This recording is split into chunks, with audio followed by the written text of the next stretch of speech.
that render them unable to participate on camera.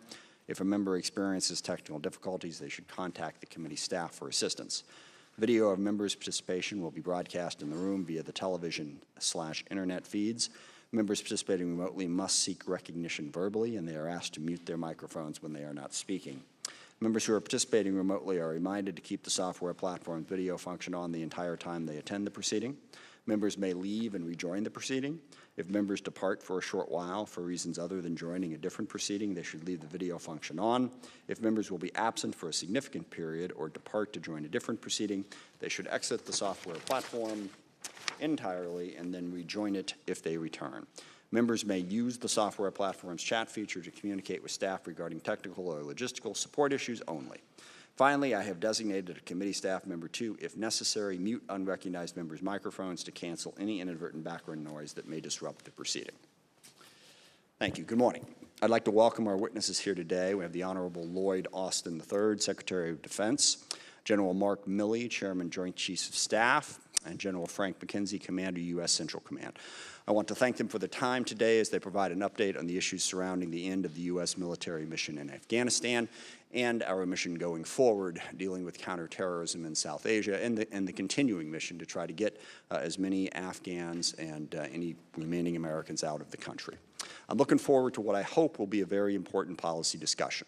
At the center of our examination of the U.S. military mission in Afghanistan is the desire to learn from our 20-year involvement there.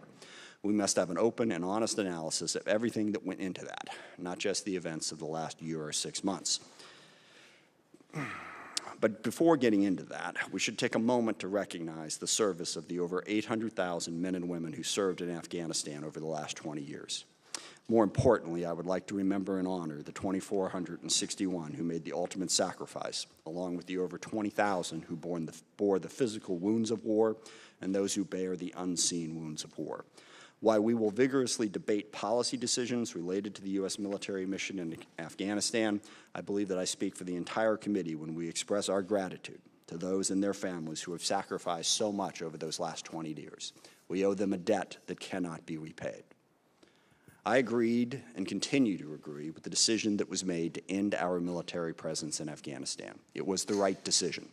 Our larger mission to help build a government in Afghanistan that could govern effectively and defeat the Taliban had failed. More money and more lost American lives were not going to change that. The events we witnessed in Afghanistan in the wake of the collapse of the Afghan government in August happened primarily because of this reality, because of the fundamental reality that our mission to try to stand up a government in place of the Taliban had failed. That reality is what caused the overwhelming majority of the problems that we faced. There was no easy or safe way to get everyone out of that country we wanted to get out. Yet in the face of that, our military conducted the largest human airlift in history, in coordination with the rest of the interagency and our allies, evacuating over 120,000 people. This evacuation, however, did not come without costs. We lost 13 U.S. service members and dozens of innocent Afghans due to ISIS-K's attack at the Abbey Gate on August 26. There was also a tragic mistake on August 29 when a drone strike killed as many as 10 civilians. Following this mistake, I and others expect to be provided with the results of the timely, comprehensive, and transparent investigation of this tragedy, including accountability measures and any changes to procedures that are deemed necessary. Importantly, our work is not done, as there are more who remain in Afghanistan who would like to leave. And we must work to ensure the interagency has all the tools required and is coordinated to assist those remaining individuals. There are some, going back to the issue of whether or not we should have left Afghanistan, who imagine that there was sort of a middle option, that we could have kept 2,500 troops there in a relatively peaceful and stable environment. I think the way that option has been presented by many of the critics has been fundamentally disingenuous. The option of keeping 2,500 troops in Afghanistan in a peaceful and stable environment did not exist. I have heard many compare this to the troops that we have left in South Korea and Japan. I find that analogy just, completely idiotic, if I'm being honest. In South Korea and Japan, we are not under attack. We are there as a deterrent. In Afghanistan, we would have been under attack. And that is the fundamental fact that too many people are forgetting. The peace agreement that was signed by the previous president was based on a requirement that we get all of our troops out by May 1st. That's the only reason that the Taliban had not attacked us in the previous 18 months. Once that expired, once we said, nope, we're staying, they would have been under attack. And this has been the subject of a huge misunderstanding in the last 24 hours that, again, I find very, very disingenuous. People are saying that the president said, no one said that we should keep 2,500 there, when what the president actually said was there was no option on the table to keep 2,500 troops in Afghanistan in a stable environment. That's what he said. Not that no one presented that option. That option didn't exist in reality, and no one presented it. The president, in fact, made it clear earlier in that same interview that, yes, some of his military leaders had said that we should keep 2,500 troops there. What he said was none of them said that we could do it in a stable, peaceful environment. And that is the key point. The other key point is, and I know a lot of energy will be expended today trying to get these gentlemen to admit that they didn't agree with the president's decision. First of all, I'd never engage in that exercise because I believe the president, Democrat, Republican, no matter who it is, deserves the unabridged advice of his or her commanders. I mean, you can't give that if you're then going to have to go out in public and talk about it. But second of all, the president is the one in charge. This is ultimately what civilian control of the military means. And what I believe is, I believe certainly there were military commanders who said, no, we should stick it out, we should keep the 2,500 there. I think they were wrong, and so did the president. It's not that they didn't make the advice, it's that they were wrong. This committee has an enormous amount of respect for our military leadership. That does not mean that the military leadership is incapable of being wrong. And over the course of the last 20 years in Afghanistan, I would have thought we would have learned that lesson. President Biden had the courage to finally make the decision to say, no, we are not succeeding in this mission. Placing more American lives at risk will not change that. If we could credibly say, if we just stuck it out for another year, another 5, another 10, and got to a better result, that'd be a difficult call. Was that worth the risk? But we can't credibly say that. So we would have been putting American lives at risk for a mission that we had to know was not achievable. The president made the right call on that. There is the issue of how we withdrew. And I will say, and I've been critical of this, I think the effort to get the SIVs and the others who wanted to get out of Afghanistan certainly could have been handled better and could have been started sooner. It certainly seemed rushed, and I want to hear from our leaders today about how that played out. But again, let's remember that the other alternative was not easy. The alternative of let's start pulling people out sooner. The Ghani government, the government that was in charge of Afghanistan at the time we would have been doing this, was adamantly opposed to us pulling all of the military equipment and hundreds of thousands of their Afghan supporters out for obvious reasons. How would we have done that against the objection of the existing Afghan government while the Taliban were rolling across the countryside? It would not have been easy, no matter how it was done. But we do deserve an accounting for how those decisions were made forward. I think today is an excellent opportunity to do that. I look forward to the questions and answers as well as the testimony of our witnesses. And with that, I yield to the ranking member, Mr. Rogers. Thank you, Mr. Chairman. And while I have great admiration for my friend, the chairman, I could not disagree more with his observations about Afghanistan and the president's decision. The fact is, our coalition partners and our military leadership felt that we should have maintained our 2,500 troops there, along with this roughly 7,500 to 8,000 coalition troops, and the thousands of contractors that the Afghan army was dependent upon to fight successfully. And I think they could have continued, as they have in past years, to fight valiantly had we given that support and the president had listened to his general's advice. But regardless of how you feel about the decision to remove troops from Afghanistan, I think we can all agree that the withdrawal was an unmitigated disaster. Hundreds of Americans were left behind, thousands of Afghan allies stuck with little hope of escape, potentially billions worth of U.S.-provided military equipment now in the hands of the Taliban, thousands of hardened al-Qaeda and ISIS terrorists freed from prisons, 10 innocent Afghans, including 7 children, killed in a botched airstrike. But worst of all, 13 brave Americans, service members, were murdered by a coward in a suicide vest. What's more infuriating is that all this could have been avoided if the president had a plan. In briefings and hearings since April, we've demanded to know a plan to A, safely evacuate Americans and Afghan allies, and B, conduct counterterrorism operations. For 4 months, the response from the Biden administration was, we're working on it. Now it's clear they never had a plan. The president repeatedly assured the American people that the Taliban takeover was not inevitable, that we had plenty of time to safely evacuate Americans and Afghan allies, that this was not going to be a fall like Saigon. As late as August 19th, the president promised us that if there's an American citizen left, we're going to stay to get them all out. Now it's clear the president has misled us more than once. On August 31st, hundreds of Americans left behind, the 13 service members murdered. The president stood in the East Room of the White House and called the withdrawal, quote, an extraordinary success, close quote. I fear the president is delusional. This wasn't an extraordinary success. It was an extraordinary disaster. It will go down in history as one of the greatest failures of American leadership.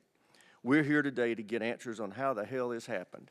I expect our witnesses to give us an honest accounting of exactly what went wrong. I also want answers on how we're going to conduct counterterrorism operations now that we have zero presence in Afghanistan. This was the first question we asked you in April, and we still don't have an answer. According to the latest intelligence assessment, it could be as little as 12 months before al-Qaeda will use Afghanistan as a base to conduct airstrikes or strikes against the United States, and that's unacceptable. And this talk of over-the-horizon capability is a farce. Sure, we can send a drone out to take out a terrorist, but we didn't know where the terrorists are. Without persistent ISR capabilities or reliable intelligence on the ground, that's impossible. We have neither of those now. It doesn't help that we need to fly that drone nearly 1,600 miles to reach Afghanistan, leaving little time on station, or that we have to fly over Pakistan, an ally of the Taliban, who could revoke overflight privileges at any time. None of this is giving us much confidence that this administration can successfully conduct counterterrorism in Afghanistan. We want to know what capabilities we need, where they will be based, and how they'll be used. In other words, we want to see a plan, and we want to see it today. Because frankly, after this debacle of a withdrawal, I don't think anyone can trust anything this president says about Afghanistan. Mr. Chairman, I yield back. Mr. Secretary, you are recognized. Chairman Smith, Ranking Member Rogers, members of the committee, thank you for the opportunity to appear before you today to discuss our recent drawdown and evacuation operations in Afghanistan.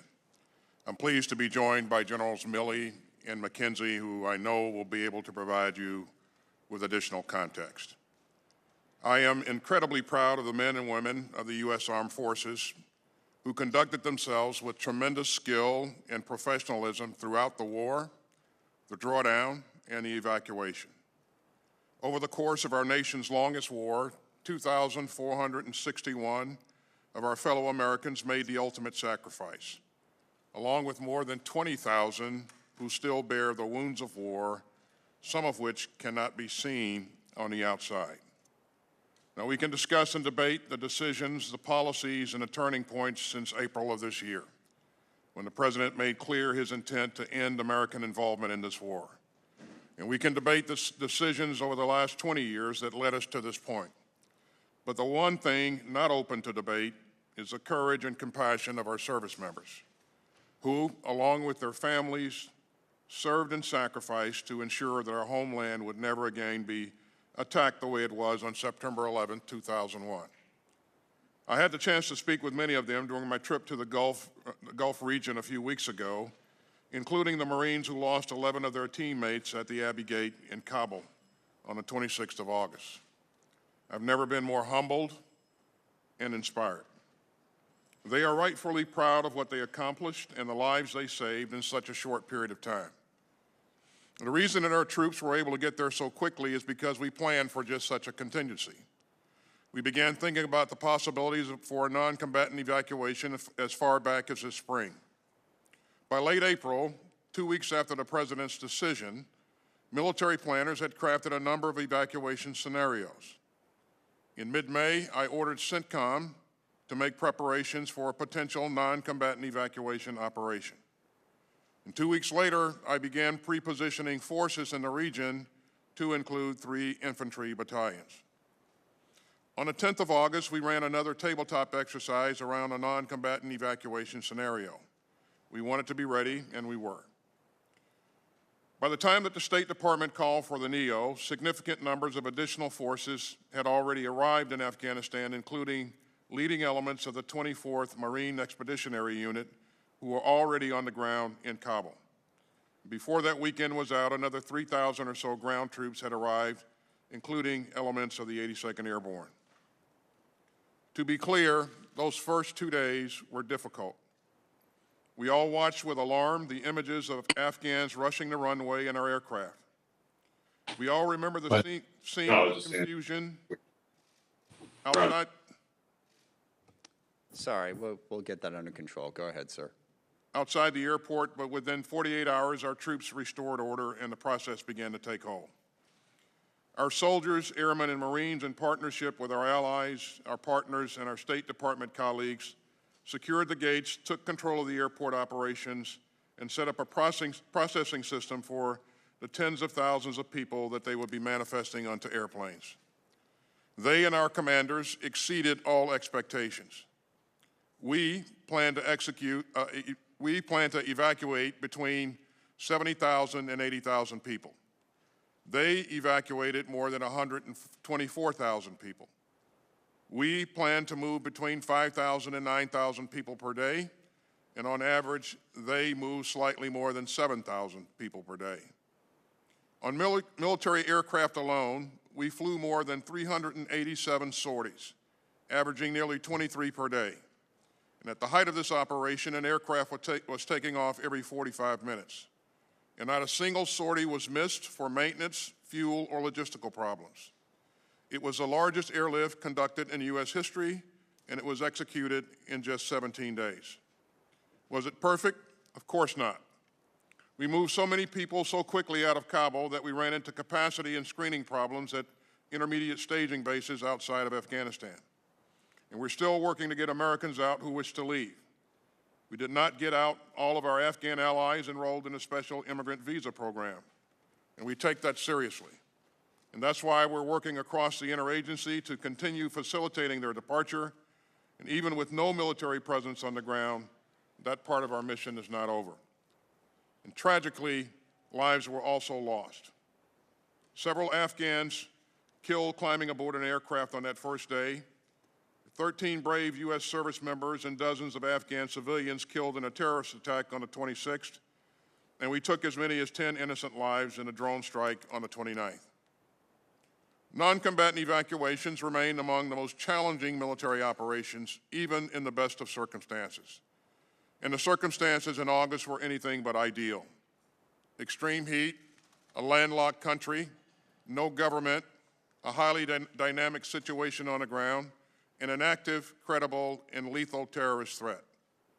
In the span of just 2 days, from August 13th to August 15th, we went from working alongside a democratically elected, long-term partner government to coordinating warily with a longtime enemy. We operated in a deeply dangerous environment, and it proved a lesson in pragmatism and professionalism. We also learned a lot of other lessons too, like about how to turn an Air Force base in Qatar to an international airport overnight, and about how to rapidly screen, process, and manifest large numbers of people. Nothing like this has ever been done before, and no other military in the world could have pulled it off. And I think that that's crucial. And I know that members of this committee will have questions on many things, such as why we turned over Bagram Airfield, and how real our over-the-horizon capability is, and why we didn't start evacuation sooner, and why we didn't stay longer to get more people out. So let me take each in turn. Retaining Bagram would have required putting as many as 5,000 U.S. troops in harm's way just to operate and defend it. And it would have contributed little to the mission that we had been assigned, and that was to protect and defend the embassy, which was some 30 miles away. And that distance from Kabul also rendered Bagram of little value in the evacuation. So staying at Bagram, even for counterterrorism purposes, meant staying at war in Afghanistan, something that the President made clear that he would not do.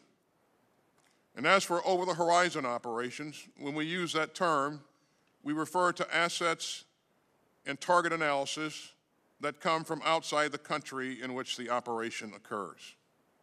These are effective and fairly common operations. And just days ago, we conducted one such strike in Syria, eliminating a senior al-Qaeda figure. Over-the-horizon operations are difficult, but absolutely possible.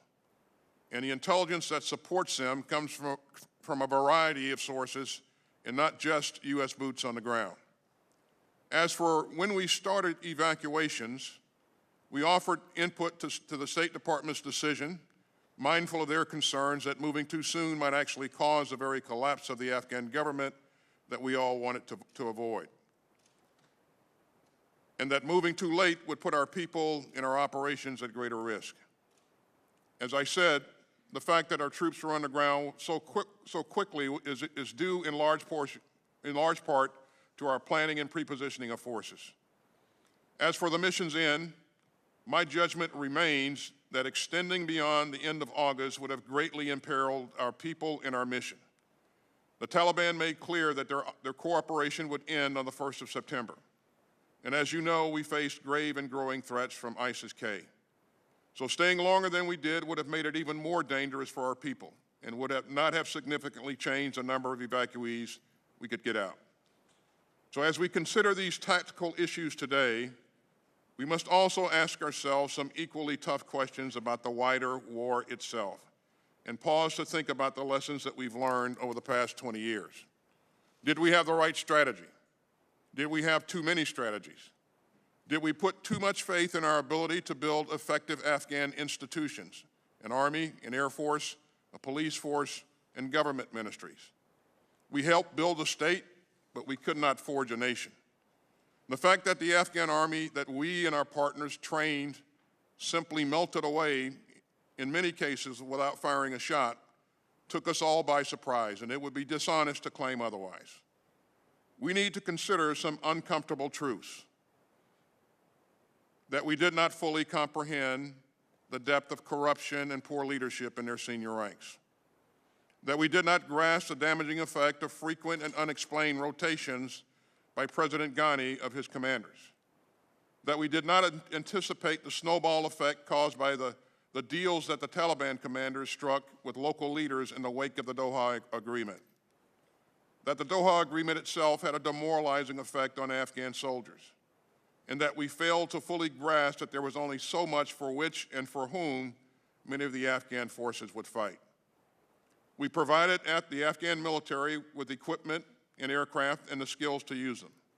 And over the years, they often fought bravely, and tens of thousands of Afghan soldiers and police officers died. But in the end, we couldn't provide them with the will to win, at least not all of them. And as a veteran of that war, I am personally reckoning with all of that. But I hope, as I said at the outset, that we do not allow a debate about how this war ended to cloud our pride in the way that our people fought it. They prevented another 9/11. They showed extraordinary courage and compassion in the war's last days. They made lasting progress in Afghanistan that the Taliban will find difficult to reverse and that the international community should work hard to preserve. And now, our service members and civilians face a new mission, helping these Afghan evacuees move on to new lives and new places. And they are performing that one magnificently as well. And I spent some time with some of them up at Joint Base McGuire-Dix Lakehurst this past Monday. And I know that you share my profound gratitude and respect for their service, their courage, and professionalism, and I appreciate the support that this committee continues to provide them and their families. Thank you. Chairman Milley. Chairman Smith, Ranking Member Rogers, thank you for the opportunity to be here with Secretary Austin and General McKenzie to discuss Afghanistan. During the past 20 years, the men and women of the United States military, along with our allies and partners, fought the Taliban, brought Osama bin Laden to justice, denied al-Qaeda sanctuary, and protected our homeland for 2 consecutive decades. Over 800,000 of us in uniform served in Afghanistan. Most importantly, 2,461 U.S. soldiers, sailors, airmen, and Marines paid the ultimate price. 20,698 were wounded in action, and countless others suffered the invisible wounds of war. There's no doubt in my mind that our efforts prevented an attack on the homeland from Afghanistan, which was our core mission. And everyone who ever served in that war in Afghanistan should be proud your service mattered. Beginning in 2011, we steadily drew down our troop numbers, consolidated and closed bases, and retrograded equipment from Afghanistan. At our peak in 2011, we had 97,000 U.S. troops alongside 41,000 NATO troops in Afghanistan. 10 years later, when Ambassador Khalilzad signed the Doha Agreement with Milley on 29 February 2020, the United States had 12,600 troops, with 8,000 NATO and 10,500 contractors in Afghanistan. This has been a 10-year multi-administration drawdown, not a 19-month retrograde or 17-day non-combatant evacuation operation. Under the Doha Agreement, the United States will begin to withdraw its forces contingent upon the Taliban meeting certain conditions, which would lead to a political agreement between the Taliban and the government of Afghanistan. There were 7 conditions applicable to the Taliban and 8 to the United States. While the Taliban did not attack the United States forces, which was one of the conditions, it failed to fully honor any other condition under the Doha Agreement.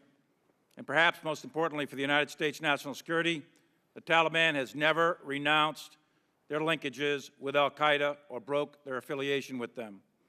We, the United States, adhered to every condition. In the fall of 2020, my analysis then was that an accelerated withdrawal without meeting specific and necessary conditions risks losing the substantial gains made in Afghanistan, would potentially damage U.S. worldwide credibility, and could precipitate a general collapse of the Afghan security forces and the Afghan government, resulting in a complete Taliban takeover or general civil war. That analysis was a year ago. Based on my advice and the advice of the commanders at the time, then Secretary of Defense Esper submitted a memorandum on 9 November, recommending that we maintain the U.S. forces, which were then at about 4,500 in Afghanistan, until conditions were met for further reductions. 2 days later, on 11 November, I received an unclassified signed order directing the United States military to withdraw all forces from Afghanistan by 15 January 2021. After further discussion regarding the risks associated with such a withdrawal, the order was rescinded. On 17 November, we received a new order to reduce troop levels to 2,500 plus enabling forces no later than 15 January. When President Biden was inaugurated, there were approximately 3,500 U.S. troops, 5,400 NATO, and 6,300 contractors in Afghanistan, tasked to train, advise, and assist a small contingent of counterterrorism forces. And the strategic situation was stalemate. The Biden administration, through the National Security Council process, conducted a rigorous interagency review of the situation in Afghanistan in February, March, and April. During this process, the views of all of the Joint Chiefs of Staff, all of us, the Centcom Commander, General McKenzie, U.S. 4A Commander, General Miller, and myself were all given serious consideration by the administration. We provided a broad range of options in our assessment of their potential outcomes. We couched that in cost, benefit, risk to force, risk to mission. All of that was evaluated against the national security objectives of the United States. On 14 April, the President of the United States, President Biden, announced his decision, and the U.S. military received a change of mission to retrograde all U.S. military forces, maintain a small contingency force of 600 to 700 to protect the embassy in Kabul until the Department of State could coordinate contractor security support, and also to assist Turkey to maintain the Hamid Karzai International Airport and to transition the U.S. mission to over-the-horizon counterterrorism support and security force assistance.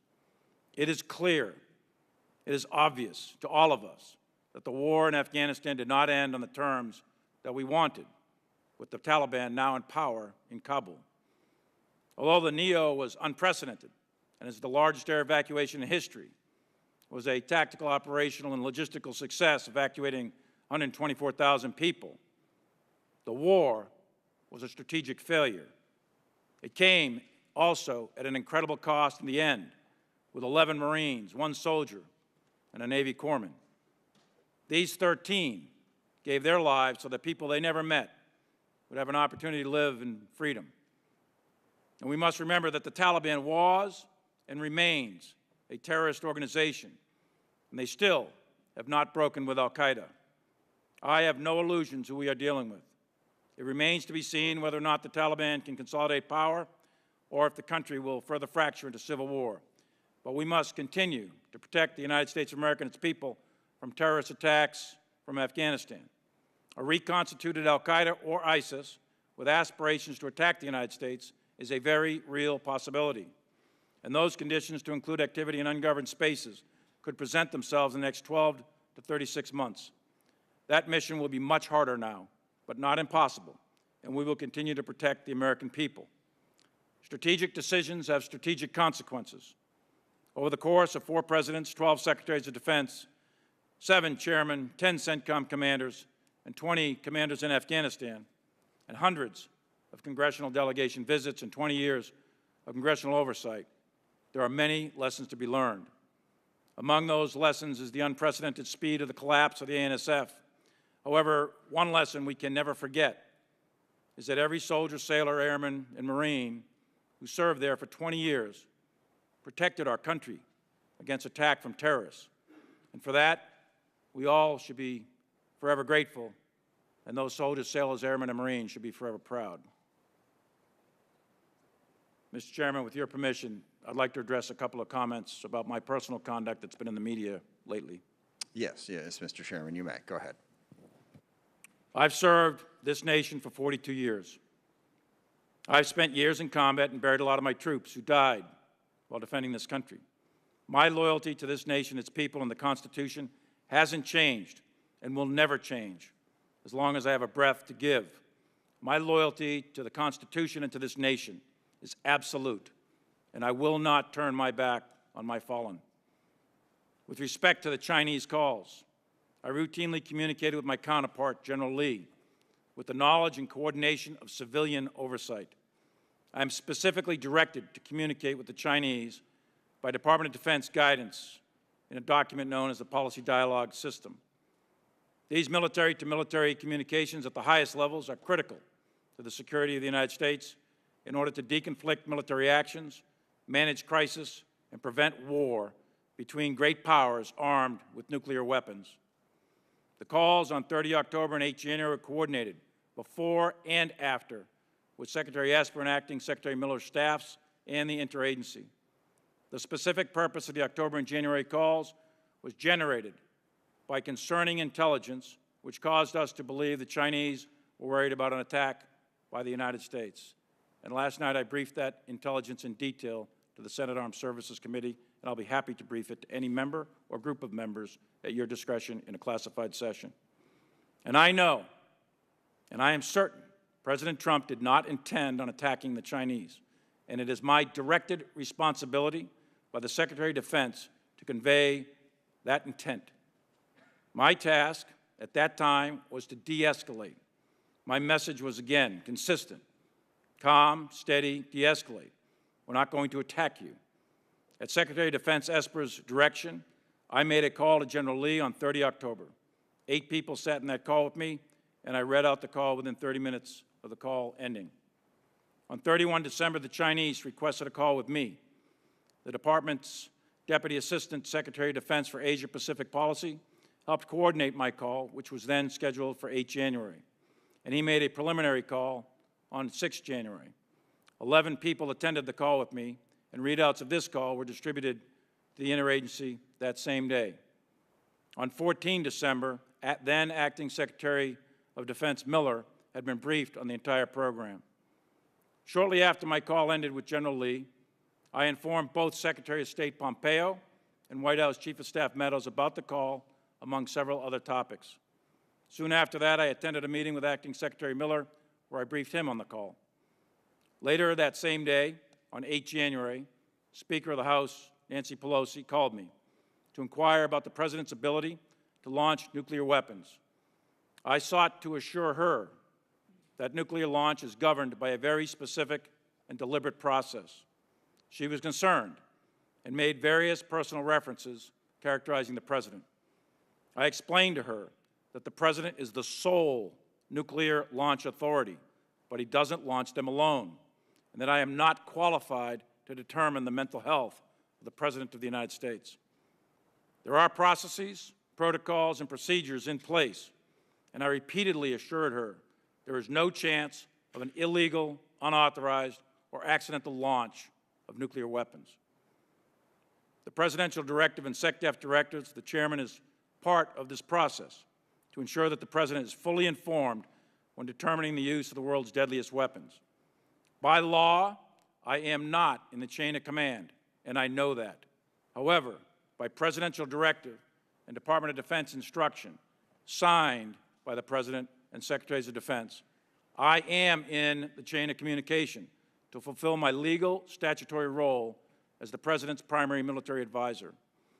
After the Speaker Pelosi call, I convened a short meeting in my office with key members of my staff to refresh all of us on these procedures, which we practice 3 times a day at the action officer level.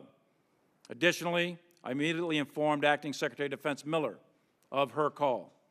At no time was I attempting to change or influence the process, usurp authority, or insert myself into the chain of command. But I am expected to give my advice and ensure the President is fully informed on military affairs. I am submitting for the record, and I believe you have it, a couple of memorandums for record, in addition to detailed timelines, and I am happy to discuss in further detail in either classified or unclassified sessions with any or all of you about my actions surrounding these events. I welcome a thorough walkthrough. I'll be happy to provide whatever documents, phone logs, emails, memoranda, witnesses, or anything else you want that will help you understand these events. My oath is to support the Constitution of the United States of America against all enemies, foreign and domestic, and I will never turn my back on that oath. I firmly believe in civilian control of the military as a bedrock principle and essential to the health of this republic, and I'm committed to ensuring the military stays clear of domestic politics. Thank you, Chairman, for the extra time, and I look forward to your questions. Thank you. Excuse me. General McKenzie. Chairman Smith, Ranking Member Rogers, distinguished members of the committee, thanks for the opportunity to testify about recent events in Afghanistan. As the theater commander, I will confine my opening remarks to those matters that were under my direct operational control, specifically the withdrawal of U.S. forces and the subsequent non-combatant evacuation operation. These were 2 distinct combat missions, both conducted in contact with the enemy. We had a plan for each of them. We executed those plans. And thanks to the valor and dedication of thousands of men and women in harm's way, we completed both missions, fulfilling the President's order to withdraw all U.S. forces and evacuating over 124,000 non-combatants from Afghanistan. I last appeared before this body only days after President Biden announced his decision to withdraw all U.S. forces from that country, and my testimony regarding that decision is already a matter of public record. I'll only reiterate that I had an opportunity to offer my professional advice to the President through the Secretary, and I am confident that he weighed it carefully. That's all any commander can ask.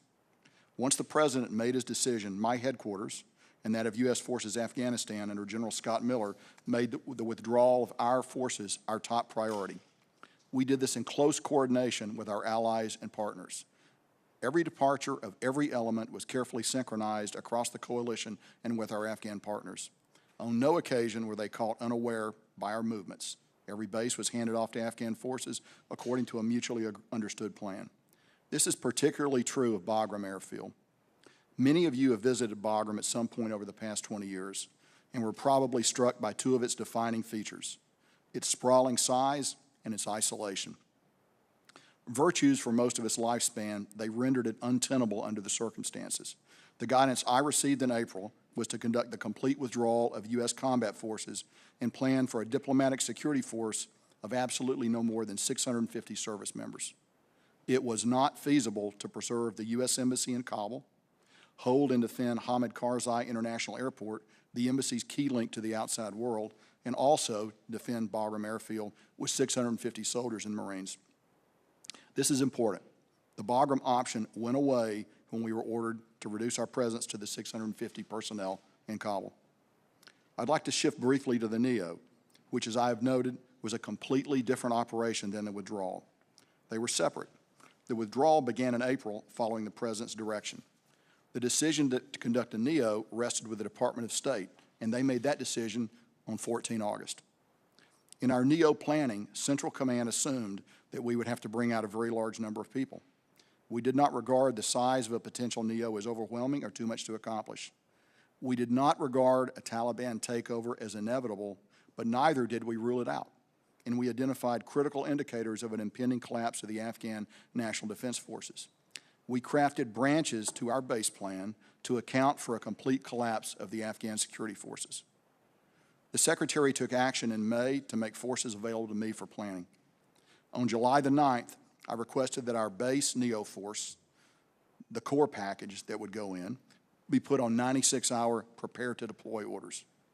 By August 11th, it was evident to me that Kabul was at risk, and I requested the deployment of a brigade of the 82nd Airborne Division and other elements of our own alert pre-planned force package. And I requested that they be deployed into HKIA, Hamid Karzai International Airfield. These forces flowed swiftly into theater, even as the Afghan National Defense Forces disintegrated, allowing thousands of civilians access to the airfield.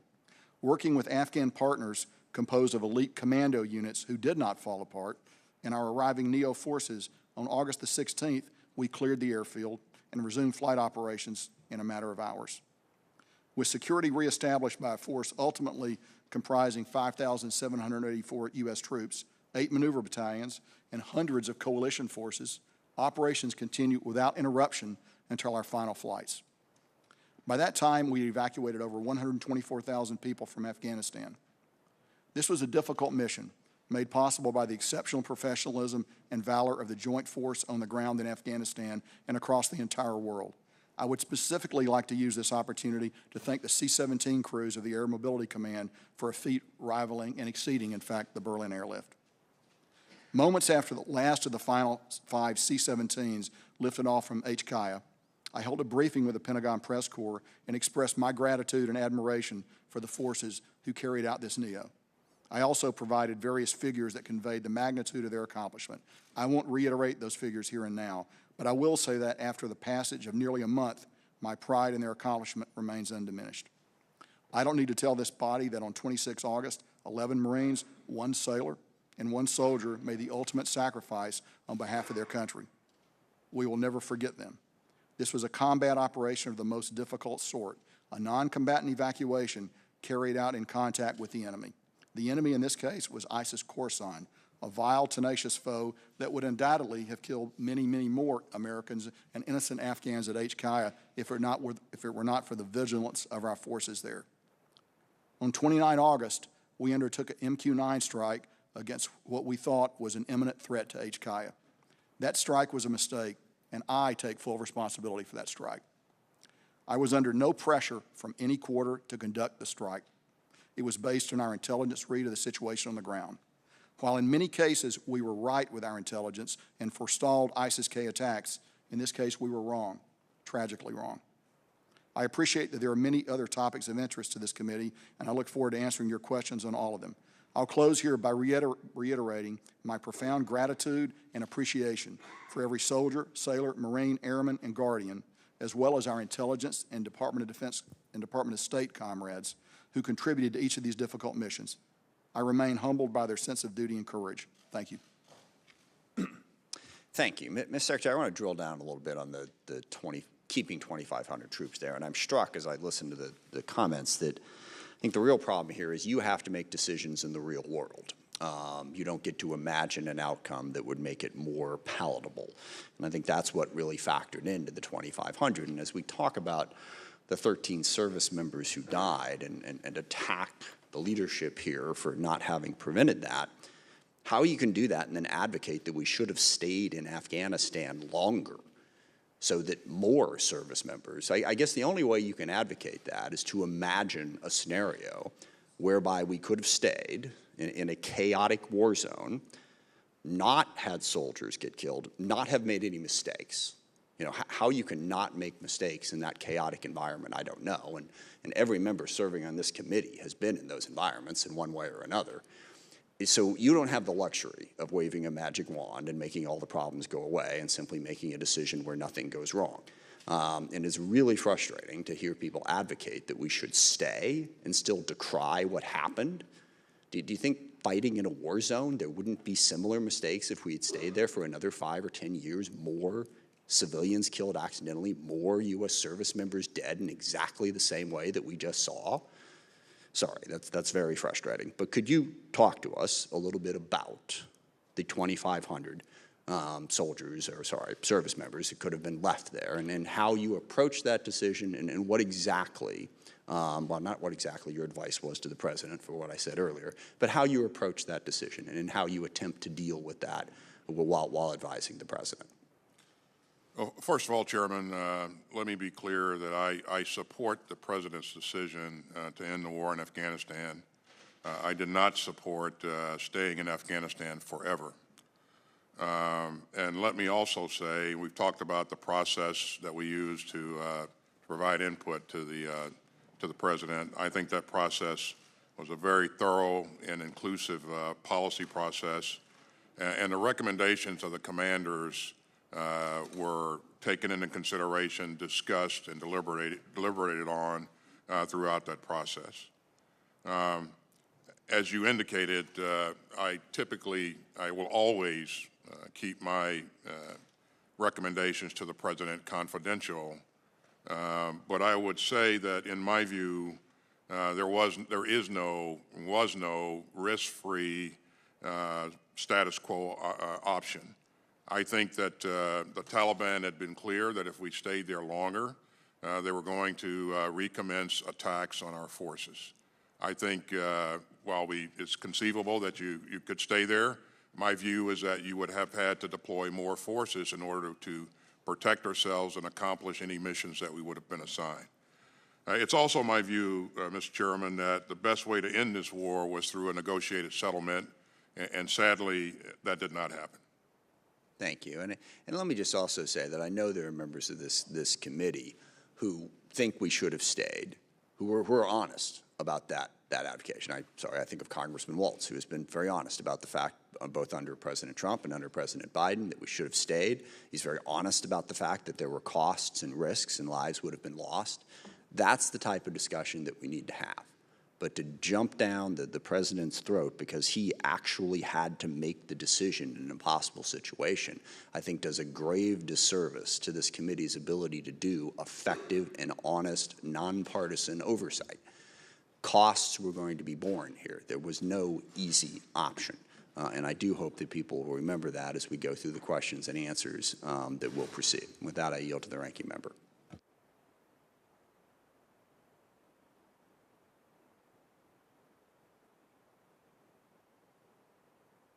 Thank you, Mr. Chairman. General Milley, was the DOD in charge of making decisions about troop strength in this withdrawal, or were you in a support role?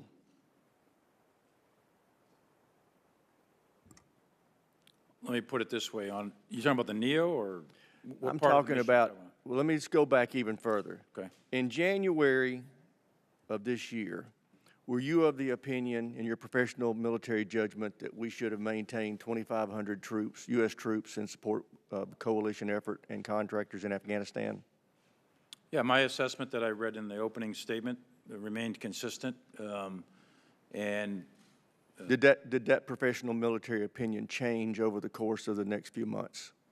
Not until a presidential decision, and I rendered my opinions, and there was a fulsome debate on all of that. And once decisions are made, then I'm expected to execute lawful orders. And you've made that very clear. So my question is, when the troop levels were ordered to be drawn down to 0 and first stopping at 650, as General McKenzie outlined, was that your decision or General McKenzie's decision to draw down to 650? It was a task and then a troop-to-task analysis, with the task being to go to 0, but you also have to defend the embassy. So how many? I'm thinking about the chain of command. Somebody's making decisions about troop levels, and my understanding is it was not the DOD, it was the State Department or the White House. I want to know who said we're going to go from 2,500 to 650 and just protect Kabul and the State Department. It was a military analysis that 600 to 700 could adequately defend the embassy until the contractors come up, and that was then approved up through the chain and approved at the highest levels. Who made the decision?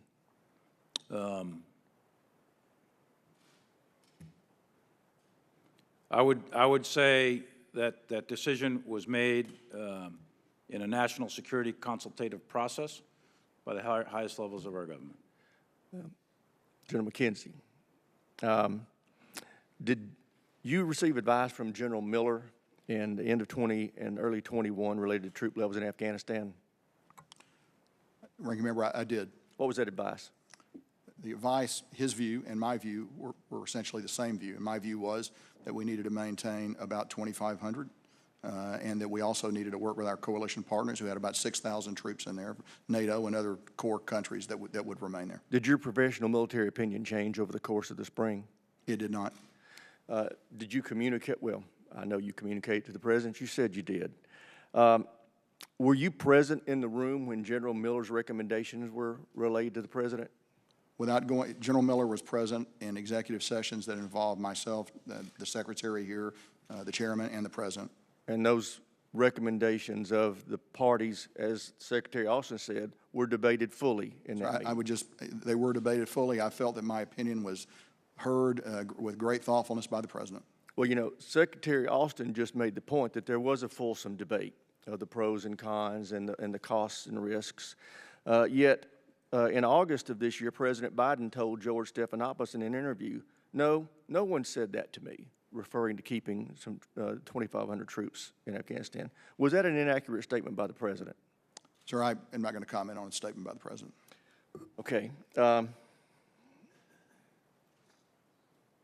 General McKenzie, in mid-June, your commanders on the ground were informing you that things were deteriorating. As you testified a little while ago, at that time, in your judgment, you should stop withdrawal and increase forces and or proceed with the retrograde. What did you decide at that time?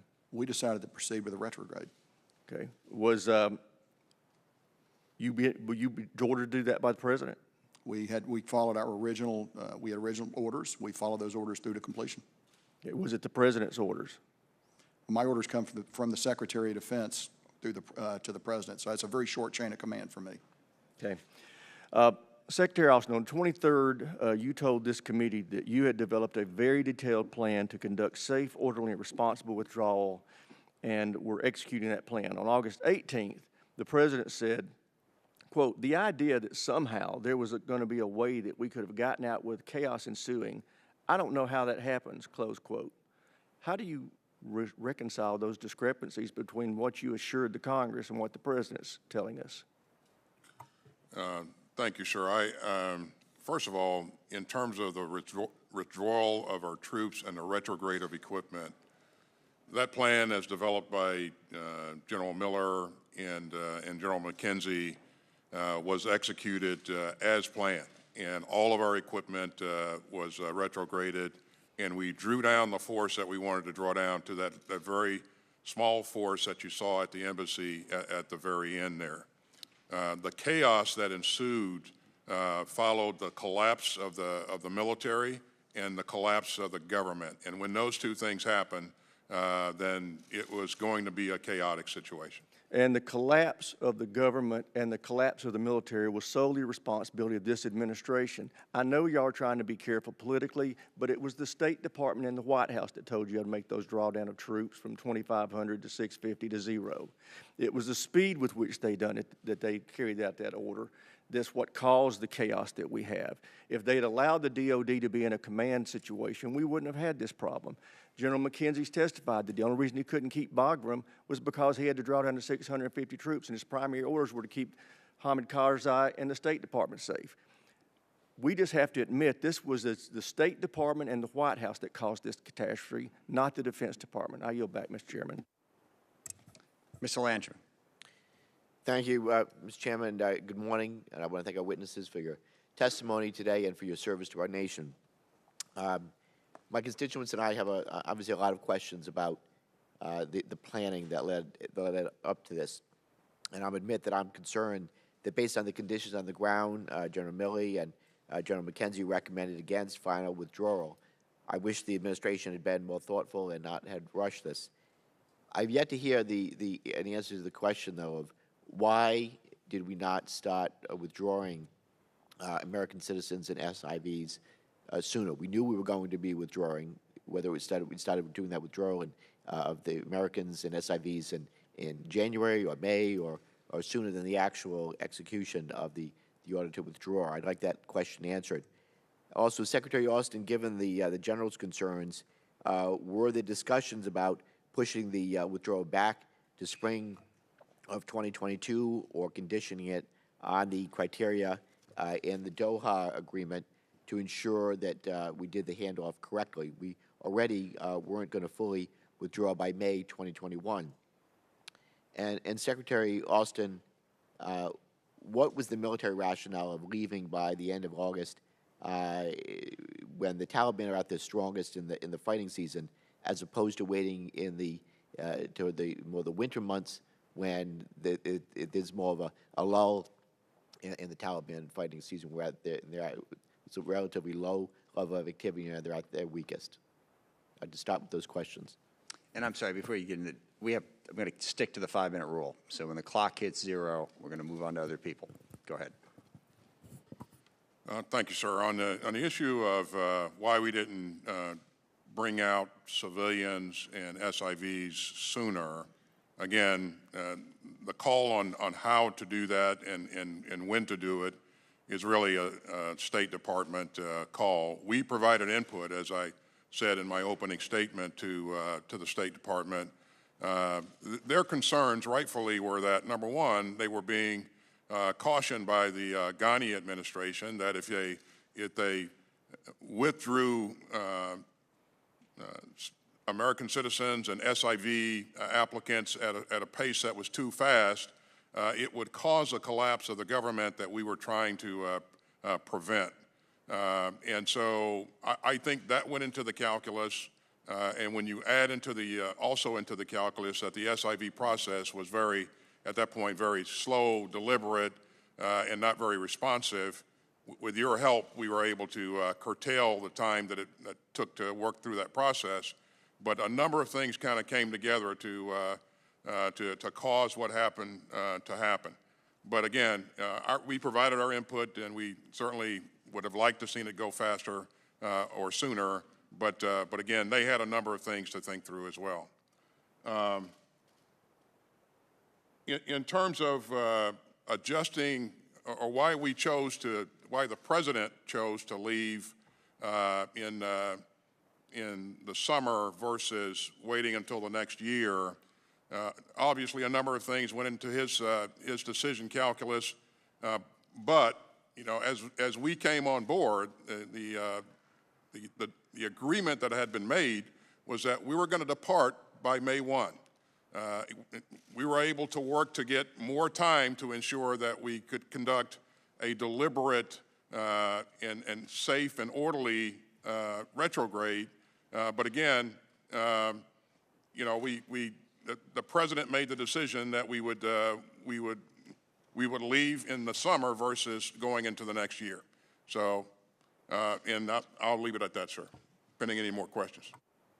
Secretary, I want to know how we now protect the country going forward. Former CIA Director and Secretary of Defense Panetta said that our national security is threatened by the Taliban takeover. One of our missions was to prevent a haven for terrorist groups, and I quote, "We have failed in that mission," end quote. Similarly, the director of the DIA has assessed that al-Qaeda could threaten the homeland in 1 to 2 years. So I agree that over-the-horizon operations can be effective. However, I'm concerned that without complementary operations, they will be insufficient to keep us safe. Secretary Austin, are you confident that over-the-horizon capabilities on their own can mitigate the terrorist threat we face? Are you confident that we can prevent Afghanistan from becoming a haven? And how will you keep our country safe? And I apologize, but the gentleman's time has expired, so that question will have to go unanswered. I'd like that for the record. Mr. Wilson. Thank you, Mr. Chairman. In an interview on August 16th, President Biden promised to keep military troops in Afghanistan until every American citizen who wanted to leave was able to leave. This did not happen, nor can we confirm the Blinken claim that he sent 19 separate messages to Americans telling them to leave the country since March of this year. Also unclear is the truth of the Biden claim that no military commander recommended leaving behind a residual force, even though all of you, starting courageously with General Scott Miller, have now made it clear that your professional military advice was to do so. On August 26, I formally requested all letters referenced that day by Biden from military commanders advising him on the Afghanistan withdrawal. To date, I haven't received a response. As a 31-year Army veteran myself, grateful to have 4 sons who have served in Iraq, Egypt, the southern border, and Afghanistan, I was immediately skeptical letters existed. President Biden left behind thousands of American citizens, green card holders, brave interpreters, and Afghan media reporters who worked with the United States. Biden was correct when he said the buck stops with him as the person responsible for Afghanistan, as well as for the terrorists that are now crossing the southern border to plan attacks on American neighborhoods. In addition to betraying the American citizens and the U.S. allies in Afghanistan, the Biden decision to have a premature withdrawal left the people of Afghanistan, who had 60,000 troops killed by the Taliban, under the complete control of the Taliban, a barbaric terrorist organization, as General Milley has confirmed, with al-Qaeda. Again, Biden was correct. The buck stops with him. The war has moved from Afghanistan to American neighborhoods, equally endangering our allies of India and Israel. Mr. Secretary, even before the withdrawal, there were frustrating reports of Americans and green card holders being turned away at the gates of the airport or being instructed by the administration to stay away from the airport entirely. While other countries were sending their special forces into Kabul to retrieve their citizens and bring them to the airport, you repeatedly refused to do the same, even after promising in a Pentagon press conference on August 18 that, quote, we're going to get everyone we can possibly to evacuate, and I'll do that as long as we possibly can until the clock runs out or if we run out of capability, end of quote. Mr. Secretary, the American public needs to know, did the clock run out or did you run out of capability? Did you at any point ask President Biden for any more time or more support to enable your forces to stay and complete the full evacuations of American citizens, not leaving them behind as promised? If so, what was the Biden response? First of all, sir, thank you for your personal service in our military, and thanks for the service of your family members. We remain grateful. On the issue of evacuating American citizens and SIV holders or SIV applicants, this work continues on. We're not finished, and we'll make sure that that we stay focused on this to get out every American citizen that wants to leave and has the right credentials to be able to leave. On the issue of the security at the airport, it was my assessment, and I remain convinced of this, that the risk to mission and risk to force was beyond significant. And had we stayed there much longer, we would have endured continued attacks by ISIS-K and potentially the Taliban. And you know, as each day went forward, as that risk increased, you know, we stood to have aircraft shot down. We stood to have people injured additional people injured on the airfield. And so as we weighed those risks. Mr. Secretary, I need to have this completed. And in fact, I'll be sending you questions for the record. And I really want to know how many Americans have been left behind. And so we'll get that. But I will be providing questions for the record. But I sadly believe that American families today are at a greater risk of murderous attacks at home than ever before. You talked about the attacks at the airport. No, they're coming here. And that is that in history, we are at greater risk. Suicide bombers can operate from the safe haven of Afghanistan, just as 9/11, and with the open southern borders. The example of May 8th mass murder of over 80 girls in Kabul should have not been forgotten. The buck stops with 13 murdered Marines. Mr. Biden gentleman's is time disregarding has the expired. military advice, it's gonna and be I a believe the law- President should resign. Mr. I I'm yield back. I'm prepared to begin Yeah. my questions, Mr. Chair. Mr. Larson is recognized for 5 minutes. Heads up, I don't have a speech, so I'm launching into my questions right now, so get ready to answer them. With regards, General Milley, with regards to the November 11th unsigned, unclassified signed order, whose signature was on that order? Former President Trump. Okay, and then 6 days later, that was rescinded after Correct. discussion, is that correct? Correct. And what were the top three concerns with that particular order? Well, the instruction had 2 lines. Line 1 was withdraw all force of U.S. military forces from Somalia by 31 December. Second sentence was withdraw all U.S. military forces from Afghanistan by 15 January. So I went over and spoke to the White House, had some conversations with some folks, not the President. Sure. And we discussed the cost, risk, benefit, et cetera, and the feasibility, acceptability, and suitability of that order. Okay, all right. It was subsequently rescinded. Was that the first time, well, I'll ask Secretary Austin, in the last 20 years, given the history in Afghanistan, is that the first order at all that's come out asking for a withdrawal? Did we have withdrawal plans or withdrawal orders at all in the last 20 years from Afghanistan? Absolutely. As you know, we increased our footprint in Afghanistan over time, and then we and shrunk it, but not a complete withdrawal. Not complete withdrawal. That's different. I'm talking about zero. Right. Down to right. zero. So, and Correct. was this would be the first time then? This November 11th order would have been the first ask for a withdrawal to zero? That's correct. To your knowledge? To my knowledge. That's correct. Within the DOD, okay. From the president or anything? Got it. From any president, I should say. Thank you. Just trying to get timeline set. And this relates to General McKenzie. You talked about the 2,500, the recommendation, the discussion you had about 2,500 troops.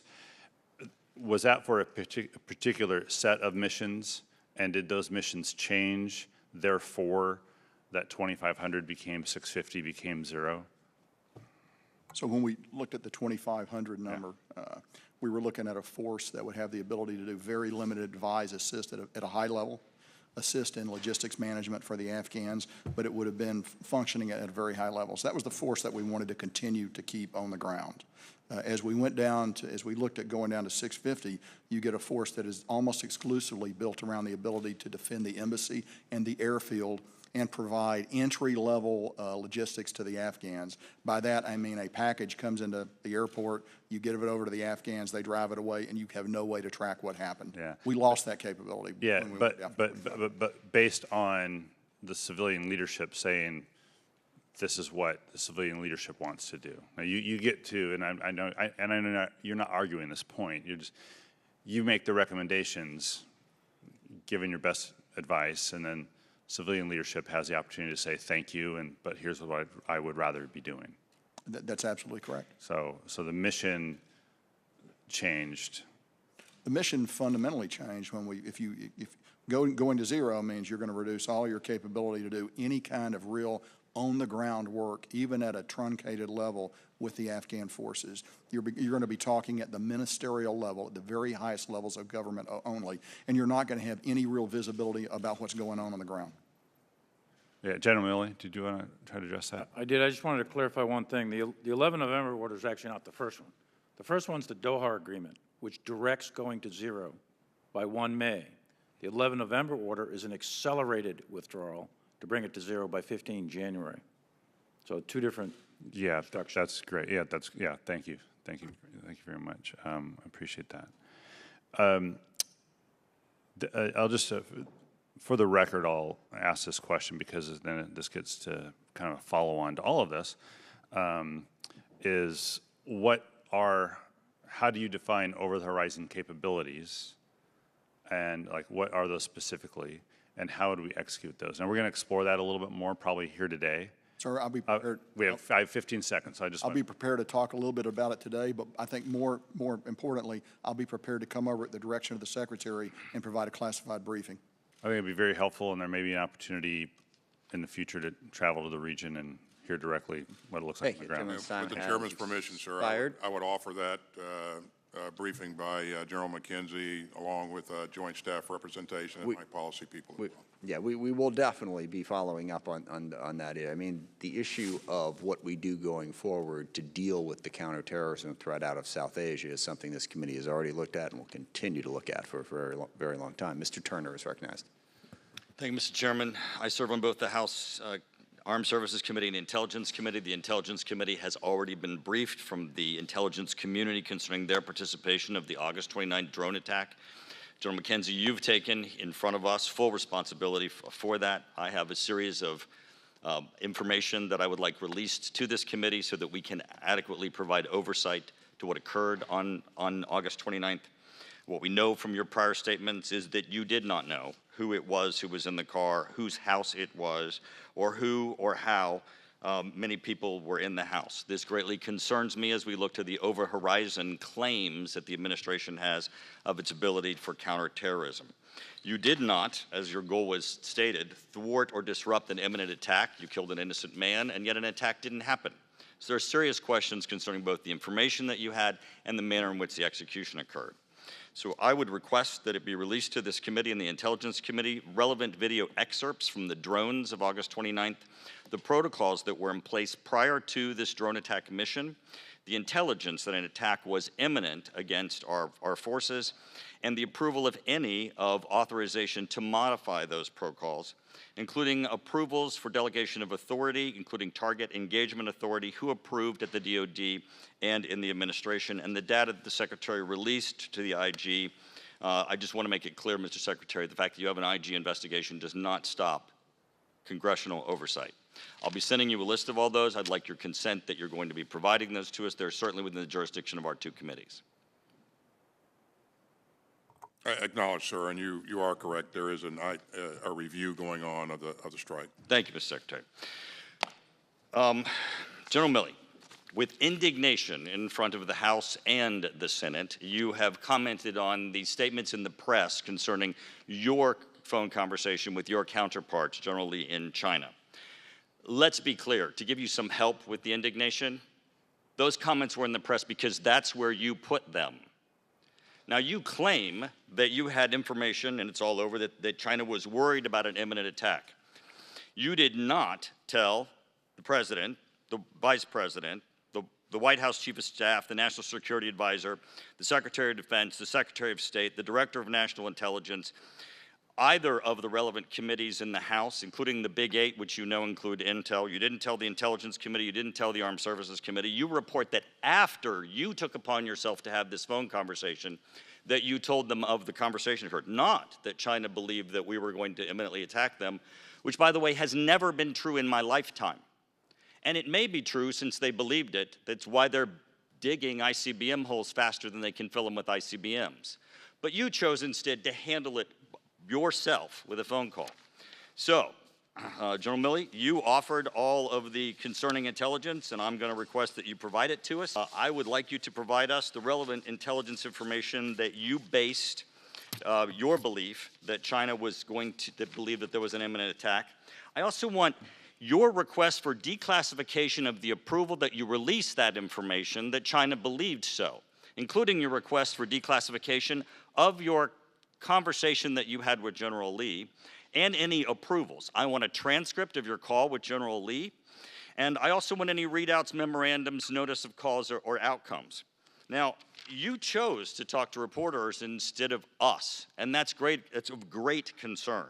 No one in Congress knew that one of two of the major nuclear powers thought that they were perhaps being threatened for attack. Now, Mr. Secretary, that turns my questions to you then. Mr. Secretary, if you learn that Russia or China believes that they may be subject to an attack by the United States, as a member of the President's cabinet, do you believe that information should be handled at the cabinet level and with the President, with the National Security Advisor, the Secretary of Defense? Do you believe the chair and ranking member of Intel and the House Armed Services Committee and Foreign Affairs Committee need to know these?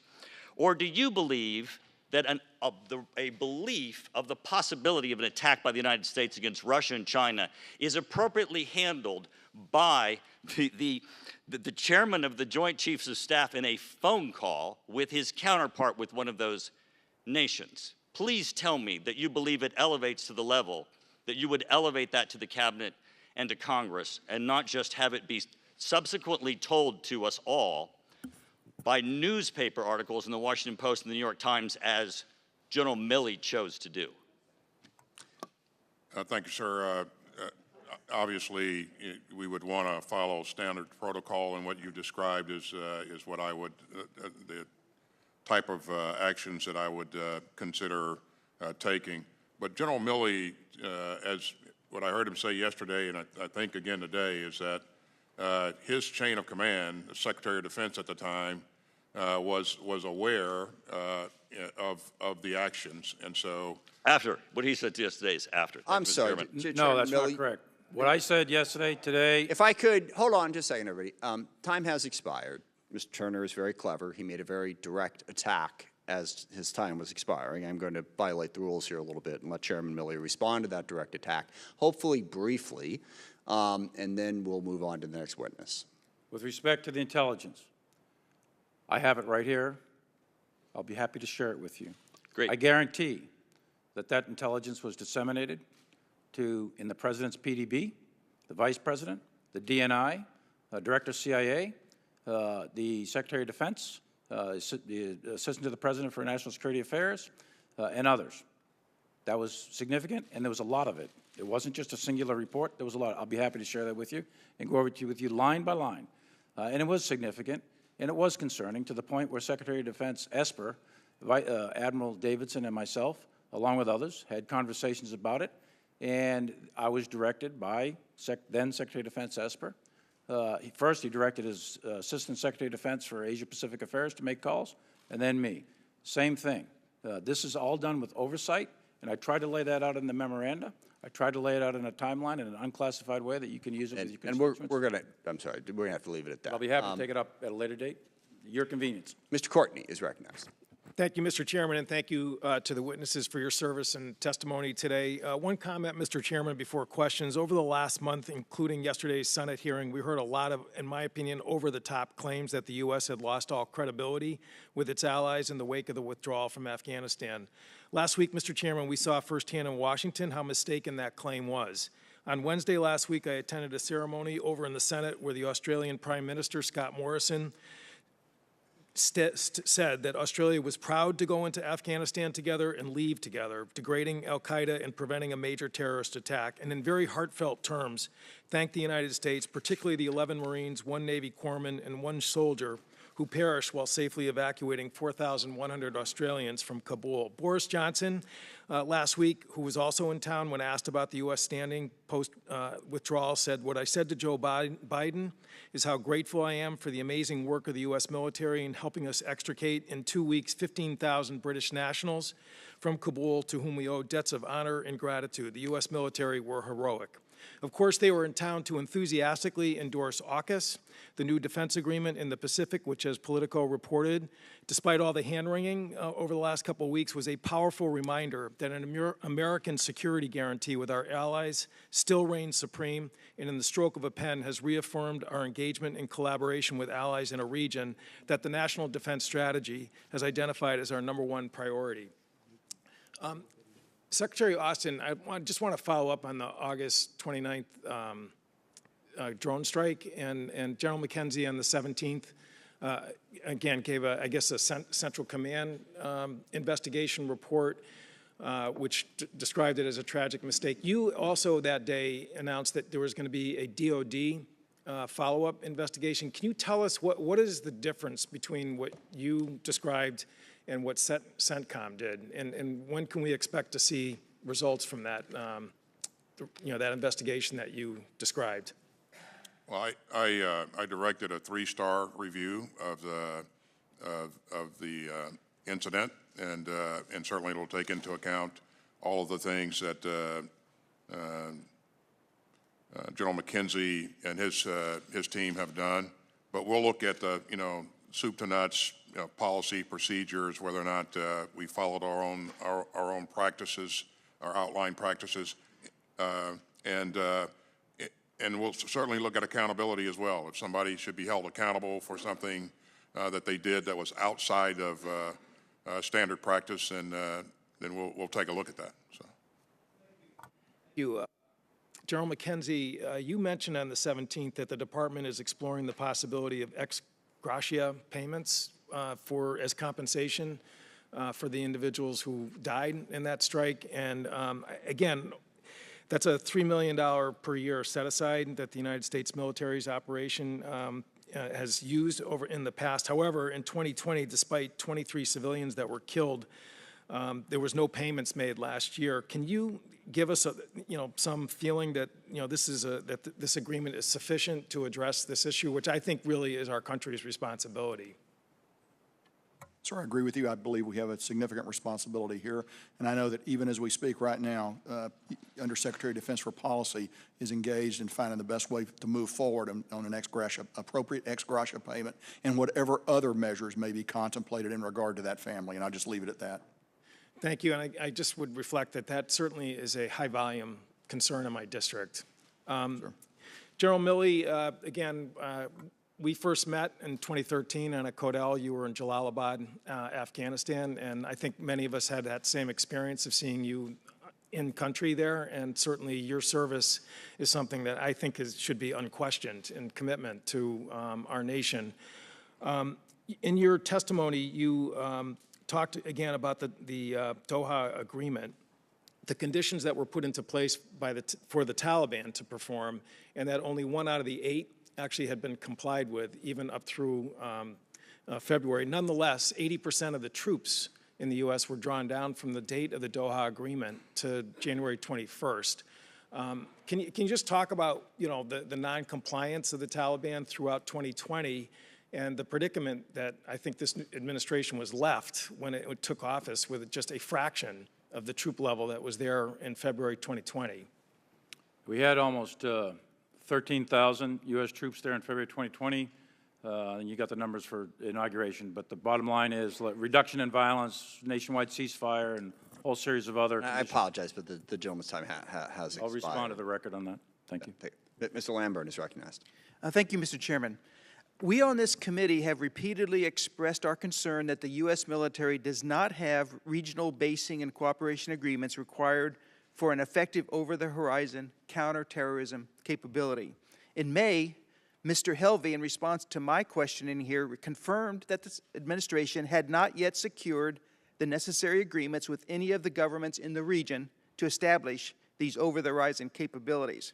So, General McKenzie, has the administration, as of today, secured any necessary agreements with a neighboring country to provide the basing and overflight requirements needed to perform over-the-horizon counterterror operations in landlocked Afghanistan?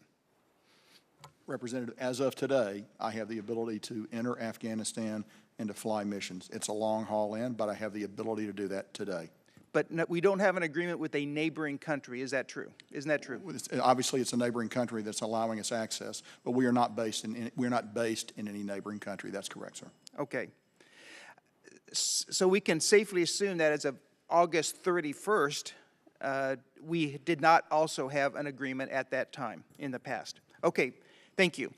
General Milley, at the June 23rd hearing here, you testified to this committee that Bagram was not necessary tactically to the military's withdrawal plan. You dismissed my and other people's concerns about the military value of Bagram, and you seem to base that on an assessment that the Taliban at that point had not yet taken major districts. Yesterday, though, you told Senator Blackburn that one of the courses of action you provided the Commander-in-Chief was to keep Bagram Air Base open, which sounds different from what you told us in January 23rd. But for the record, was it your professional military opinion and advice that we should abandon Bagram Air Base? And if not, was this decision forced on you by the arbitrary troop cap of roughly 650? Once the President's decision was made in mid-April, 14 April, And we had a change of mission to go to 0 and bring the troops down to a number that was only required to maintain an embassy. The Bagram decision was made at that point, because at that point there's no way you could defend both Bagram and HKIA. But one additional point. Most of the people that were required to be in a NEO were coming out of Kabul. And HKIA, as Scotty Miller, General Miller has already testified to, KIA was always going to be the center of gravity of any NEO. But we didn't have the forces available to do both. Okay, so thank you. I'm going to ask General McKenzie a question. General McKenzie, had we kept control of Bagram, what forces or what options and capabilities would that have given U.S. forces during the withdrawal? Had that been in play? Well, in order to hold Bagram, I'd have needed to probably pushing 5,000 more troops on the ground. So that would have been a significant decision to hold Bagram. And we were under the direction to go to 0. So it would have required a basic policy directive to change the plan. If you're going to go to 0 and you're going to keep enough forces to hold your embassy in the airfield, it is incompatible to hold any other base anywhere in the country. So that would be a policy decision to go out and hold Bagram under that case. Let me just further add that I did not see any tactical utility to Bagram. General McKenzie, isn't it true that the President rejected your best military opinion and advice as to how quickly to withdraw American troops from Afghanistan? Well, I will say this. It has been my view that that I recommended a level of 2,500, a level that would have allowed us to hold Bagram and other airfields as well. Once you go below that level and make a decision to go to 0, it is no longer feasible to hold Bagram. But that was your best opinion and advice? That remains my view now as it was then. Thank you. And you said to hold Bagram would have taken 2,500. A minute ago, you said 5,000. It sounds like it was 2,500. Well, it depends on the situation. If you're talking about a situation where you're not fighting the Taliban and you have the full assistance of the Afghan government or the Taliban's attacks against you at a minimum, yes, you can hold it at 2,500. If, however, you posit that you're in Afghanistan, say beyond August the 31st, without the tacit agreement of the Taliban and without the assistance of the government of Afghanistan, who provided most of the physical security at Bagram, then you have to put a big footprint in, just as we did at HKI. It's exactly the same. The two situations are analogous. Gentleman's time has expired. Mr. Garamendi. Gentlemen, thank you so very much for your testimony. Before I go any further, I want to acknowledge an extraordinary effort and successful effort made by the U.S. military, particularly the Air Force, in the most awesome and successful evacuation of civilians ever in the history of this world. Well done. Very, very well done, and compliments to all involved in that.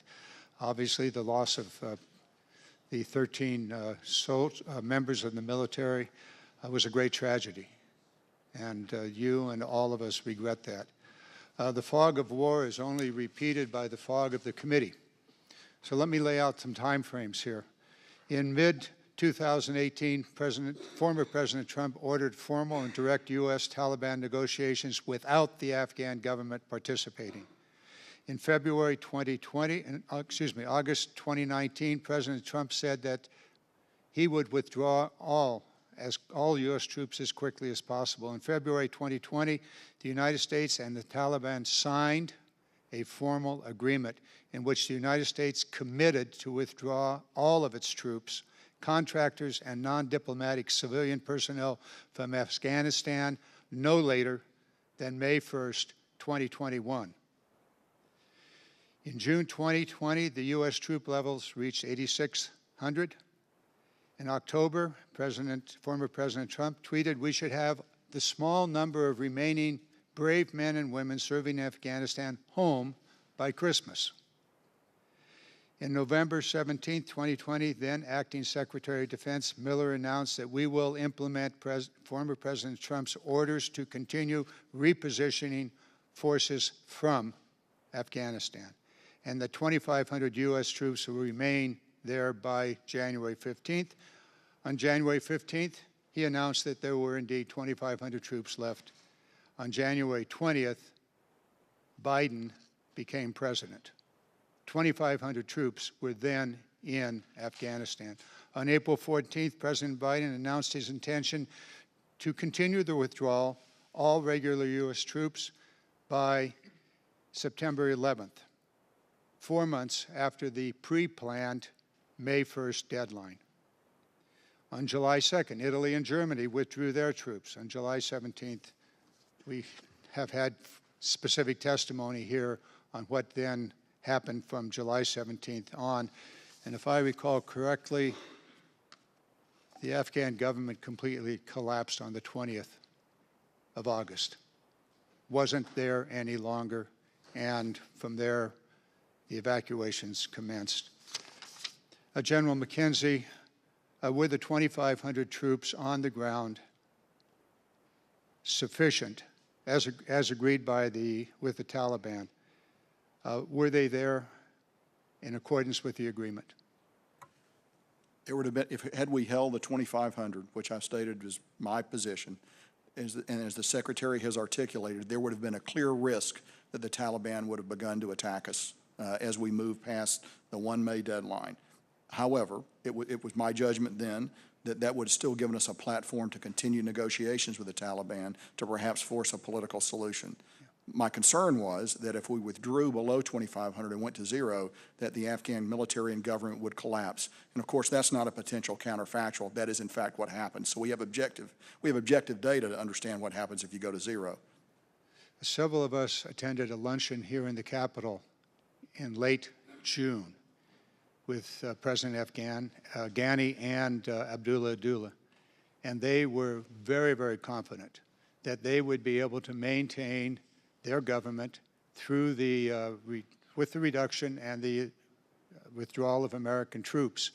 If they specifically said they had 300,000 troops, they could do it. They needed continued financial support. They needed the necessary intelligence from the United States. And they also needed to have certain airstrikes, drone strikes. That was their promise. They also said that they did not want to allow Afghans to leave. That's what they specifically told us. They did not want Afghans to leave. Obviously, Ghani decided that he would leave. What further questions? My time has expired. I'll yield back. Thank you. Mr. Whitman. Thank you, Mr. Chairman. Gentlemen, thanks so much for your testimony today. General Milley, I want to begin with you, and I want to build on a question that Ranking Member Rogers asked. On August 18th, President Biden said that there's no way possible that U.S. troops could be withdrawn from Afghanistan without the chaos that we saw unfold. In your best military judgment, was there a way to extract the troops without the chaos that we saw unfold? I just want to be clear, we're talking two different missions. The retrograde of the troops, the 2,500 everybody's talking about, those are advisors. That was complete by mid-July, and that was done actually without any significant incident. And that's the handover of 11 bases, the bringing out of a lot of equipment, et cetera. That was done under the command of General Miller. The non-combatant evacuation operation is different. Non-combatant operation, that was done under conditions of great volatility, great violence, great threat, and we inserted 6,000 troops on relatively short notice because there were some contingency plans to do that. That's a different operation, and I think that the first 2 days of that, as we saw, were not only chaotic but violent and high risk, but because of the skill and leadership of our troops, they were able to get control of a situation in an airfield in a country that was falling apart, and then execute the operation. So I think it would have been difficult under any circumstances, and I think our soldiers performed extraordinarily well, actually, in 48 hours getting control of an airfield in another country, 8.5 time zones away. But I understand that, but you're talking about a very compressed time frame. I'm talking about the full extent about what you're looking at. You can talk about two missions, but I'm talking about in totality of what we're looking at there was a chaotic and disaggregated effort. It seems like to me that your professional military judgment would probably not have been focused in your recommendations in seeing this outcome. I just wanted to get from your my standpoint, recommendations at the time and my analysis at the time were aligned actually with what you've heard from General Miller previously and General McKenzie, was flatline at about 2,500 and go for a negotiated solution and make sure it's conditions-based. And we all render our advice, and presidents make decisions, and then we execute. This morning, you stated that the withdrawal was a logistical success but a strategic failure. And I would say that probably American citizens and the special immigrant visa holders would probably disagree. Those that were left behind would probably disagree with your assessment of a logistical success. That being said, I want to focus on the strategic failure aspect of that. You said yesterday that all you can do, and you just said it now, all you can do is provide your best advice, and it's up to the president to make the ultimate decision. In your best military judgment, did President Biden's decisions cause this strategic failure? I think, as I said yesterday, first of all, I'm not going to judge a president. That's the job of the American people. That's the job of Congress, not my job. I'm asking for your best military judgment, for your judgment. My assessment is this is a 20-year war, and it wasn't lost in the last 20 days or even 20 months, for that matter. There's a cumulative effect to a series of strategic decisions that go way back. Bin Laden, right on the Tora Bora, for example. We knew where he was. We were 1,000 meters away. Could have ended it perhaps right there. The shift from going into Iraq and pulling all the troops out of Afghanistan, with the exception of a few others. Major strategic decision. Not effectively dealing with Pakistan as a sanctuary. Major strategic issue that we're going to have to really unpack. The intelligence piece, pulling advisors off 3 or 4 years ago out of Candax, so we blinded ourselves to our ability to see the will, the morale, the leadership, and the training. There's a whole series of decisions that take place over 20 years. I don't think that whenever you get some phenomena like a war that is lost, and it has been, in the sense of we accomplished our strategic task of protecting America against al-Qaeda, but certainly the end state is a whole lot different than what we wanted. So whenever a phenomena like that happens, there's an awful lot of causal factors, and we're going to have to figure that out. A lot of lessons learned here. Thank you. And I want to build with your answers to Secretary Austin. Secretary Austin, imagine that you had a number of opportunities in your capacity as Centcom Commanding General to brief President Obama, and I imagine that Vice President Biden was probably privy to these briefs. Was he a regular attendee when you gave these briefs? The Vice President was frequently in the Situation Room when we conducted meetings, yes. Gotcha. Let me go from there then to the Battle of Kunduz, which we know Taliban took over, Afghan forces retreated. Did you recognize that as the beginning of the weakness in the ISAF mission? And were there issues at that point of intense interest to Vice President Biden? I'm sorry, that's going to have to be a question for the record because the time has expired. Ms. Spear is recognized. Thank you, Mr. Chairman. Thank you all for your extraordinary service to our country. I want to just set the record straight on a couple of points. It was in 2017 that then President Trump relaxed rules of engagement for airstrikes, and there was a massive increase in civilian casualties, a 330% increase during Trump's administration. Compared to the previous 10 years, there was a 95% increase in civilian deaths from 2017 to 2019. It was then President Trump who in mid-2018 ordered talks with the Taliban without the Afghani leadership. And it was in February 2020 when that formal agreement was made. Now, Chairman Milley, you identified the Taliban as a terrorist organization. Can you tell us anything about former President Trump's intent to invite the Taliban leadership to the United States or to Camp David specifically? I have no personal knowledge of that invitation. I saw it in the media, but I was not part of any discussions or decision-making on that. I have no personal knowledge. Secretary Austin, did the previous administration develop plans for withdrawal? And was there any handoff to you of those plans? There was no handoff to me of any plans for withdrawal. So then President Trump calls for a total withdrawal by May 1st, 2021, and no plans had been made during his administration for withdrawal. I would say that, I'm confident that General Miller, who was anticipating a decision one way or the other, was making plans, and I certainly would defer to General McKenzie in terms of what he might have done. But in terms of handoff from administration to administration, secretary to secretary. There was no handoff to me. All right. It is not true that on April 27th, President Biden, through the State Department, called on all Americans in Afghanistan to leave by commercial flights? Can any of you answer that question? Well, that was in fact what happened. I don't have knowledge of that. All right. That was in fact what happened. So we put on notice all Americans in Afghanistan on April 27th. It was time to get out. Let me ask you this, General Milley. What was the impact of President Trump's drawdown to 2,500 troops despite the Taliban's noncompliance with much of the peace agreement?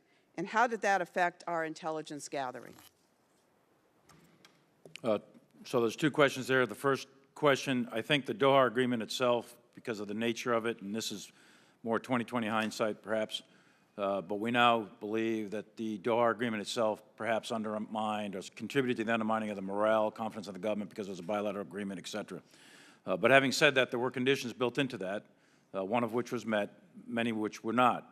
And the drawdown to 2,500 proceeded because of the fundamental condition of they weren't attacking us was being met.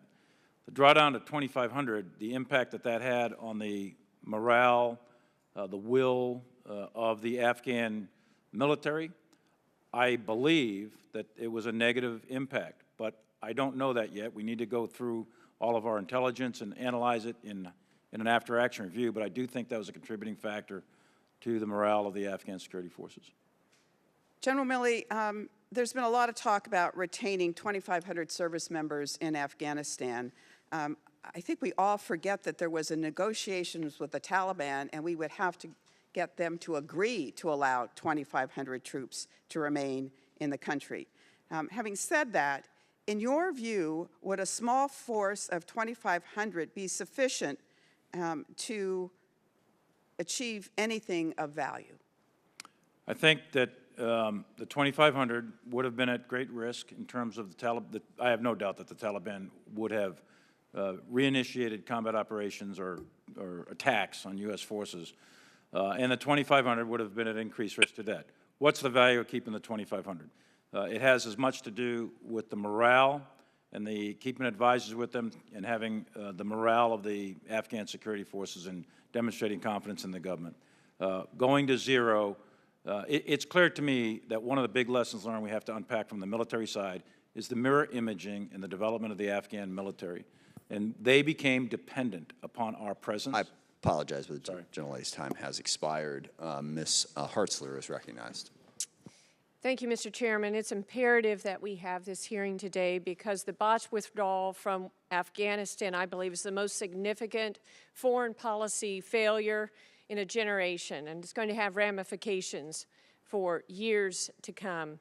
And so we need to get to the bottom of this. And first I want to start off to General Milley, a question that you made a comment earlier that you'd be, well, I wanted to ask you, did you tell General G when you talked to him on the phone that if we were going to attack China that you would let him know ahead of time?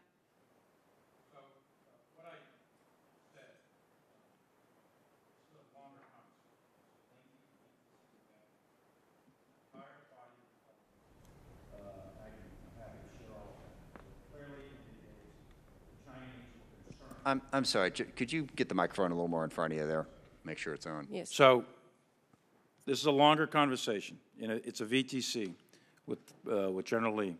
And there's a body of intelligence that leads up to this that was persuasive to Secretary Esper, myself, and many, many others, that the Chinese thought wrongly that the United States was going to attack them. I am certain, guaranteed certain, that President Trump had no intent to attack. And it was my task to make sure I communicated that. And the purpose was to de-escalate, calm things down. You shared all that earlier, I understand. And as part of that, just say, did you or did you not tell him that if we were going to attack, you would let him know? as part of that conversation, I said, General Lee, there's not going to be a war, there's not going to be an attack between great powers. And if there was, the tensions would build up. There'd be calls going back and forth from all kinds of senior officials. I said, hell, General Lee, I'll probably give you a call, but we're not going to attack you. Trust me, we're not going to attack you. These are two great powers, and I am doing my best to transmit the President's intent, President Trump's intent, to ensure that the American people are protected from an incident that could escalate. I understand your intent, but I think you articulating that you would tell him, you would give him a call, I think is worthy of your resignation. I just think that's against our country, that you would give our #1 adversary that information and tell him that. But I'd like to go on to General Austin and ask you a question. According to President Biden, he chose you to serve as his defense secretary primarily because that you oversaw the full withdrawal of U.S. forces in 2011 from Iraq. But ironically, the 2011 Iraq withdrawal left similar conditions of governmental failure, the empowerment of regional terrorist organizations, most notably ISIS, and a humanitarian crisis of refugees and internally displaced people in desperate need of international emergency assistance. The 2011 U.S. military exit from Iraq was short-lived, with President Obama redeploying U.S. forces into Iraq and Syria in 2014 to defeat the Islamic State. Despite the administration's reassurances, it seems we may be in a similar trajectory in Afghanistan. After U.S. forces abandoned Bagram Air Base in July, the Taliban quickly took over the base and released 5,000 to 7,000 ISIS-K and Taliban prisoners. When the last U.S. troops evacuated from Afghanistan on August 31st, this administration handed over total government control to the Taliban, a known terrorist organization with leaders of the Haqqani terrorist network now in key positions within the Taliban's de facto government. And in recent weeks, the Taliban has deemed education irrelevant, barred women and girls from school and work, committed horrific retaliatory attacks on members of Afghan security forces and interpreters, and established suicide bomber schools within the country. We also know that al-Qaeda and ISIS-K both have reestablished a presence within the country.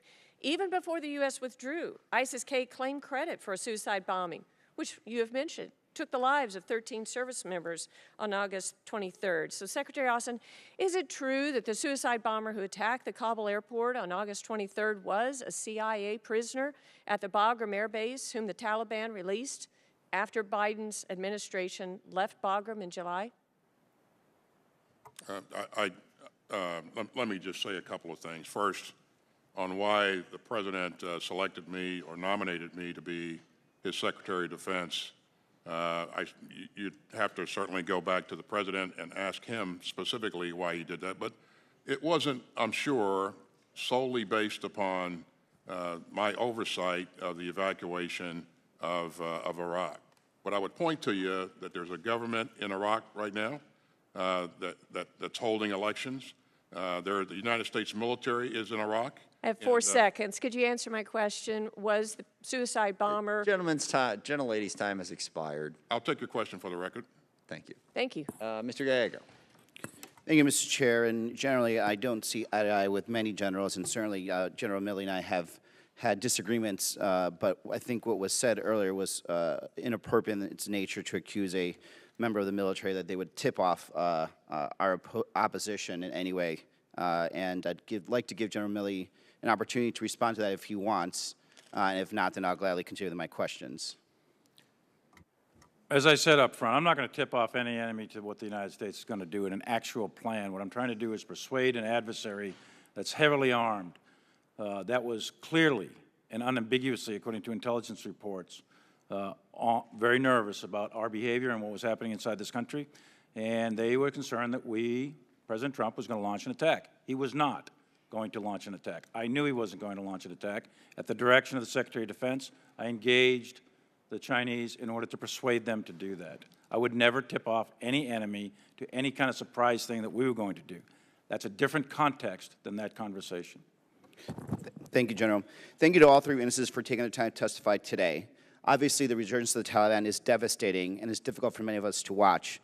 But sadly, it underlines the reality that after 20 years, 4 U.S. presidents, and billions of dollars, the conditions for a peaceful and stable Afghanistan could not be created. That is why I believe President Biden made the right decision to withdraw. Staying in Afghanistan, a prolonged and stalled conflict would have required more troops and more resources with no clear timeline. And I don't believe that we could ask our servicemen and women to give their lives for a mission that in the end wouldn't have been successful. I do, like many of you here, applaud our troops for the tireless effort to evacuate American citizens, our allies, Afghan citizens, and everyone threatened by the Taliban. And I still believe we have a moral imperative to help those who helped us in Afghanistan. And I and many of us will do everything in our power to continue to do that. I have some questions to begin with. General Milley, in your testimony, you know that the speed and scope of the collapse of the Afghan army and the government was a surprise. Yet the Taliban was clearly gaining ground in June and especially July before their arrival in Kabul. As we not only look toward the future of Afghanistan, but also think about our operations across the globe, what lessons specific to our intelligence gathering and analysis do you think DoD can learn from this experience? Do you think it's time for a larger rethink within the department about how to assess intelligence in a very rapidly changing environment? I do. I don't know the full answer yet, but I think that the primary reason we missed it was because we essentially cannot, and we have yet to develop a really effective technique to read people's hearts, their will, their mind, their leadership sort of skills. Those are intangibles. You know, the moral is to the physical is 3:1 in the conduct of war. So very difficult to measure. When we pull our advisors off of organizations at lower levels, you start missing that fingertip touch for that intangible of war. We can count the trucks and the guns and the units and all that. We can watch that from different techniques, but we can't measure a human heart from a machine. You got to be there to do that, and I think that was probably one of the most significant contributing factors to missing the deterioration in the morale of the Afghan army.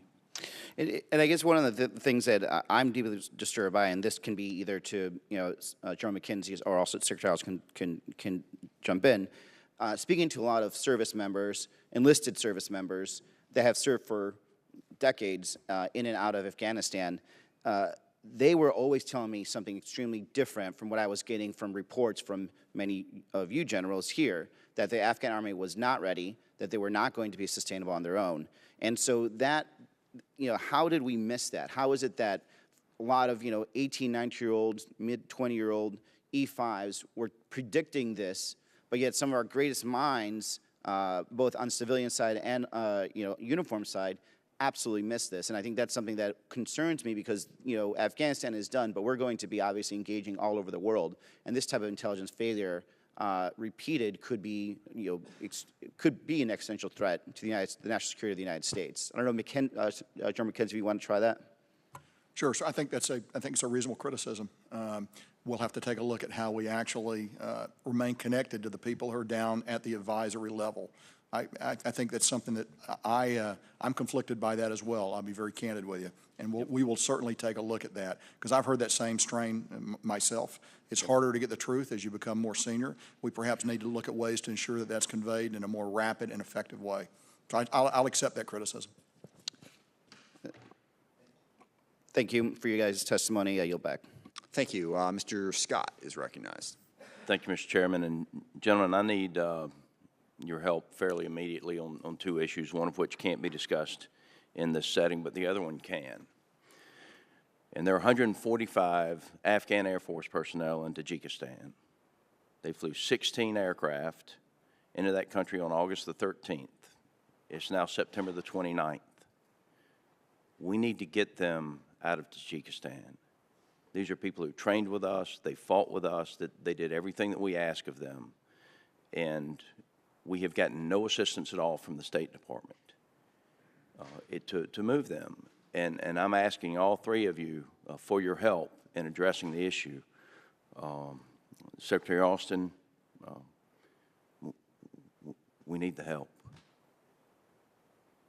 Acknowledged, sir, and we will get with State right away to see if we can move this forward. But I share your concern, sir. And thank you. And I do want to mention this, and I think this is where the frustration of every member of the committee comes in, that we had people in Uzbekistan. The State Department ignored them as well and said they would get to them when they got to them. But we have a lady in Tajikistan that's 9 months pregnant that's one of our pilots. And we need help removing them. We also need to make it clear to Uzbekistan and Tajikistan that is U.S. military equipment, and it is not to be returned to Afghanistan. And so I would appreciate if we could put that in writing to both of those countries that the equipment belongs to the U.S., not to Afghanistan. And you know, with that said, I appreciate your commitment to help. I do want to mention one thing, Secretary. You, State Department, we're using the number 124,000. That 124,000 is U.S. and NATO allies, correct? That's correct. We had provided a list of names of people who were P1, P2 SIVs to Central Command, to everybody we knew to get it to. And yet our people were not allowed into HKIA. They were at the gates, but they were not allowed into HKIA, even though they were on the manifest. And yet so many people came out of the country that appeared not to be on the manifest. So how was the determination made, and who got on a plane and who didn't get on a plane? Well, I can't speak to the exact processes that existed inside of HKIA at the time in terms of how people were sorted out. I can tell you that we tried very, very hard to get everybody that we possibly could out, especially American citizens and SIV applicants that have worked with us. We also owed it to our partners to help them get some of their people out as well, and they helped us with some security issues and other things while they were there. So. Secretary, I'm close on time, but I will tell you, I do think that that's a question that is going to linger and that the committee wants answers on, because we have P1, P2 SIVs that were left behind, and other people that were not or should not have been on the manifest seem to have gotten out. Well, I would just tell you, we're going to continue to work to try to get as many out as we can. In the last 48 hours, I think we've brought out an additional 63 American citizens and 169 legal permanent residents. So we're going to continue to work this. General McKenzie, you answered a lot of the questions that I had in your written testimony.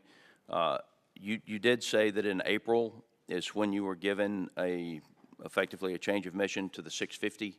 What date in April was that? I believe it was on the 15th. The 15th, so mid-April. Yes. When did we inform our partner forces that we had a change in mission and that we were going to retrograde from the 2,500 down to 650? That followed immediately, and that was through Scott Miller's headquarters on the ground. Okay. The process of outreach, both to President Ghani and to other members. It might have taken a couple of days for that process, but it was not kept from it wasn't secret. Very quick, was the 650 included in the 2,500, or is the 650 in addition to the 2,500 number? The 650 were different capabilities than the 2,500. So it would have been a total of 3,150. No. When we went from 2,500 down to an effective zero, we said we would keep 650. They went from to protect 25. the embassy. Yeah. Gentleman's time has expired. They went from 2,500 to 650, as I understand it, on their way to. That is correct, sir, but the capabilities were different. There were different forces to do different things. Crucial point. Thank you. Mr. Moulton is recognized. Thank you, Mr. Chairman. General Milley and Secretary Austin, my first question to you at our hearing on June 23rd was, why have you not started the evacuation of our allies already? You responded that we have a, quote, moral imperative to save the Afghans who work by our side. Secretary Austin, you said earlier today that moving too slow with the evacuation would put our troops at risk. So I want to know what you did personally, all three of you, between that June 23rd hearing and August 15th when Kabul fell to meet that moral imperative. Now, I hope it's a long list of things, so I'll take that for the record. But let me ask you this. Do you believe you did enough, Chairman Milley? I do. I think that we provided the advice necessary at the time. I think, yes. Secretary Austin. Yes.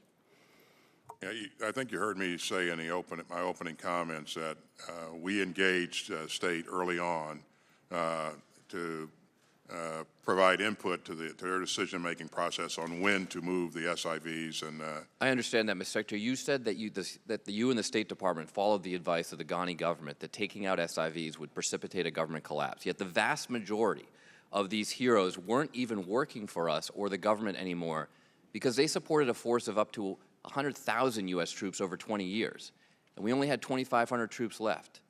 So why on earth did you trust President Ghani? Again, not my decision. To your point, I had input to that decision-making process, but it's not as if I was influenced by President Ghani. I understand, Mr. Secretary. So you've said this repeatedly, that this is state's responsibility.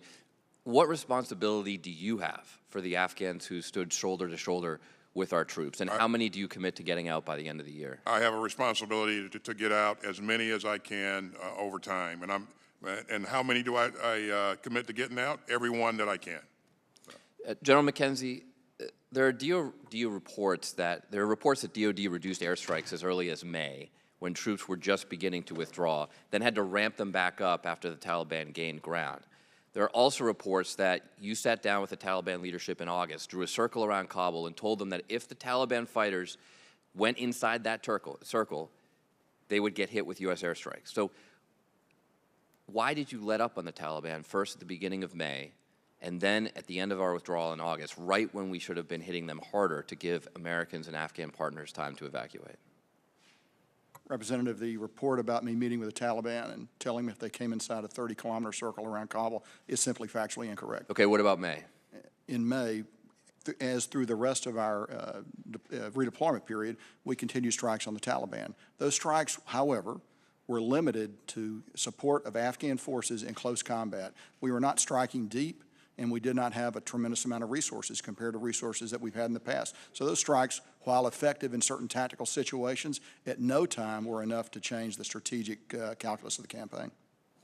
General McKenzie, you went from 2,500 troops in Afghanistan in April to 650 in July, and then turned around and put 5,000 back into Kabul. Now, you've said repeatedly that you personally believe the Afghan government would fall if we didn't maintain a certain number of troops in country. So why didn't you plan for an evacuation and leave enough troops on the ground to conduct it? So let's be very clear. The evacuation has to be ordered by the Department of State. The drawdown of U.S. forces was ordered by the President in April and completed in July.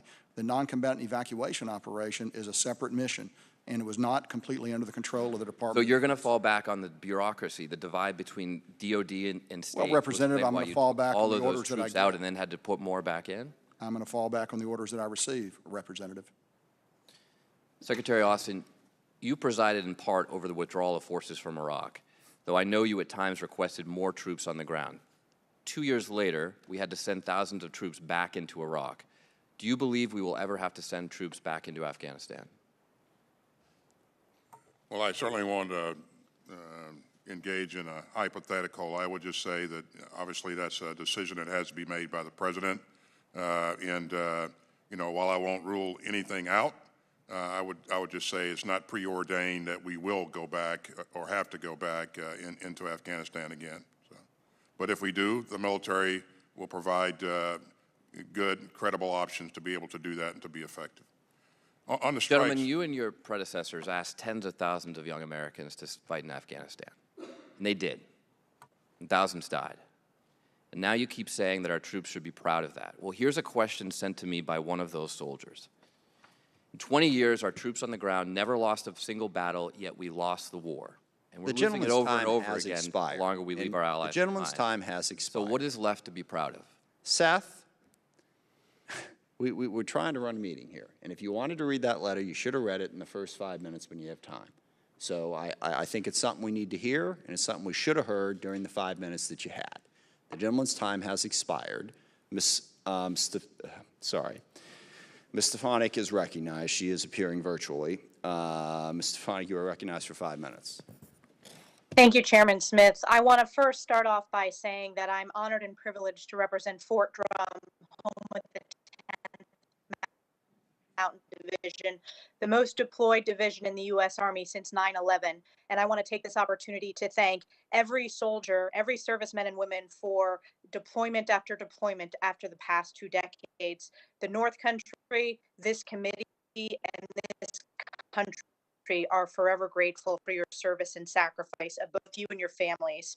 I want to direct my question, the first question, to any on the panel today, and it's about the evacuation and force protection efforts at the Hamid Karzai International Airport. Force protection efforts were made specifically as the ISIS-K threat intelligence came in before and after the suicide bombing at the airport. So, Representative, first of all, the 10th Mountain was a key part of our defense there at the airport, and I certainly appreciate their contribution to it. Force protection is something we balanced all the time against the requirement to let people come in and be processed and get on the airplanes. So we looked at that every day. And as you know, those two things are in tension, and you have to balance them every day. We had over 300 credible intelligence reports of ISIS-K attacks, plans to attack the airport. Turns out that they were able to carry out one successful suicide vest attack. They also launched rockets at us. There were many other attacks that we were able to either vector Taliban elements onto to prevent, or perhaps the Taliban were able to prevent those by the outer cordon that they established. But force protection was a key thing that we balanced throughout the entire operation, and we thought the risk was very high at all time. Again, principally from ISIS-K, and I'll pause there, ma'am. I'm going to follow up. We depended upon the Taliban for security to get the evacuees and Americans behind enemy lines into the airport. Did the United States or coalition forces provide money, any form of payment or assistance to the Taliban to expedite the evacuation of Americans as the security environment in Kabul deteriorated? No, we did not. What we did was we asked the Taliban to establish a cordon about 1,000 meters, 1 kilometer, beyond each of the gates, where we could reduce the number of people that were coming down and showing up at the gates, so we wouldn't have the possibility of a mass attack. They did that. They were not compensated or rewarded in any way for that. It was a very pragmatic, business-like discussion. I don't trust the Taliban. I didn't trust them then. I don't trust them now. So that was the method, that was the way we approached it. Thank you, General McKenzie. And Secretary Austin, I just want to get the department on record in addition to General McKenzie's answer. So there was no form of payment by the U.S. or coalition forces at any time during the evacuation to the Taliban? To my knowledge, there was none. And Chairman Milley? I have no knowledge of any money that transmitted from any element of the United States government to the Taliban whatsoever. My next question is, we are 20 years from the attacks on 9/11, and I obviously am from the state of New York, and it is a very, very solemn occasion for all Americans, but particularly New Yorkers every year as we commemorate that date. I would like to get your assessment. Is the terrorist threat from Afghanistan greater today or lesser than it was pre-9/11? I'll start with you, Chairman Milley. I think right this minute it is lesser than it was in 9/11. However, I think the conditions are set or could be set, and I testified to this yesterday, I say it again, I've said it in public many times. The conditions could be set for a reconstitution of al-Qaeda and or ISIS, and I gave some specific times in my statement, and I stand by those. I think that it's a real possibility in a not too distant future, 6, 12, 18, 24, 36 months, that kind of time frame, for reconstitution of al-Qaeda or ISIS, and it's our job now, under different conditions, but it's our job to continue to protect American citizens against attacks from Afghanistan. Secretary Austin, your response to that question? I would agree with General Milley that al-Qaeda has been degraded over time. Now, terrorist organizations seek ungoverned spaces so that they can train and equip and thrive, and so there is clearly a possibility that can happen here going forward. Our goal is to maintain a laser-like focus on this so that it doesn't happen. And I apologize, the gentlelady's time has expired. Mr. Carbajal is recognized for 5 minutes. Thank you, Mr. Chair. Thank you to all our witnesses that are here today. And I want to start by one of the things I like about this committee is that we're pretty bipartisan. But every once in a while, the partisan beast comes out. And I'm sure it happens from both sides of the aisle. This is my third term here. The administration from the other party, not in power, is oftentimes, depending what perspective you come to it, one is doing everything right and the other one is doing everything wrong.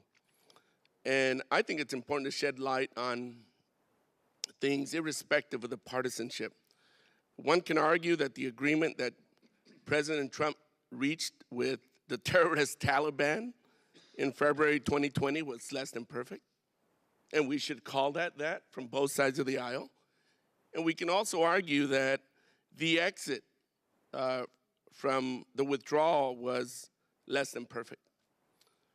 I certainly can say that I supported the Trump administration and the Biden administration in its goal to withdraw from Afghanistan. But again, it's been less than perfect. And so for me, I just want to shed a little bit of light on and refresh some of the memory on some of the numbers, going back a little ways. So General Milley, I want to make sure that I understand our troop levels since the Doha Agreement that was reached with the terrorist Taliban, signed by President Trump between February 2020, when the agreement with the Taliban was signed, to January 2021, and how many troops did the United States withdraw from Afghanistan? How many troops were withdrawn from January 2017 to January 2021? 12,600 U.S. troops when the Doha Agreement was signed on that day. 8,000 NATO. Can you repeat that again? 12,600 U.S. troops on 29 February 2020, with 8,000 NATO and 10,500 contractors, and the contractors are particularly important here. With respect to, on Inauguration Day, I'm showing 3,500 U.S. troops. That's the 2,500 advisors, and then there were some additional enablers that were there. 3,500 U.S. troops on 20 January, 5,400 NATO, and 6,300 contractors in Afghanistan on that day. Thank you. And I only draw attention to that to show the withdrawal that started many years before.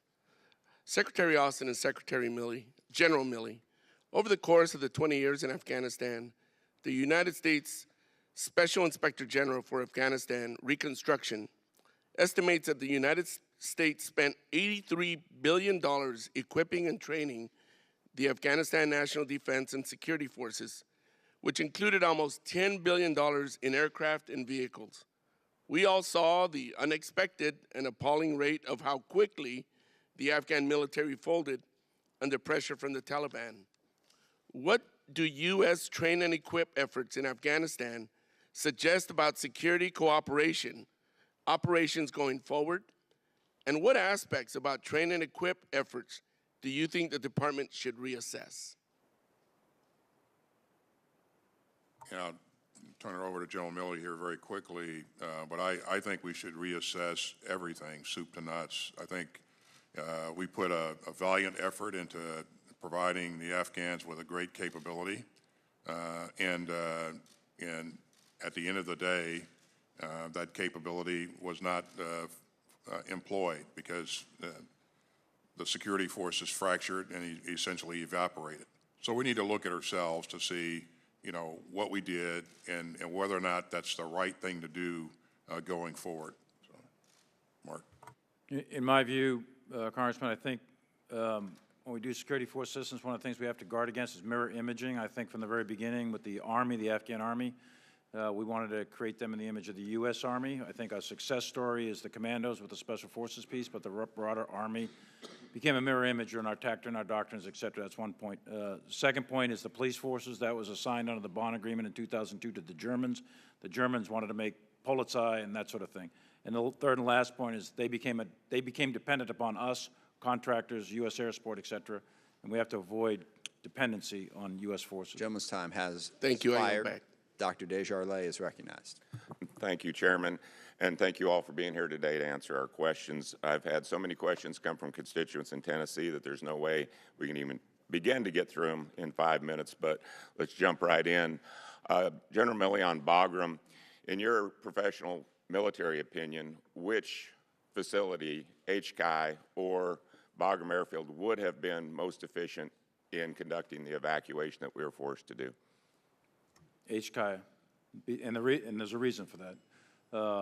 The vast majority of those personnel that we expected to have to conduct a NEO with were located in Kabul. That's point one. Point two is we were directed to maintain an embassy open and also the international zone for the other allied nations. So we had to do it out of HKIA.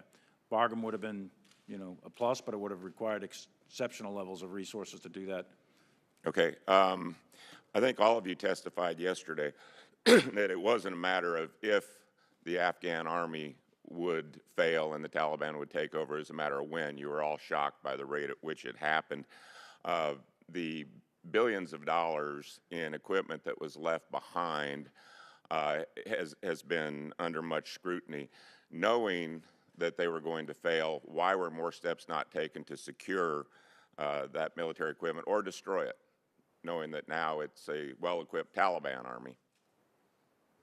Yeah, so the number is a big number, so let me unpack that a little bit. First of all, the $84 billion included all of the... I understand that. Let's just cut right to the equipment that was left behind. Why was so much left behind? Aircraft, MRAPs, weapons. Why was that there when you knew they were going to fail? The other thing I would say is that all of the equipment that we had that we were using, as I stated earlier, was evacuated by General Miller. Now, the reason that the Afghans had the equipment they had is because we wanted them to be successful, and they could not be successful without the appropriate. Okay, if they're watching these hearings yesterday and today, I'm guessing that they probably feel like they were played as fools, because you all just said you knew they were going to fail. So here we have an army we built up, we used them until we didn't need them anymore to accomplish Biden's objective and Trump's objective of getting out of Afghanistan. However, it went horribly wrong, as we can probably all agree to. General Milley, you started today and talked about your commitment to your office. You're the principal military advisor to the president, correct? That is correct. And that's to President Trump and President Biden. That's correct, and the Secretary of Defense and the National Security Council. Okay, and Senator Blackburn yesterday asked you about your conversations with several book writers, and you were fine with giving them your opinion, and I think you said that you had a rather blunt and forward phone call with House Speaker Nancy Pelosi. True. And she was concerned over the safety of nuclear weapons. Correct. Okay. In a transcript obtained from CNN Political, Woodward and Costa quoted Pelosi as saying, and this was to you, "What I'm saying to you is that they couldn't even stop him from an assault on the Capitol. Who even knows what else he may do? And is there anybody in charge at the White House who was doing anything but kissing his fat butt all over this?" Do you recall that? I haven't seen the transcript. Well, I think that would be firmly imprinted on my mind if the Speaker of the House told me that. I would just say there's a lot of disparaging comments made, and my focus was to assure her that the nuclear system and weapons were under control.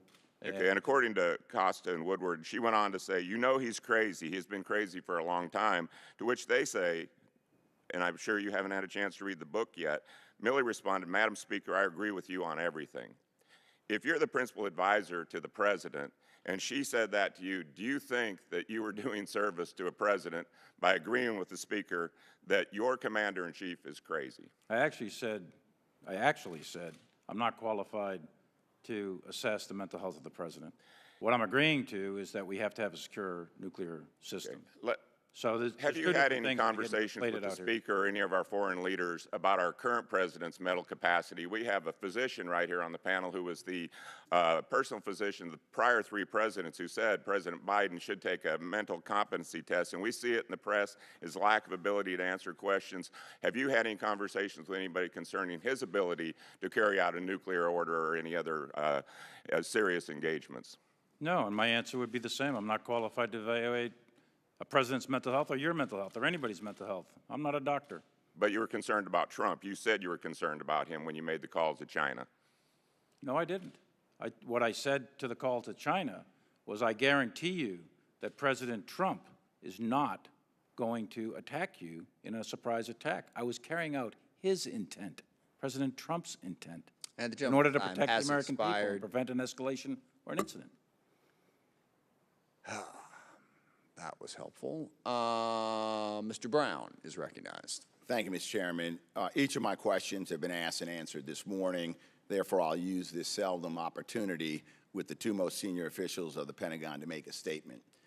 We cannot ask our men and women in uniform to fight forever wars, and I commend President Biden for recognizing this reality and bringing our troops home. But we know the threats facing our country aren't solely on distant battlefields. For decades, we've grappled with extremist ideologies within our own civilian communities and our military ranks. And there are no signs that we're winning this fight. As FBI Director Wray testified before the Senate Judiciary Committee earlier this year, January 6th was not an isolated event. Director Wray stated the problem of domestic extremism has been metastasizing across the country for a long time now, and it's not going away anytime soon. We know now that 12% of those charged in the riot on the Capitol have military experience, with at least one indicted rioter on active military duty. That's well above the participation rate of adults in the military. The last time you both were before this committee, you spoke about the issue of extremism in our armed forces. General Milley, you stated, from private to general, there's no room for extremist behavior in the United States military. And I commend you, Secretary Austin, for ordering the extremism stand down this past February to deal with the threat. You recognize this issue within the ranks, but I'm gravely concerned that too many of our military leaders do not. In April, at a Senate Armed Services Committee hearing, STRATCOM Commander Admiral Richard said he was, quote, very confident that the number of extremists in my forces is zero. And at the same hearing, General Dickinson, Commander of Space Command, echoed that assessment, claiming, in the formations that I've had throughout my career, I have not seen that. So I believe it's close to zero in my organization, if not zero. This ignores the clear evidence on this issue. A 2019 Military Times survey found more than 1/3 of active duty service members have witnessed white nationalism or ideologically driven racism in the ranks. You yourself, Secretary Austin, spoke of your experiences with extremism while you were in uniform. The Army CID's 2020 Gang and Domestic Extremist Activity Threat Assessment found a 66% increase in gang or domestic extremist activity from the previous year. And then in October of 2020, a Pentagon report to Congress detailed how domestic extremists actively recruit military personnel. We have a problem, the scope of which we don't fully understand. But Democrats and Republicans have asked the department for a definition of extremism, improved screening processes, and a status report on implementation of recommendations. You still have not yet received it. We have not received it, which is why just last week the House passed the fiscal year 22 NDAA, giving DOD additional authorities and resources to counter extremism in the department. So I was extremely disappointed to see the administration's statement of policy, which opposes the countering extremism provisions in the NDAA, citing overburdensome training and data collection requirements. Not a single sentence suggesting how to improve the provisions, just opposition to Congress. Congress is about to authorize and appropriate $768 billion to the department, nearly $25 billion more than the president's budget request, yet the administration views additional data collection and training requirements to counter the threat of extremism as onerous. We heard the same pushback when it came to addressing sexual assault in the military for 10 years before the department finally realized it was failing and that it needed greater tools. And we've documented systemic racism under the Uniform Code of Military Justice for at least 50 years, yet the department is making little, if any, progress to address that. Whether it's sexual assault or racial injustice, the department repeatedly tells Congress, we can handle it, commanders are responsible, we're studying it, we're ready to fight tonight. We cannot wait years, let alone decades, in the face of obstinance from the department before meeting the challenges of extremism in the armed forces. The time to address it is now. As this hearing reveals, there are many important issues for our military to address. In addition to the ongoing American-Afghan evacuations and anticipated over-the-horizon operations, we've got to care for our troops and the families, and that includes combating extremism in your formations in a way that we can take care of our troops and secure the nation. So please stop fighting Congress. Partner with us and accept the tools that you need to fix the problem. Thank you, Mr. Chairman. I yield back the balance of my time. Thank you. Mr. Kelly is recognized. Thank you, Mr. Chairman. Thank y'all for being here. And Chairman Milley, I just want to start. I understand the conversation with the Chinese leader. What I don't understand is you going to the press, Chairman Milley, and that disappoints me that you talk to the press about that. None of the other stuff, I think you were, I'm okay with that. I'm not okay with you talking to the press or authors. I want to talk just a little bit about Bagram. There's 2 runways at Bagram and only 1 at HK. Is that correct? That is correct. So there's strategic value to 2 runways versus 1. You would agree with that? It's entirely dependent on the mission. Yeah, and the other thing is there's standoff versus an urban environment, and there are strategic advantages and disadvantages to that. You would agree with that, General McKenzie? That's correct. Okay. Now I want to talk a little bit about the strike on August the 29th, I think. Who set the rules of engagement?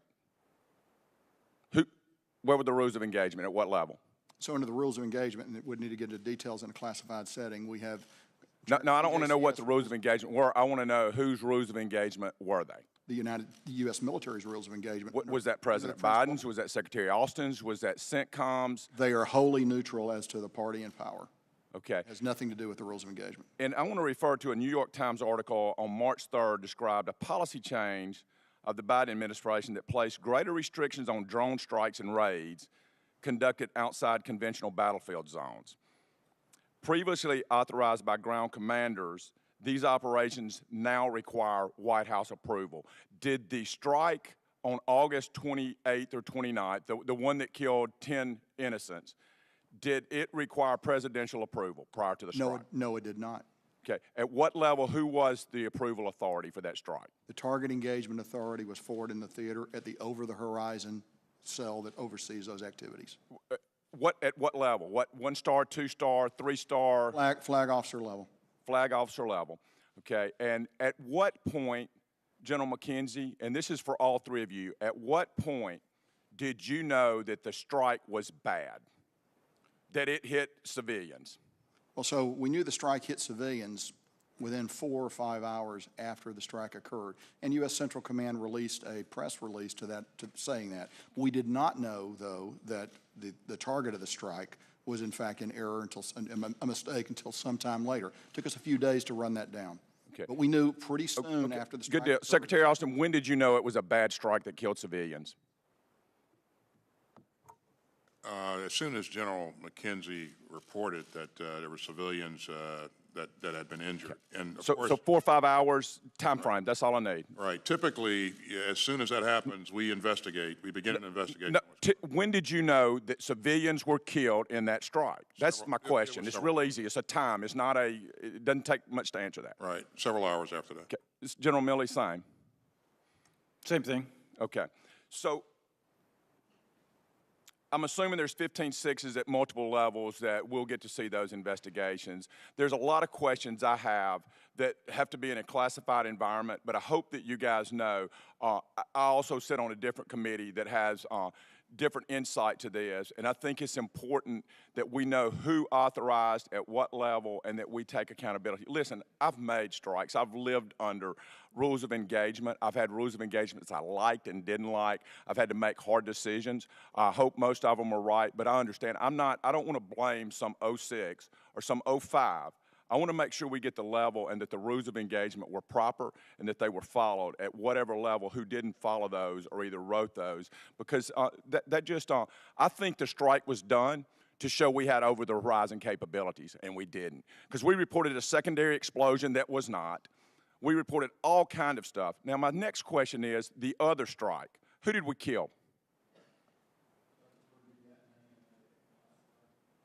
I'd prefer to pass you that name in a classified setting. Okay, can you tell me, was it an HVT or just a low-level terrorist? I think it was a facilitator, and it was a good strike. I think we got someone who, while not directly involved in the attack on Abbey Gate on the 26th, certainly fell within that circle of accomplishment. In a classified, I'd like to know that. And then my next question is, I just don't understand. I guess maybe I went to Union Public High School of 1100.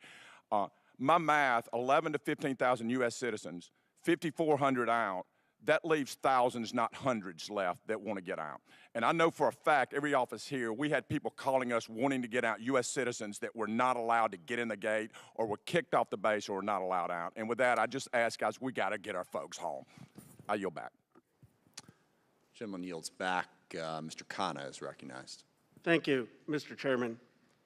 General Milley, I want to first thank you for your 42 years of service, for your principled commitment to civilian rule, for your commitment to military communication that kept this country safe for 3 decades during the Cold War, and for the sacrifice and patriotism that you and your family has shown.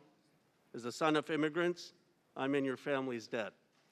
And I want to thank the 3 of you for ending America's longest war and executing the largest airlift in history.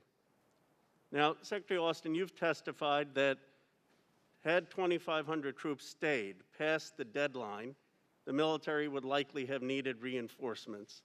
And I want to just make this clear. The choice for President Biden wasn't 0 troops or 2,500 troops. It was 0 troops or potentially many more troops. General Milley, just briefly, would you agree that at some point more than 2,500 troops would have been needed had the Taliban engaged in offensive strikes?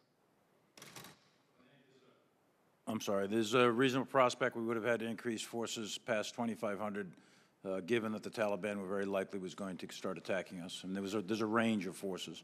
We're really talking about 2,500 to 4,500 in that range. Appreciate that. I want to talk about the strike that killed civilians. And I know, look, I think our military cares more about the loss of civilian life than any military in the world, any superpower ever in history.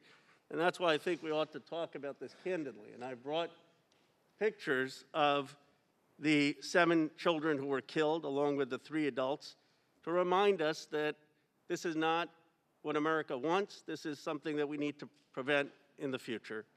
Press Secretary Kirby, who did a fine job during those 10 days, said you would support evacuating these family members as they have requested and resettling them in the U.S. Is that correct, Secretary Austin?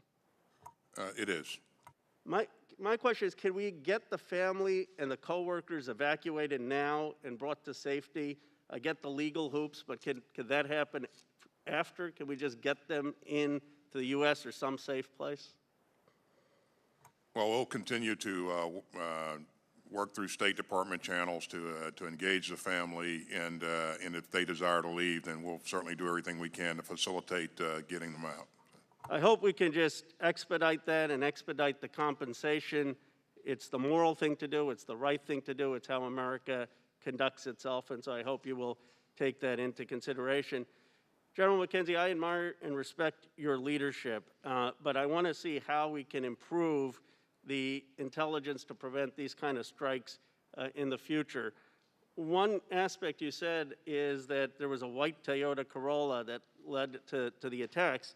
I'm sure you're aware, is there any car more common than a Toyota Corolla in Afghanistan? It's a very common car. Of course, there were many other factors that went into that decision, not simply the fact it was a Toyota Corolla. According to the Stars and Stripes, roughly 90% of cars registered in Afghanistan have been Corollas. One of the other things that concerned me is, based on my reading, and obviously you know more, the Corolla was parked next to a U.S.-registered California-based NGO that was delivering humanitarian assistance. And I guess the question is, did the DOD know about the NGO in advance of the strike? I would prefer to, since that's under investigation now, I'd like to defer that question. I would just hope that we can make sure going forward that our department will cross-check its intelligence to make sure that aid organizations are on no-strike lists. I assume that if there is a aid organization or hospital, those are on no-strike lists? As Representative, as are mosques, which are often used by ISIS-K as training sites as well. All right. Again, I believe that our military goes through extraordinary lengths to prevent this. It's not to try to be an indictment of anyone. I just want to make sure we continue to improve the processes and that we do right by the families who were suffered this unspeakable tragedy. Thank you again to the 3 of you for your leadership, and thank you to everyone who served. Regardless of one's view in Afghanistan, I find the attacks on your integrity and patriotism to be a dishonor to this committee and a dishonor to your service. Thank you. Gentleman's time expired. I have to ask the witnesses a question. A little complicated scheduling thing going on here. We are scheduled to have votes at 1:30-ish. My plan would be to, if we could go to that period, get through that, take the break then. But it's been a while. If you need a break earlier, we can take a 15-minute break at 12:30, and I wish there was an easier way to do this, but totally up to you. Would you like to break at 12:30, or would you like to just go until votes?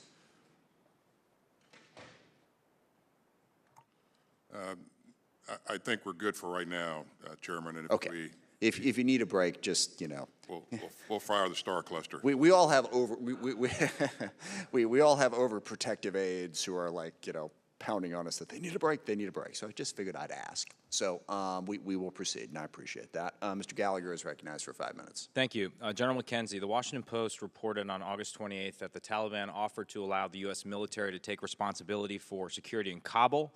Did you meet with Mullah Baradar to discuss such an offer?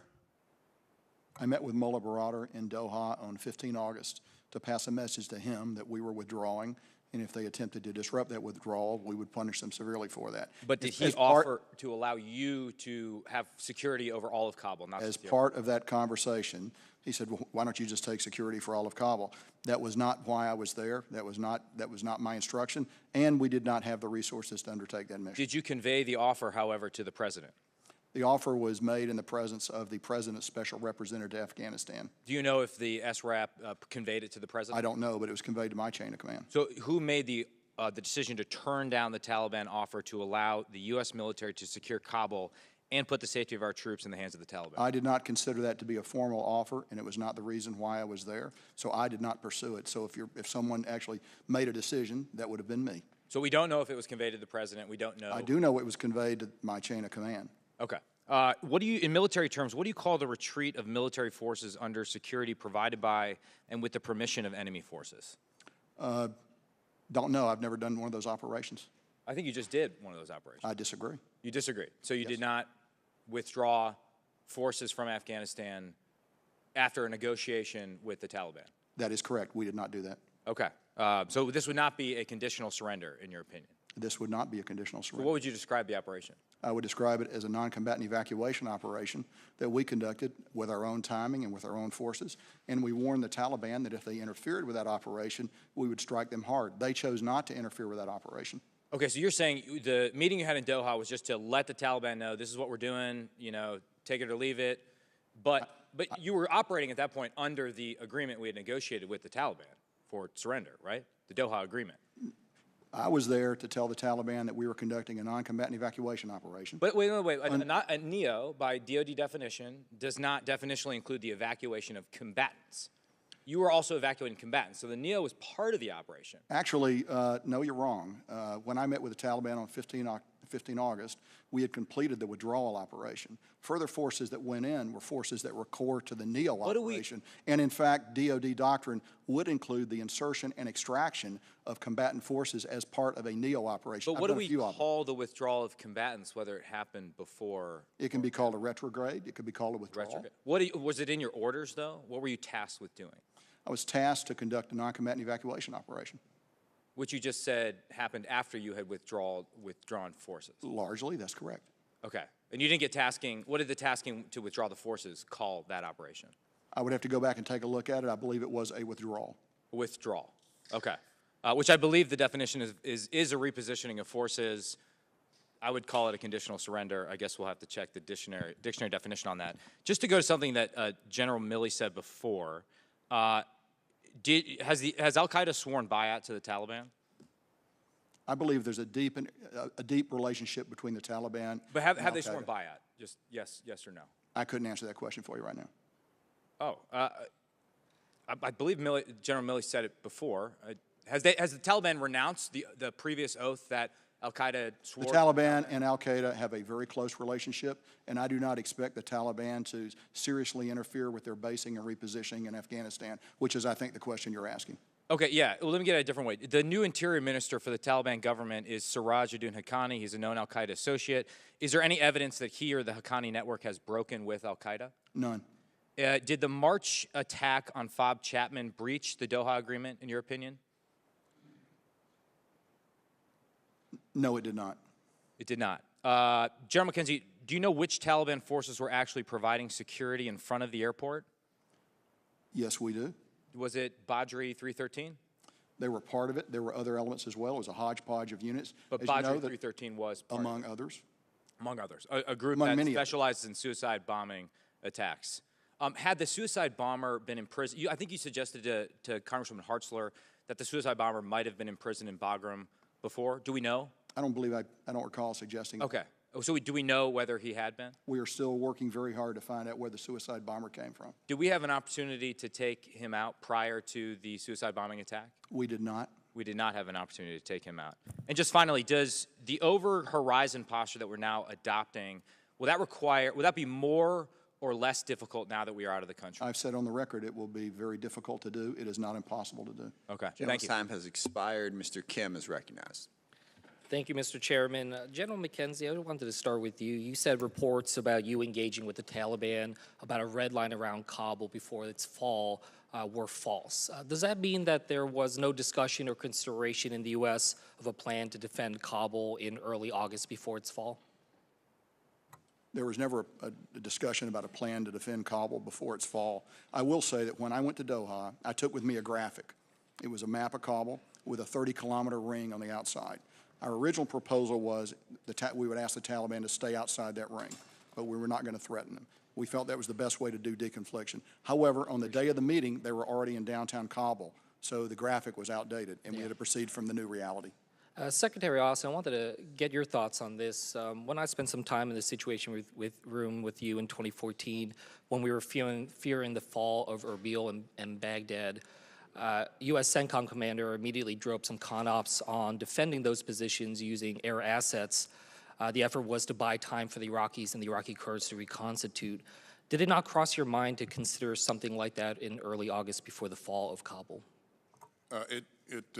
This is certainly something we considered. You know, we took a look at what we would need to do to protect the embassy, and if we had to do a NEO, what could we do to buy time for that operation to take place?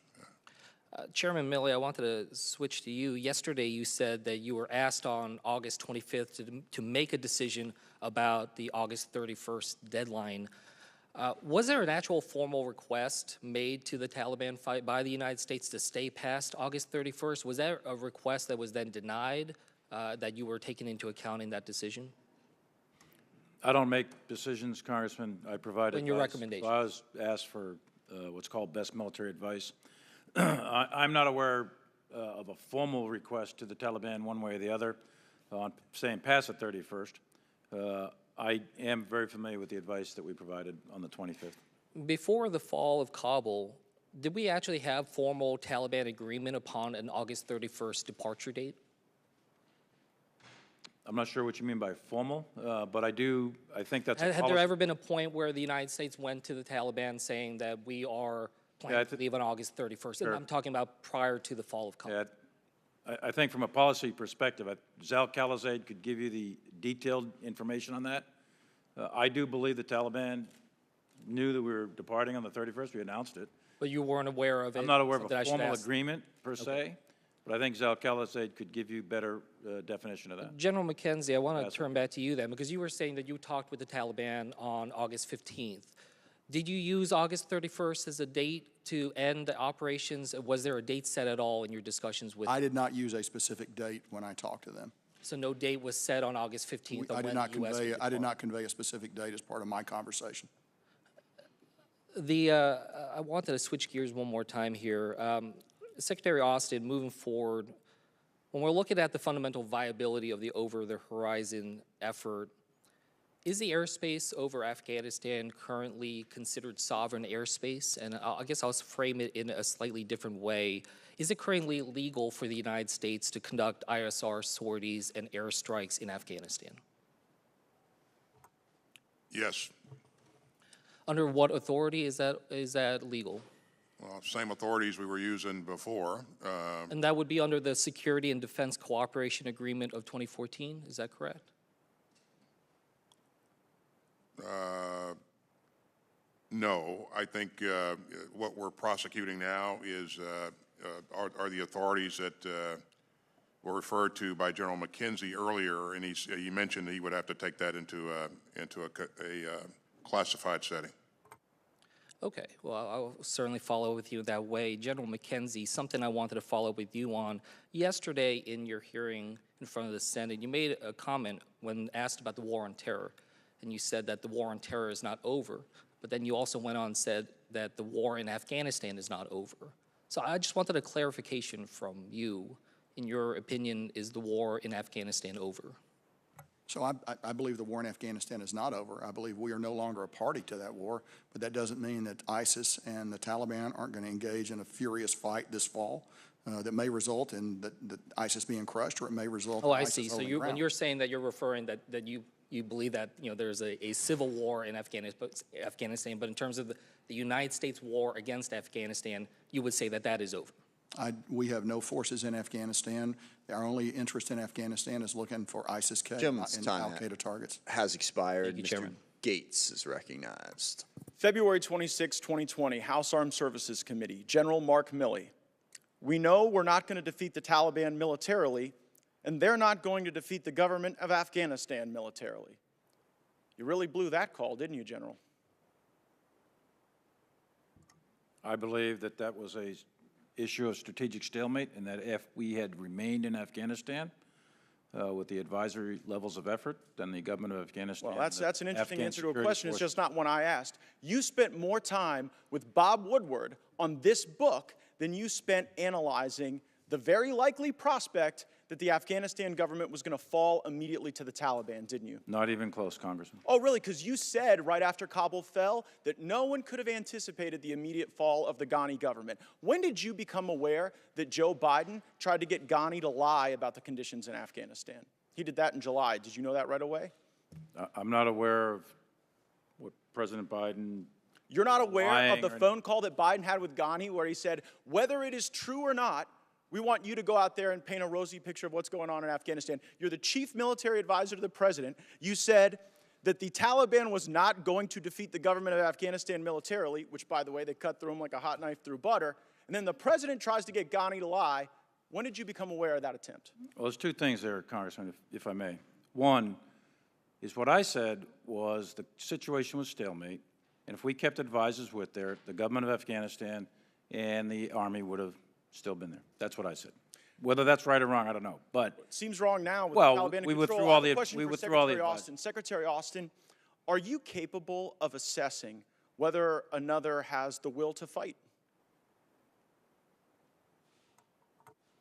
No, we're not, and that's the point that the chairman made earlier. So. That's just like an incredibly disappointing thing for the Secretary of Defense to simply say, I can't assess whether someone has the will to fight, but it is consistent with your record. I mean, during the Obama administration, I think they gave you about $48 million to go train up some folks in Syria to go take on the Assad government, and I think your testimony was that only 4 or 5 survived first contact with the enemy. So what confidence should this committee have in you, or should the country have in you, when you've now confessed to us, and whether it's the swing and a miss in Afghanistan that General Milley talked to the Senate about yesterday, total failure, or whether it was your failures in Syria, you don't seem capable to look at a fighting force and determine whether or not they have the will. Well, Is that an embarrassing? You recall, Congressman, that the end result was the SDF that we stood up that was very, very instrumental in turning the tide of battle up in Syria. Oh, yeah, turned it so much. You've got Assad in power in Syria. You've got the Taliban in power in Afghanistan. I mean, where have you been? The focus was ISIS, Congressman, and those forces had significant effect on the ISIS network. It just seems like you're chronically bad at this, and you have admitted that, I guess, which is to your credit. But you know, when people in the military, like Lieutenant Colonel Stuart Scheller, stand up and demand accountability, when they say that you all screwed up, when they point out that General Milley's statement that that the government of Afghanistan is not going to get defeated by the Taliban, well, he ends up in the brig.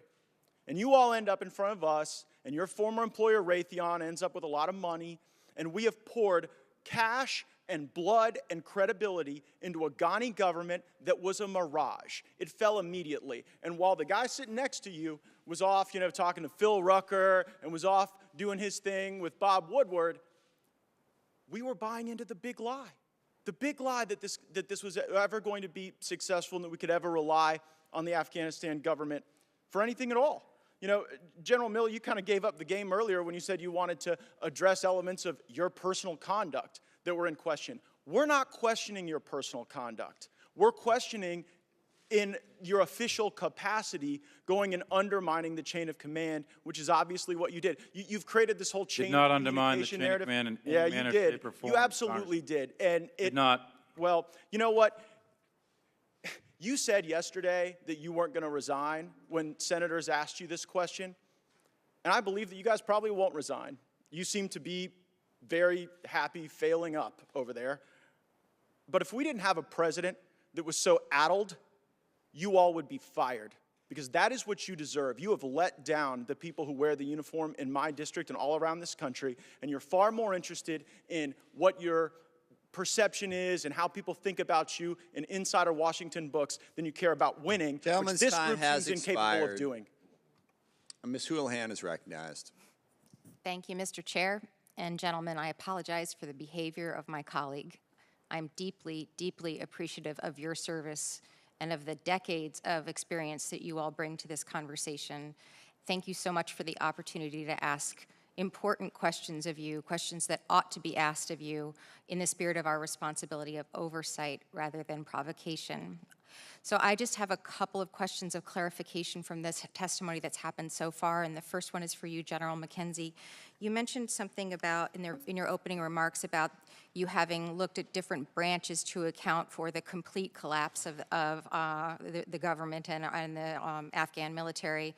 That's the first time, frankly, that I've heard that scenario being articulated out loud. Most of the testimony that I've heard prior to this has been we could have never foreseen that. So as somebody who's a decision, a branching engineer type person, that's what I do. I'm intrigued to see if that is indeed what you did have and what the likelihood you put to that and the cost that you associated with that would be. So as we drew up the NEO plan, one of the assumptions of the NEO plan was that the Afghan military would be able to continue to secure HKIA, the airfield, because the Turks were there, but they only actually secured a small fraction of the airfield, maybe 20% of it. The rest of that long perimeter around the entire. But since we stated that as an assumption, by the way we plan, we have to say if that assumption's wrong, because an assumption is a future hypothetical condition that we believe is going to occur. We felt that was always something that we should challenge. So we developed a plan if that assumption failed, if they melted away. So we had a branch plan that was developed as part of the overall NEO plan, where we would introduce adequate combat forces to physically take over securing the perimeter of that airfield in case the ANDSF did melt away. Well, as we got into the first week of August, it began to look increasingly likely that they would melt away. So I talked to the secretary, talked to the chairman, and we agreed to begin to flow forces in for that contingency. Thank you. And my question to you, related for all three of you, and perhaps we'd start with you, General, is how long have you believed that the Afghan military might not be up to the task of taking over and maintaining security against the Taliban? We discussed a lot of different timelines over the course of the last few months. Has it been inevitable for 5 or 10 years? How long have you been relaying that information or that concern possibly to any of our senior leaders or senior administration, if you could share that with us as well?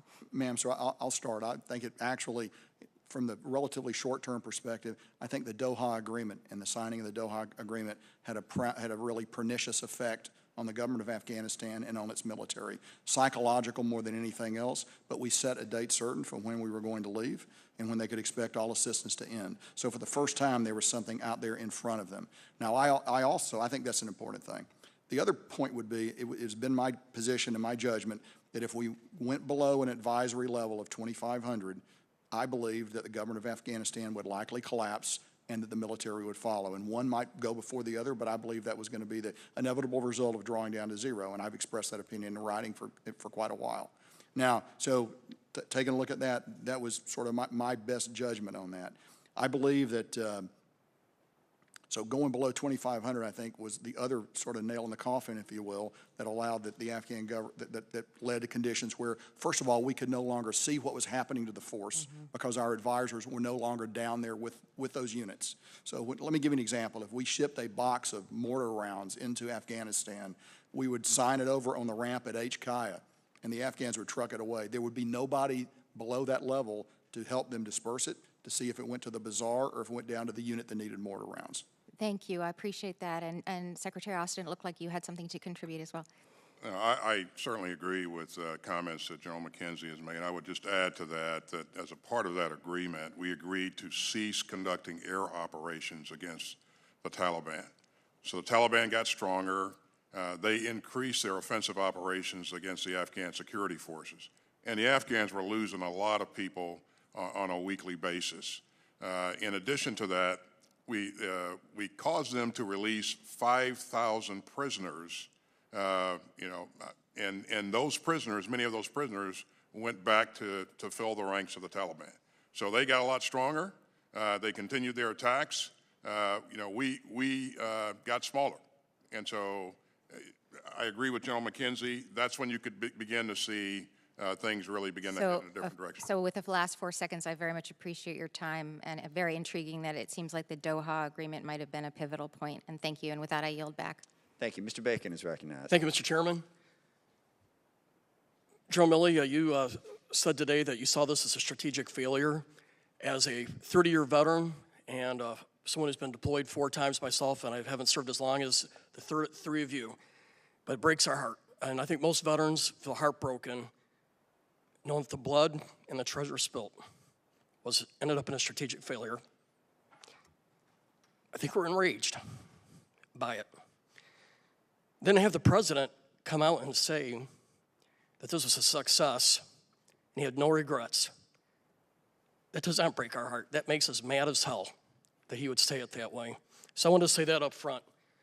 Secondly, the fact that President Biden on ABC said that no one that he can recall advised him to keep a force of about 2,500 troops in Afghanistan. It's not true. We heard yesterday, we've heard today, that the chairman of the Joint Chiefs and the Centcom commander advised differently.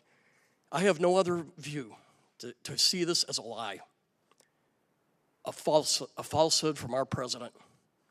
That makes us mad as hell too. Thirdly, I think it's important to point out that this committee, for well over a year, cautioned both presidents against a premature withdrawal from Afghanistan. In fact, Republican and Democratic members of both the House and Senate were so concerned at the risk of a calendar-based withdrawal that we passed a law to prevent it. In fact, the chairman of this committee voted for it when it restricted President Trump. Section 1215 of the 2021 NDA prohibited any president, regardless of political party, from drawing down below 2,500 troops until the Secretary of Defense, in consultation with the Secretary of State and the DNI, provided Congress a detailed plan explaining how the U.S. would continue to conduct counterterror operations in Afghanistan following U.S. withdrawal. How would the U.S. conduct an orderly transition of security functions to the Afghan military? And how would the U.S. protect Americans who remained in country? And how would the U.S. coordinate any such withdrawal with our NATO allies? In short, every single failure that we are now witnessing, Congress warned against in writing in a law over a year ago. But after taking office, President Biden, I'm referring to, we wrote to the Biden administration reminding them that it was not permitted to go below 2,500 until it provided assurances to Congress that our vital interests could be secured. Despite clear congressional intent, backed by statute, this did not happen. The day after taking office, the newly confirmed Undersecretary of Defense for Policy, Colin Powell, wrote to the members of this committee essentially stating that President Biden was smarter than Congress, was confident he had all the angles covered, and believed it was not in the national interest to provide Congress with the assurances required in Section 1215. And Mr. Chairman, I ask unanimous consent to enter this letter into the record. Without objection, so ordered. Okay, my first question here, General McKenzie, I think one of the reasons that the Afghan forces crumbled much quicker than we ever assessed was that we pulled most of our air cover, we took the mechanics away from the Afghan forces, and we pulled out a lot of our logistics capabilities. Do you see this as underlying reasons why the Afghan forces collapsed? I think all of those reasons contributed to why they collapsed. Should it even surprised us when we take away most of our air power that they were used to having, that they would just pull the rug out from underneath them, General? Well, my position all along has been if you go to zero, if you go to a state where you're not going to be able to maintain their forces on the ground, that a collapse is inevitable. I have to further say I did not see it coming as fast as it did. I thought it would be a matter of into the fall or into the winter. I did not see it happen in 11 days in August. Thank you. General Milley, I appreciate your candor about this being a strategic failure. How does this embolden al-Qaeda, ISIS, and what does it do to Russia, China, and Iran, seeing how we responded in this retreat? I think the Taliban sitting in Kabul significantly emboldens the radical jihadi movement globally. The analogy I've used with many others is it likely will put a shot of adrenaline into their arm. Their grandfathers defeated the Soviet Union in the war in Afghanistan many, many years ago, and they are taking this on their own networks right now and declaring it a major victory. So I think it's a big morale boost. I think it remains to be seen. I think the Russians are quite scared, not scared, I guess concerned, of terrorists coming across the borders into their near abroad. China is very complicated. They've got a significant issue in their western hemisphere, or in their western part of their country. I think Iran now has to deal with a very complicated issue on their border that may or may not be friendly. Gentleman's time has expired. Thank you, General Milley. I yield. And I do want to make a comment, because I actually watched the George Stephanopoulos interview before this hearing with Joe. Joe Biden did not say that no one suggested that we should keep 2,500 troops there. I read the quote. I have the time. It was my quote. Moment. I have the time. Well, and what he said was, you cannot have 2,500 troops stay there in a stable situation. So we should at least be accurate about what information was provided. I would urge everyone to go back and actually look at the words and not take what is being said here as accurate. Chairman, I read the quote. I read it too, and I read it with a clear, open vision of what he was saying, not with a bent to try and make sure that we could successfully have a partisan attack on him. He was asked, could they stay there in a stable environment? That is the option he said wasn't on the table, not because it wasn't offered, but because it didn't exist. And while we're ripping apart these three gentlemen here, I want to remind everybody that the decision the president made was to stop fighting a war that after 20 years it was proven we could not win. There was no easy way to do that. Mr. Chairman, I believe that General Bacon was clear. If he had and just should be defended. I will be happy to yield Mr. Rogers' time when I am done. What he made clear was we needed to stop fighting a war that for 20 years we've had these conversations over and over again. Democrats bash on the Republican president more than they bash on the Democratic presidents. Republicans bash on the Democratic presidents more than they bash on the Republican presidents. But the end result was the same. 20 years of an endless series of decisions by very intelligent, very capable, very committed people. Any implication that the three gentlemen in front of us are not very capable, very intelligent, and very committed to this country is simply partisan political opportunism.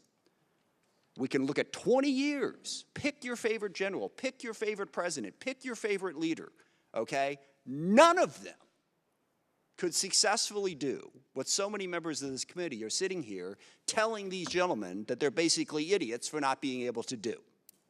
We should pause for just a moment and think about the fact that maybe that's the wrong argument. Maybe the mission itself was really hard to achieve. And what President Biden said is, we're done.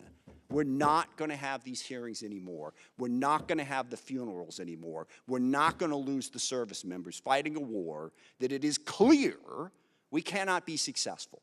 And we all pick nits on this decision or that decision. Why didn't you say this? Why didn't you do that? 20 years of a whole lot of different people leading has led us to this point. And we said we're going to stop.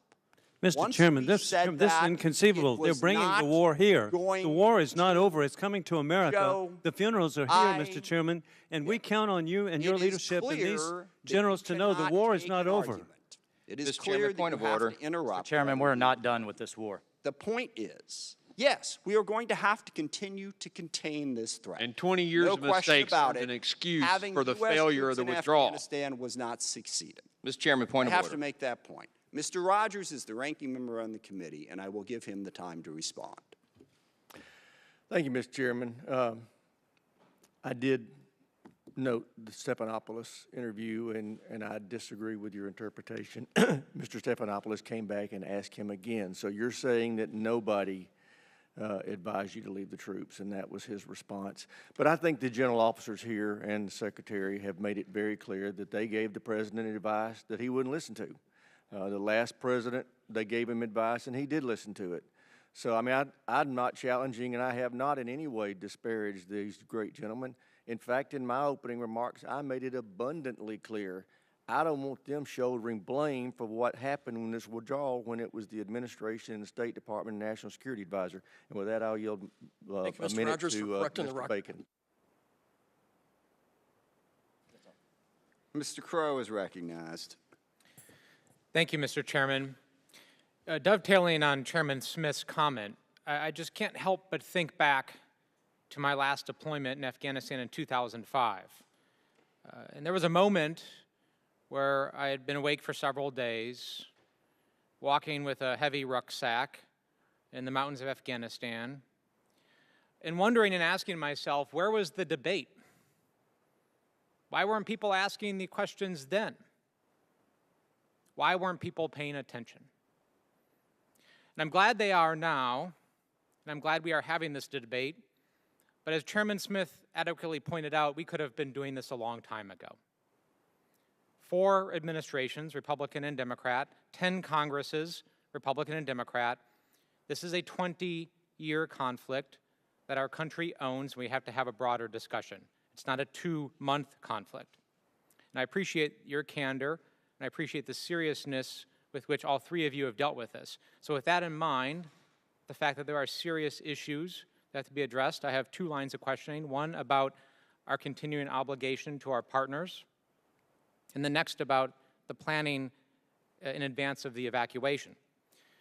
Now, I want to start the partner question with a recognition that I believe firmly that all 3 of you share as deeply as I do a sense that we have a continuing obligation, because all 3 of you served, and I know that all 3 of you have friends who are still there. They have names and faces. So I'm not going to question your commitment to this. The department has a very narrow but important role going forward here. And that role is to provide employment verification to folks so they can be properly vetted and evacuated. That's very hard to do without boots on the ground now. So what can the department do more going forward, and what is the plan to do that employment verification, to get that paperwork in the hands of our friends so we can get them evacuated? One of my undersecretaries is leading an effort to ensure that we can help improve the process of employment verification. If you think back 20 years, ago, when people were actually helping us, helping contractors that were working for us, some of the documentation very, very difficult to get your hands on now. So we're working to see what we can do to improve this. We want to work with Congress to if there's any way that we can adjust requirements or adjust, our ability to ease this process along. We certainly want to do that. But we're taking this on in a very serious way. So. Well, I appreciate that, and we stand ready and willing to continue to work with you to solve this, because certainly our combat operations are over, but we have that continued obligation, as you have often noted. The last is about the evacuation planning. There were 2 tabletop rehearsals, one in June and one in August. The June 11th one dealt with processing of evacuees. These are interagency tabletop exercises that involve the Department of State. The August 6th one, my understanding, dealt with scenarios for both a permissive and a non-permissive NEO. So for the August 6th tabletop, the State Department was involved in that tabletop. Coming out of that tabletop exercise, did the department have, in your opinion, an adequate understanding as to the State Department's plan and role to conduct vetting and processing of evacuees at HKIA? I believe they did, but I also urged state, I felt that by nature, the Department of Defense can move very fast on issues like this. I felt that we were not completely aligned with state on that. There were still some things they could do faster, and I believe they tried their very best to address those, particularly in terms of providing additional processing power, if you will, to move people through the chain from the consular officers and other people to move them forward. State representatives took that message on board very seriously at the tabletop exercises. So the lack of complete alignment, in your view, has to do with the processing power that was necessary to push forward on the ground. There were probably other things. That was, from my perspective, as who was going to be responsible for identifying people, getting them out of Afghanistan and getting them into the pipeline. That's what I was personally most concerned about. There were other issues. That was my principal concern. Thank you. Mr. Chairman, I yield back. Congressman Crow, if I could just two other sessions before that, 28 April and 8 May. I think we owe you some answers for the record. The gentleman's time has expired. I now recognize Mr. Banks for 5 minutes. Thank you. General Milley, why is it important for the military to be non-political? I think an apolitical military is critical to the health of this republic.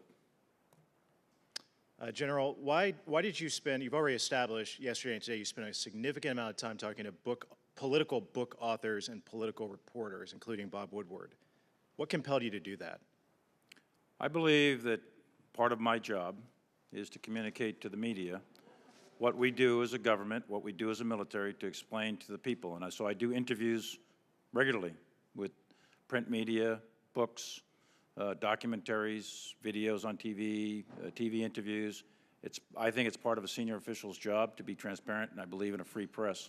What happens when a military general becomes a political figure? You would agree that's dangerous? I think it's dangerous, and I have done my best to remain personally apolitical and to try to keep the military out of actual domestic politics. And I made a point of that from the time I became the chairman, and especially beginning last summer. You told us, you told the Senate yesterday you hadn't read the book or any of the other political books that have come out, but I don't know how anybody could read the Bob Woodward book. I don't know how you could read it and not be greatly embarrassed about its contents, especially in how it's related to you. Are you embarrassed by the book? I haven't read the book yet. Are you embarrassed by the portrayals of the book? No doubt you're aware of them.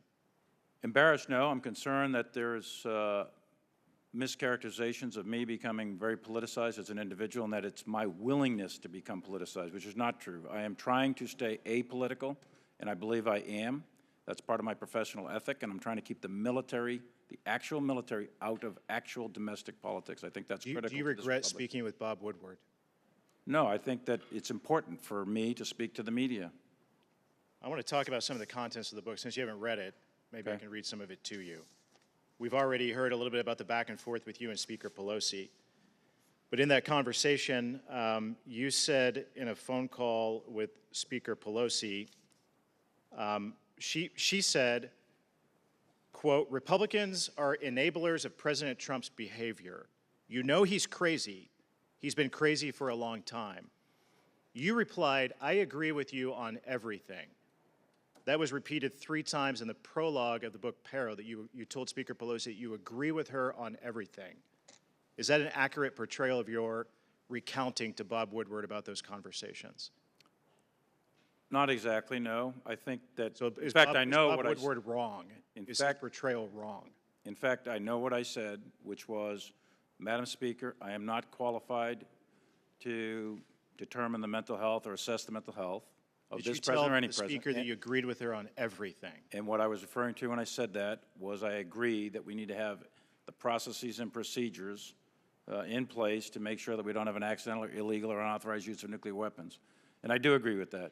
And we do have those procedures. You said you agreed with her. According to Bob Woodward, I'm not agreeing with her. Bob Woodward is right or you're right. I am not agreeing with her assessment of the president, nor the book also goes on in talking about the January 6th riot. It says that you told Bob Woodward that you wrote in a list in your notebook of groups that you personally believe were responsible for the attack and that you associated with it. quote, and you call these groups, quote, domestic terrorist or this domestic terrorism. That list included in your notebook, according to Bob Woodward from your conversations with him, Nazis and Oath Keepers, but it also included 2 conservative media outlets that you listed in your notebook, including the Epoch Times, which, by the way, is a news outlet that was founded by critics of the Chinese Communist Party, and Newsmax, which is the second most watched conservative media outlet in the country today. Do your notes about January 6th reference both Epoch Times and Newsmax as on a list of domestic terrorists? I'm not recalling this conversation at all. It's in the book. It may be in the book. I haven't read the book. I'm not recalling a conversation about Newsmax, Epoch Times. Do you have a notebook that lists Newsmax and Epoch Times as domestic terrorists as recounted by the Bob Woodward book Peril? Or is Bob Woodward lying to us in the book? I don't know.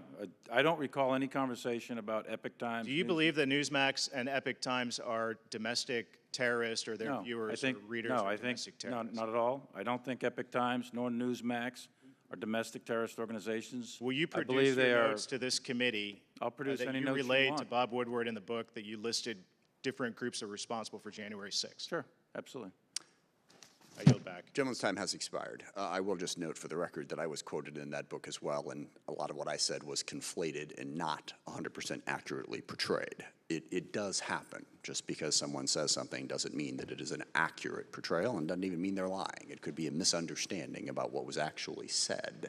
Ms. Slotkin is recognized for 5 minutes. Thank you, and thank you, gentlemen, for being here and for the work that you've done. I think, obviously, the level of back and forth on the committee today represents some real stress in the system about the withdrawal and what it means, but also about, you know, an interest in politicizing national security issues, which I have real issues with. Can I just ask, I think the question I get asked the most in my district about our withdrawal from Afghanistan is, are we safer now than we were on September 10th, 2001? And I believe, and I've certainly answered many veterans who have reached out, that I believe their work was valuable and worthy. We kept al-Qaeda and other groups distracted and destabilized so that we could build up our national security apparatus, our homeland security here, to make us safer. So it is, of course, hard to hear from this panel that right now we are safer, but we have to watch for the reconstitution of these terrorist groups. No one likes to hear that. I would ask that we get a classified briefing on our over-the-horizon posture, just so we understand. I understand we can't do it in open session, but just so we understand what, on this committee, what we can expect when it comes to watching those threats. So I'd ask for that commitment. But as someone who served in Iraq with the CIA, we watched the reconstitution of al-Qaeda in Western Iraq, which became ISIS. What are the tripwires, I guess Secretary Austin and then General Milley, that you are looking for that would push you to engage the White House and say, hey, we have a real problem here? What are those specific things that you're looking for that would change your assessment from one of, you know, we're all right now, to we need to take more significant military action? Thanks. First, on your request for an over-the-horizon capability brief, we'll certainly sign up for that. I committed to the chairman to do that early on. And I'll have General McKenzie and the Joint Staff and my policy people in that brief as well. Thank you. In terms of specific areas that we're focused on, we're looking at their ability to develop a capability to export terror to the homeland here. Whether or not, you know, if we see senior leaders beginning to have freedom of movement in Afghanistan, if we see them developing capability in training camps and other things. If we see them moving people back and forth across international boundaries, those are things that we're looking for. And again, it will take time to develop this a true intel picture of what's going on. And we've begun that work, and we'll continue. We'll remain focused on this throughout. General Milley. The specific indicators and warnings I'd like to take to a different session, but in general, what we're looking for, leadership, capability, training, those sorts of things, and demonstrations of intent that al-Qaeda and or ISIS is going to do external operations against the United States or our interests. If we pick up on those, then it's our obligation to present the President with options to deal with it. And General Milley, we've seen some reports that in our attempts to try and get over-the-horizon posture in countries around Afghanistan, that we've had discussions with the Russians about some cooperation. Can you help us understand that? For those many of us, that just gives us like the hair on our neck starts to go up. Can you explain to us what we're discussing with the Russians and what we are willing to do and not do with the Russians? Again, I'd prefer to take that into a classified session. As you probably know, about a week or 10 days ago, I discussed over in Europe with the Russians, had a session with 32 Chads and from all the European NATO nations, and then I had a separate session with my counterpart, General Gerasimov. And I can talk to you in a classified session about that, but in the main, we're not asking permission, we're not negotiating, I guess is the word, but President Putin and President Biden had a conversation, and I was following up on that conversation at other direction, direction of my superiors. I would just say, I think given that it's not permissible right now to share classified information, this committee should be informed should there be any movement towards that with the Russians. Thank you. General Lady's time has expired, and we've had classified we will have continued classified briefs, as we have said, as many members have said, I think accurately. The counterterrorism strategy in South Asia is going to be a crucial policy issue for all of us to deal with going forward. Ms. Cheney is recognized. Thank you very much, Mr. Chairman. General Milley, on January 6th, we had a violent attack on our Capitol. It was an effort to stop the constitutionally prescribed process of counting electoral votes. It's the first time in our nation's history that we did not have a peaceful transfer of power. In the aftermath of that attack, many of the members of our constitutional system failed to do their duty. Many of them punted. Many of them today are still attempting to obstruct the investigation into that attack, attempting to whitewash what happened. General Milley, you found yourself in your constitutionally prescribed role standing in the breach. And for any member of this committee, for any American, to question your loyalty to our nation, to question your understanding of our Constitution, your loyalty to our Constitution, your recognition and understanding of the civilian chain of command is despicable. I want to apologize for those members of this committee who've done so, and I want to thank you for standing in the breach when so many, including many in this room, failed to do so.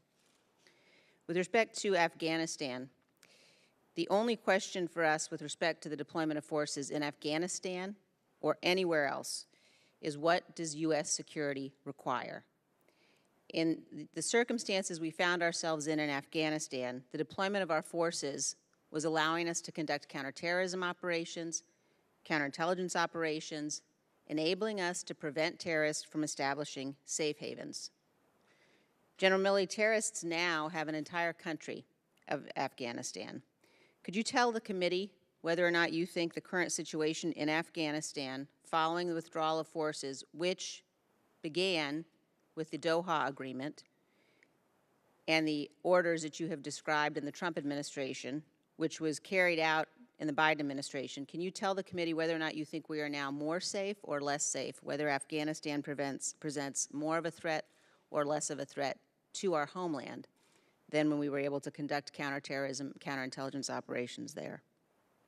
I think right now, right this minute, we are more safe because of the efforts over the last 20 years. However, I do think that conditions are more likely than not to develop over the course of time that will allow for the reconstitution of al-Qaeda and or ISIS. And that time varies depending on which analyst you're listening to, but sometime between, say, 6 to 12 and maybe 36 months. And when you look at the situation that we face today in terms of what's going to be necessary, the loss of life, the loss of treasure has been tragic, has been devastating. But when you look at where we are likely to find ourselves, do you think that our ability to defend ourselves will now be more expensive, will cost us more in terms of lives and treasure going forward, or do you believe that the withdrawal will present a situation where we have to devote less resources to the war on terror? I think the ends are going to remain the same to protect the American people, but the ways and means are going to change. And I think it's going to become much more difficult now in order to conduct counterterrorism operations against a reconstituted al-Qaeda or ISIS in Afghanistan. Not impossible. We have the capabilities and means to do that, but it will be more difficult. Secretary Austin, are members of the Haqqani network still a potential target for the United States military? We do recognize that members of the Haqqani network are recognized terrorists, yes. So they are a potential target for the United States military? Potentially, yes. Secretary Austin, the Biden administration has been saying that the Doha Agreement is still in effect and that they will hold the Taliban to their, quote, counterterrorism commitments in the Doha Agreement. But the Taliban is using this agreement to protect terrorists. The Taliban is intertwined with the Haqqani network, and al-Qaeda has, in fact, sworn buyout to the Taliban. So can you explain exactly how that agreement that's enabling terrorists is going to be useful as some kind of a tool to hold the Taliban to any kind of a commitment? I think we should do everything within our power to keep pressure on the Taliban to do what they said that they were going to do, and we heard what they said. We will watch their actions, but I think we should continue to apply pressure wherever possible to cause them to keep al-Qaeda activity in check. And again, you've heard us say a couple of times today that we recognize that this is the Taliban. And trust is not an issue here necessarily. We hear what they're saying. We're watching what they do.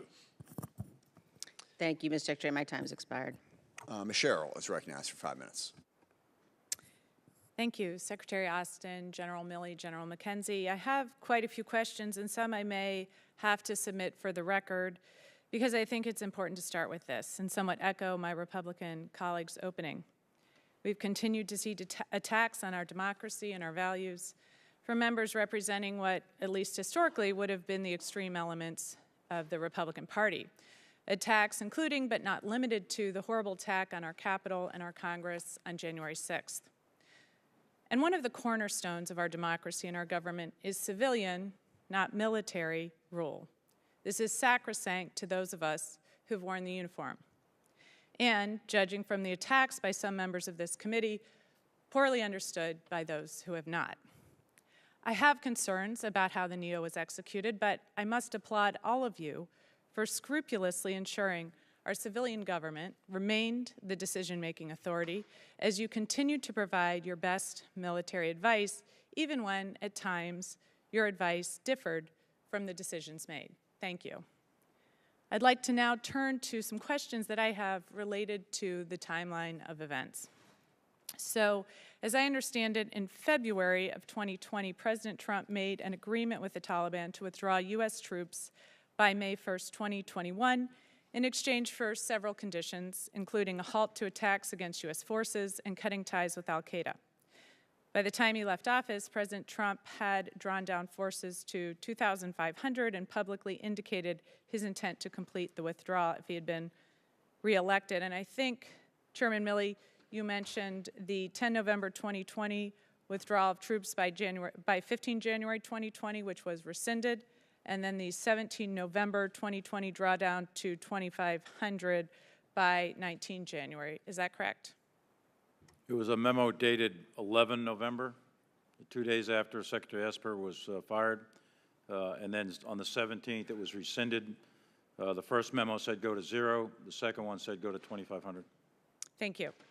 And so were you consulted on the decisions to open negotiations solely with the Taliban to the exclusion of the Afghan government, General? Very, very late in the game, like days before the signing. And General Milley, were there concrete plans for withdrawal from the previous administration that were shared and developed with military leadership? Well, we were 12,600 on the day that the Doha Agreement, 12,600 U.S. military in Afghanistan when the Doha Agreement was signed. Part of that agreement was to go to 8,500 within, I think it was 135 days. I'd have to go back to the agreement and look at it. And then it was to bring down all the U.S. military, NATO, contractors, close all the bases by 1 May.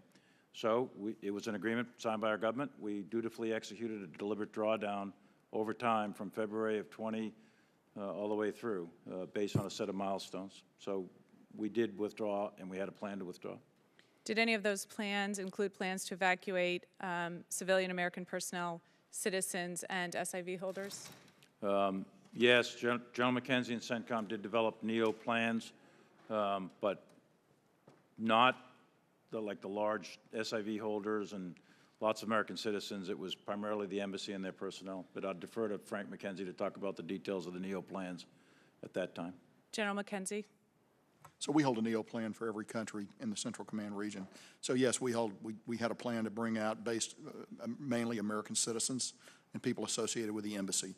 Planning later began to encompass the larger population, the at-risk Afghan population, the SIV population. But initially, like every other plan, it's centered on American citizens and their families. And when you say the planning later grew to include that, what is the time frame for when you began to include SIV? No later than the early spring of this year. So under this administration? Yes, yes. And General Milley, in your testimony to the SASC yesterday, you testified that the Trump administration's plans had not been developed via a robust interagency process. How closely were you and other senior military leaders consulted on President Trump's plans as they were developed? I wasn't consulted on the 11 November order that I received. That's why I went over to the White House with Acting Secretary Miller and the White House Chief of Staff Kash Patel to discuss that order. So I wasn't consulted on it. Thank you, and my time's expired. I'll submit the rest of my questions for the record. Thank you. Mr. Waltz is recognized. Yeah, thank you, Mr. Chairman. And here's where I think we're really talking past each other. This war is not done. It's not over. This is a war against Islamic extremism. It's a war against an ideology. And just as it took decades, not 20 years, not 30 years, many more, to defeat the idea of communism, to defeat the idea of fascism, it's going to take decades to defeat the idea of Islamic extremism. General McKenzie, you testified yesterday, al-Qaeda is still at war with us. Do you stand by that statement? Absolutely, Representative. DNI Haynes, Biden's Director of National Intelligence, briefed the Congress that al-Qaeda fully intends to attack the West again if given the chance. The head of al-Qaeda, Osama bin Laden's former deputy, has pledged allegiance to the head of the Taliban. Except now they have an entire state to work with, an army, an air force, a functioning international airport, and I think if things continue on the path they are, possibly billions in international currency reserves. So, Mr. Chairman, respectfully, we're not done with this war. I would have thought we would have learned the lesson from Iraq. I would have thought, Mr. Secretary, you would learn the lesson from Iraq. Where we pulled out in 2011, Mr. Chairman, you issued a statement praising that pullout as ending that war, and yet we found ourselves 3 years later with soldiers going back in. So, but let's look at the situation, because I think the American people need to understand this. Here we have Iraq. We pulled out, led to the rise of the ISIS caliphate, which was obviously a morphed entity from al-Qaeda. Look at all of the bases that we had to deal with when we went back. We had bases in the Gulf. We had bases in Kuwait. We had bases in Turkey, in Jordan, of course in Israel, allied bases in Cyprus. We had allies on the ground in the Kurds. We didn't let ISIS take over the government in Baghdad and the army and all of the functions of the state. We had all of these assets to work with to go clean up that mess. And how many soldiers and lives did we lose from cleaning up that mistaken withdrawal, Mr. Chairman? But let's transition over here to Afghanistan. What do we see? Do we have, General McKenzie, do we have a single base in Afghanistan now? We have no base in Afghanistan. Do we have a base in any country neighboring Afghanistan? We do not. Do we have any local allies approaching the capability of the Kurds? We do not. There may be No, some options, but we do not. We have the Northern Alliance. The Panjshir has been taken. Frankly, they're being slaughtered right now as we speak with our weapons, with our damn equipment. Our allies are being slaughtered. Every morning we wake up to beheading videos, to executions, to people being hunted down with our own database. But when and if you have to present options to the president, how many soldiers are we going to lose? Because we have no allies on the ground, we have no bases in the region. Now we're going to get to really the crux of the issue, which is over-the-horizon counterterrorism. Those drones have to fly all the way around Iran and all the way up Pakistan and lose 70 to 80% of their fuel before they even get anywhere near a target. And we just saw from the failed attack, the botched attack, that you have to have multi-intelligence confirming what that drone operator's seeing. I've called it in, and I know that drone operator would have appreciated somebody on the ground saying, no, that's a civilian, don't pull that trigger. So I appreciate your candor in saying how difficult this is going to be, but the President of the United States is selling this country a fiction that we can do over here with nothing, what we're doing over here with neighboring base access, with allies on the ground, and with ocean access. That is a fiction that I think you all need to own, and we need to be honest with the American people. I am just livid at the fact of the future Americans that are going to have to go back to clean up this mess. We are watching this horror movie that Representative Slotkin experienced, that we all experienced after Iraq. The president continues to say, well, we can do what we do in Somalia. We can do what we do in Syria. Mr. Secretary, you just briefed about a strike in Syria. We have a lot more capability there. One more question. Do we have any evidence, intelligence or otherwise, of Pakistani troops on the ground? Intelligence officers, air support, or any troops on the ground assisting the Taliban, or command and control assisting the Taliban offensive? I'd prefer to answer that question in closed session. I'll take that as a yes. And Mr. Chairman, Mr. Wells, your time has expired. that's not going to go to a civil war. It's going to go to a regional war. And just for the record, we're not going to put words in the mouths of our witnesses. You can't take it as a yes if it was not, in fact, a yes. Ms. Escobar is now recognized. Thank you, Mr. Chairman. Gentlemen, thank you so much for your incredible leadership, your patriotism, and your service to our country. I am very grateful for it. I want to begin by saying that I am incredibly privileged to represent Fort Bliss. I represent El Paso, Texas, and Fort Bliss is offering hospitality right now to nearly 10,000 Afghan guests. And I want to say to those service members how proud I am of the work that they're doing to offer that hospitality. I had the privilege to tour the Doña Ana village last month with NORTHCOM Commander General Van Herk. Got to speak to many of those service members. Morale is high, and I could not be prouder of what they're doing. Had an opportunity also to speak to our Afghan guests as well and get a sense from them how they're doing. We know that the die was cast with the Doha Agreement, an agreement that former President Trump entered into with the Taliban and the Taliban alone. We have learned that it was that agreement that demoralized the Afghan army, and the Taliban moved in and began making deals with them which expedited their control. We know that demoralization contributed to the rapid fall, the rapid fall of Afghanistan, which shocked us all. General Milley, earlier you told us that when former President Trump entered into the Doha Agreement, there was a setting out of very specific conditions that were to be met by the time of the May 1st drawdown. Is that correct? That's correct. General Milley, how many of those conditions had been met when former President Trump then announced he wanted to speed up the withdrawal from May 1st to January 15th, 2020? There was only one condition that was met. That was the condition that asked that the Taliban committed to not striking against U.S. forces and our coalition forces, which they did not do. And when President Trump announced the expedited drawdown, was he aware that 4 of the 5 conditions had not been met? I believe yes. Do you know the significance, if there is any, of the January 15th expedited drawdown date? I don't. I was handed a piece of paper and went over and talked to folks in the White House, and it was rescinded. I don't know why that particular date was picked. Okay. Have we learned, or do we know whether those announcements of expedited withdrawal added to or exacerbated the demoralized nature of the Afghan army? Well, the 11 November order was not announced, but the drawdown to 2,500 was.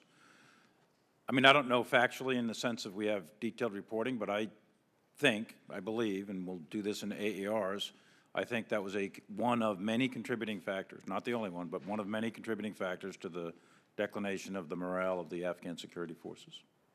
Thank you, General Milley. You've also described the outcome of this withdrawal as a strategic failure.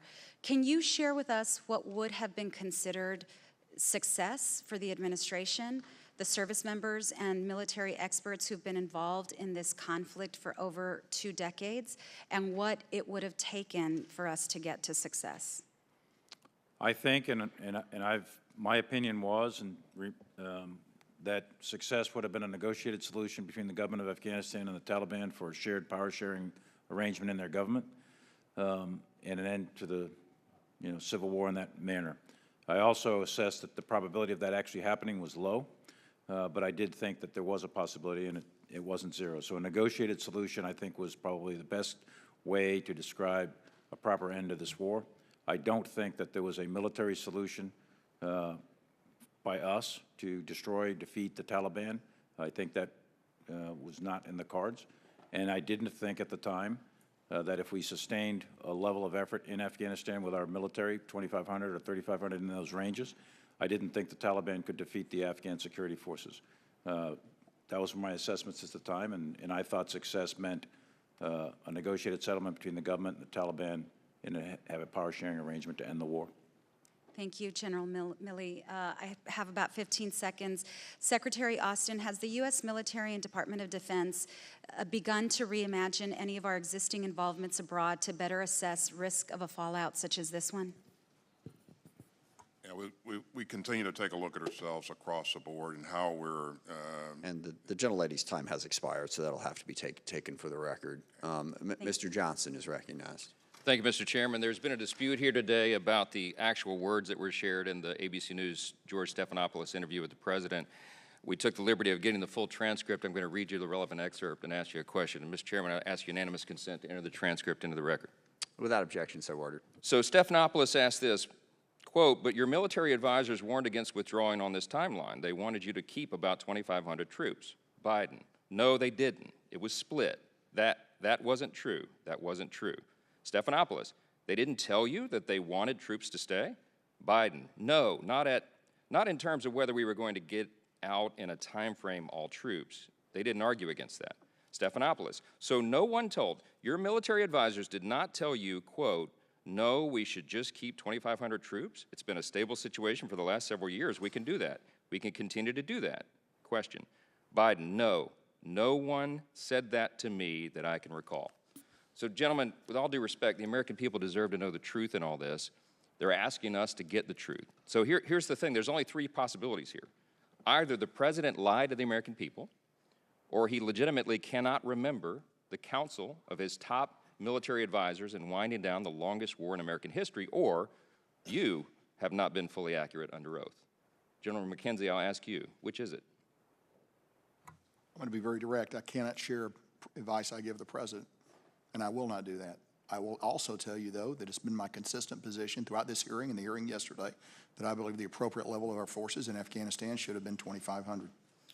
I think we can take that to mean that you gave him that advice. Let me ask. I would not take it to mean anything other than the words. Fair enough. Secretary Austin, what is it? What are we to believe by seeing all this? Well, first of all, you heard me say earlier, Congressman, that I support the President's decision. You also heard me say that I don't view this choice as a no-cost, no-risk choice. I do believe that if we left 2,500 people there for a long and extended period of time, you'd eventually have to reinforce those people because the Taliban was committed to attacking us. Mr. Secretary, I understand all that. What we're trying to get to is, what did the president know? Did he forget what was told to him, or is he not being truthful? I view that as an inappropriate question, and I won't. Well, you may, but the American people don't. And the American people want and deserve accountability. And we even have service members like Lieutenant Colonel Stuart Scheller being thrown in the brig for suggesting that. The public's faith in our institutions continues to erode precisely because everyone in the D.C. bubble appears to have some sort of immunity from the basic standards the rest of America is expected to live by. This is quite clearly one of the biggest military and foreign policy blunders since our withdrawal from Vietnam. So my question for all of you is very simple. Where does the blame lie? Mr. Austin, Secretary Austin. Well, first of all, I am responsible for everything that happens that DOD does, and it does a lot. I remain focused on defending this country, and that's going to be my focus for the foreseeable future.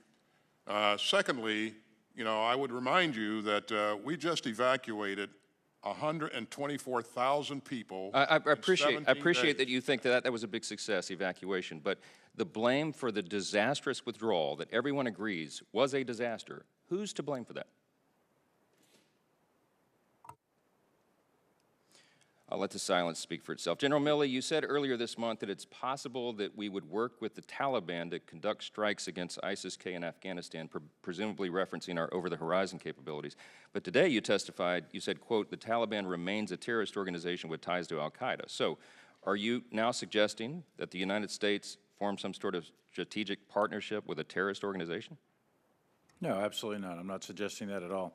Could I go to your first question, though? Please. Like Frank McKenzie, like General McKenzie, it's not our purview to share specific discussions with the President in terms of national security decision-making. But it was our opinion at the time, and it's been very consistent.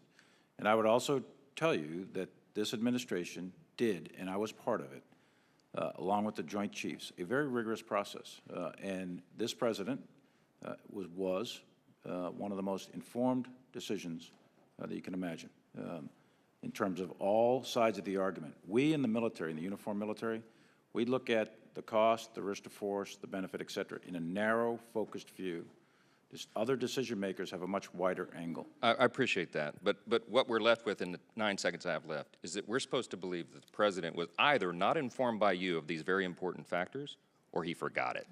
Either one is alarming. Gentleman's time is expired, and since the transcript was submitted for the record, we read through this kind of quick, but Mr. Stephanopoulos says your top military advisors warns against withdrawing in this timeline. They wanted you to keep about 2,500 troops. No, they didn't. It was split. That's what the President said. He didn't say, no, nobody advised me. It was split. Mr. Chairman, read down 2 more lines. I'll be done in just a second, then I'll yield it back to you. And then Stephanopoulos says, no, no one said we should just keep 2,500 troops. It's been a stable situation for the last several years. We can do that. We can continue to do that. No, no one said that to me that I can recall. No one said it's been a stable situation for the last several years. We can do that. We can continue to do that. Those are the words on the transcript that was just submitted. I'll leave it to other people to interpret that, but those are the actual words. And yes, I will yield, Mr. Johnson, if you can do it quickly. Sorry, I want to get to some other people, but I should give you the chance. Go ahead. I'll do it very quickly, Mr. Chairman. I appreciate that. I mean, you just read it at face value. Stephanopoulos says, so no one told you, your military advisors did not tell you, no, we should just keep 2,500 troops. It's been a stable situation for the last several years. We can do that. We can continue to do that. Biden says no. No one said that to me that I can read recall. Quickly through the it's been a stable situation part, but that's kind of the important part. Okay. Well, look, it's open to individual interpretation. I think we've both made our point. All right. I think the American people would use common sense, and it's alarming, whatever it is. I yield back. Ms. Lauria, you are recognized. Well, thank you, and I would like to start, General Milley, by associating myself with the remarks that Ms. Cheney made at the beginning of her questions, and focus on the time frame immediately following the 2020 election. On November 9th, 2020, Secretary of Defense Mark Esper was replaced by Acting Secretary of Defense Christopher Miller. And additionally, other key leadership positions at DoD were abruptly filled with new people. General Milley, did this rapid replacement of top senior officials at the Department of Defense in the final days of the administration give you concern regarding the transition of the administration? We in the military are trained for leadership replacement from the time we were a second lieutenant, Fallout 1 drills sort of thing. And it is clearly in the prerogative of any president to replace any cabinet member or any appointee at all at any point in time. So that's how I would answer that. We're prepared to execute at a moment's notice if someone is relieved. And General Milley, did you have any concerns at the time that involved the potential misuse of the military for political reasons? I was determined to make sure that the U.S. military is properly employed, and I would render my advice to ensure that the U.S. military is employed not for political use. Well, thank you. And it's been referenced a few times during the hearing today that you did cooperate with several authors for specific books. And it seems as though your choice to do that was that you wanted to get the story straight, the facts out there about different things that transpired during this time frame. And you acknowledged today that you frequently speak to reporters, and also yesterday in comments to senators that you sometimes do that anonymously. I think that we would all like full transparency and full understanding of the facts surrounding this time frame. And as you know, I'm a member of the Select Committee to investigate the events surrounding January 6th.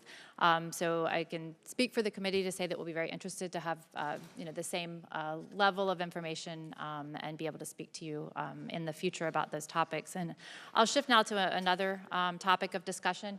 And if I could ask my colleagues to please respect my time. So General Milley, you've spent half of your career fighting a war in Afghanistan, roughly, and when did you personally know that the war was lost? Well, I think if you go back to 5, 6 years ago, I knew it was stalemated. Lost is a different word, but I believed it was stalemated, and I believed 5 or 6 years ago that it was unwinnable through U.S. military means. For several reasons. There's a sanctuary in Pakistan that was not going to be destroyed or defeated, and that insurgencies are highly political wars to begin with, and what was important to win is to have an indigenous government that was seen as legitimate in the eyes of the people, along with a military, their police and army, that could adequately deal with that situation. But I knew years ago that it was stalemated, said that repeatedly, internal and external, and that winning would be defined as a negotiated solution, as most insurgencies are historically. They result in a negotiated solution between the insurgent and the regime. And I thought that was the best way that this could handle. I didn't think there was a military solution. So it's interesting to me that you used the word winning. Did you think that winning was possible, or did you think that a stalemate or a status quo was really the only ultimate outcome that we could hope for in this situation?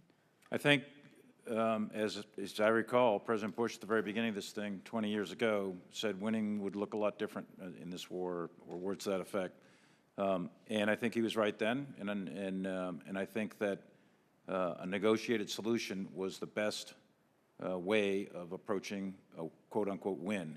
I think that would have been in the best interest of the United States, and it would have been in the best interest of the region and the Afghan people, was a negotiated solution between the Taliban, the insurgents, and the government. Well, thank you. And I saw Secretary Austin nodding. I know there's very little time left. Did you want to add something briefly? Yeah, you heard me say at the very top that my hope was that we could reach a negotiated settlement. A stalemate would actually provide the opportunity to do that for both sides to negotiate in earnest if neither thought that they were going to win. And again, we just never reached that point because the Taliban had advantages coming into this because we weren't striking them. We released prisoners. The gentlelady's time has expired. I appreciate it. A couple quick announcements. So there is a vote on. We have a hard stop at 2. We're going to stop at 2. I am going to go vote. Ms. Loria, if you could take the chair for just a moment, I will come back as quickly as I can and then free you of that obligation. But it's my intention to roll through that. So members, vote accordingly, be here. I think we have Ms. Jacobs, who is up next on our side, so we have a couple of people to get us through that. But that's what we're going to do, and Ms. Bice is recognized for 5 minutes, and I'll be right back. Thank you, Mr. Chairman, and I want to thank the witnesses for being with us today. Over the last few weeks, I have heard an outpouring of concern and frustration from my constituents, veterans and military families, chief among them, who have expressed their outrage at the disastrous withdrawal and the abandonment of our Afghan allies and even American citizens. I, too, am deeply outraged and have been equally stunned by the lack of leadership shown by President Biden throughout all of this. The American people deserve to have a full accounting of the president's decision-making processes and what ultimately led to the disastrous outcome. Gentlemen, this is not about whether or not we should have left or not. This is about how we left. We may not get all the answers, but the public deserves, in today's hearing, to know the facts surrounding this. My first question, two-part, regarding Bagram Air Base. During the Senate testimony yesterday, General Austin, you said the choice to abandon Bagram was made carefully based on the mission to protect the embassy. What aspect of security at HKIA made it more secure than Bagram? And following that, you mentioned in your opening statement Bagram had little strategic value. If you could elaborate on both of those, please. I certainly didn't say Bagram has little strategic value. In my opening statement, we can certainly we can break it out and go through it line by line if you'd like. I would point out to you that I commanded Bagram at one point in time, so there may be other people in the room who have done that, but probably not. So I know a lot about Bagram and what it offers. The key point here is that the embassy was in Kabul, and our mission at transition was to provide security, additional security for the embassy. And in the event of an evacuation, we would have to start it with evacuating the embassy first. And so Kabul makes it provides everything that you need to be able to do that. Capacity, the proximity, and so I think it was the right choice. But isn't it accurate that HKIA has one runway, whereas Bagram had multiple runways, which would have made it easier for the evacuation of individuals from? And that's a great point. I'd have to secure it. Now, the reason that we could stay there with 2,500 people earlier was because we had the Afghan security forces securing the outer perimeter of Bagram. If you no longer have that, then you have to commit 5,000 or 6,000 troops to do that, and then secure it, defend it, and then run the air ops. So that's a substantial additional commitment of resources. General Milley or General McKenzie, anything that you'd like to add? I'd just like to briefly talk about Bagram. It has two runways, but that's actually not what you want to examine when you want to look at an airfield. It's an arcane thing called a MOG. It's the ability to load aircraft and move aircraft around on the runway. And HKIA had better facilities than Bagram for that. Additionally, as the Secretary noted, the simple distance from where the people are had to be a planning factor. And last, of course, we were under direction to go to 650 to secure the embassy. So Bagram was not an option under those circumstances.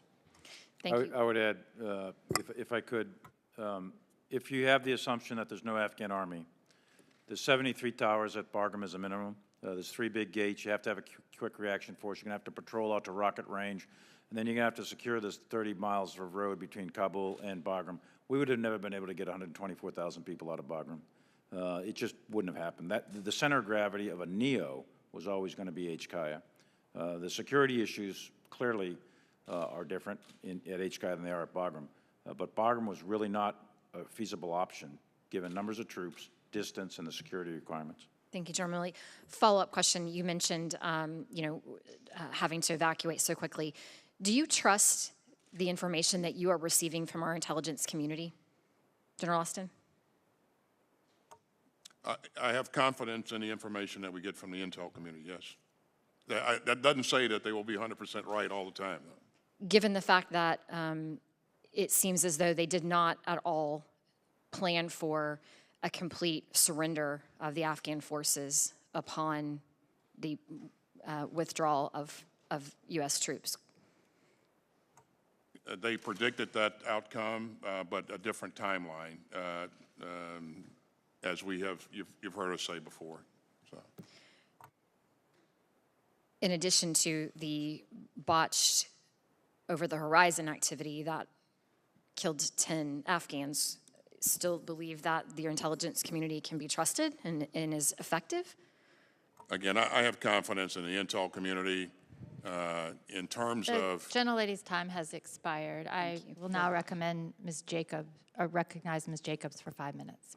Thank you, Madam Chair, and thank you all for being here. I'd like to follow up on the questions regarding the August 29th drone strike that killed Zamari Ahmadi, a worker for a Southern California-based aid group, and 9 of his family members, including 7 children. And General McKenzie, you called the strike a tragic mistake, and I think we can all agree with that characterization.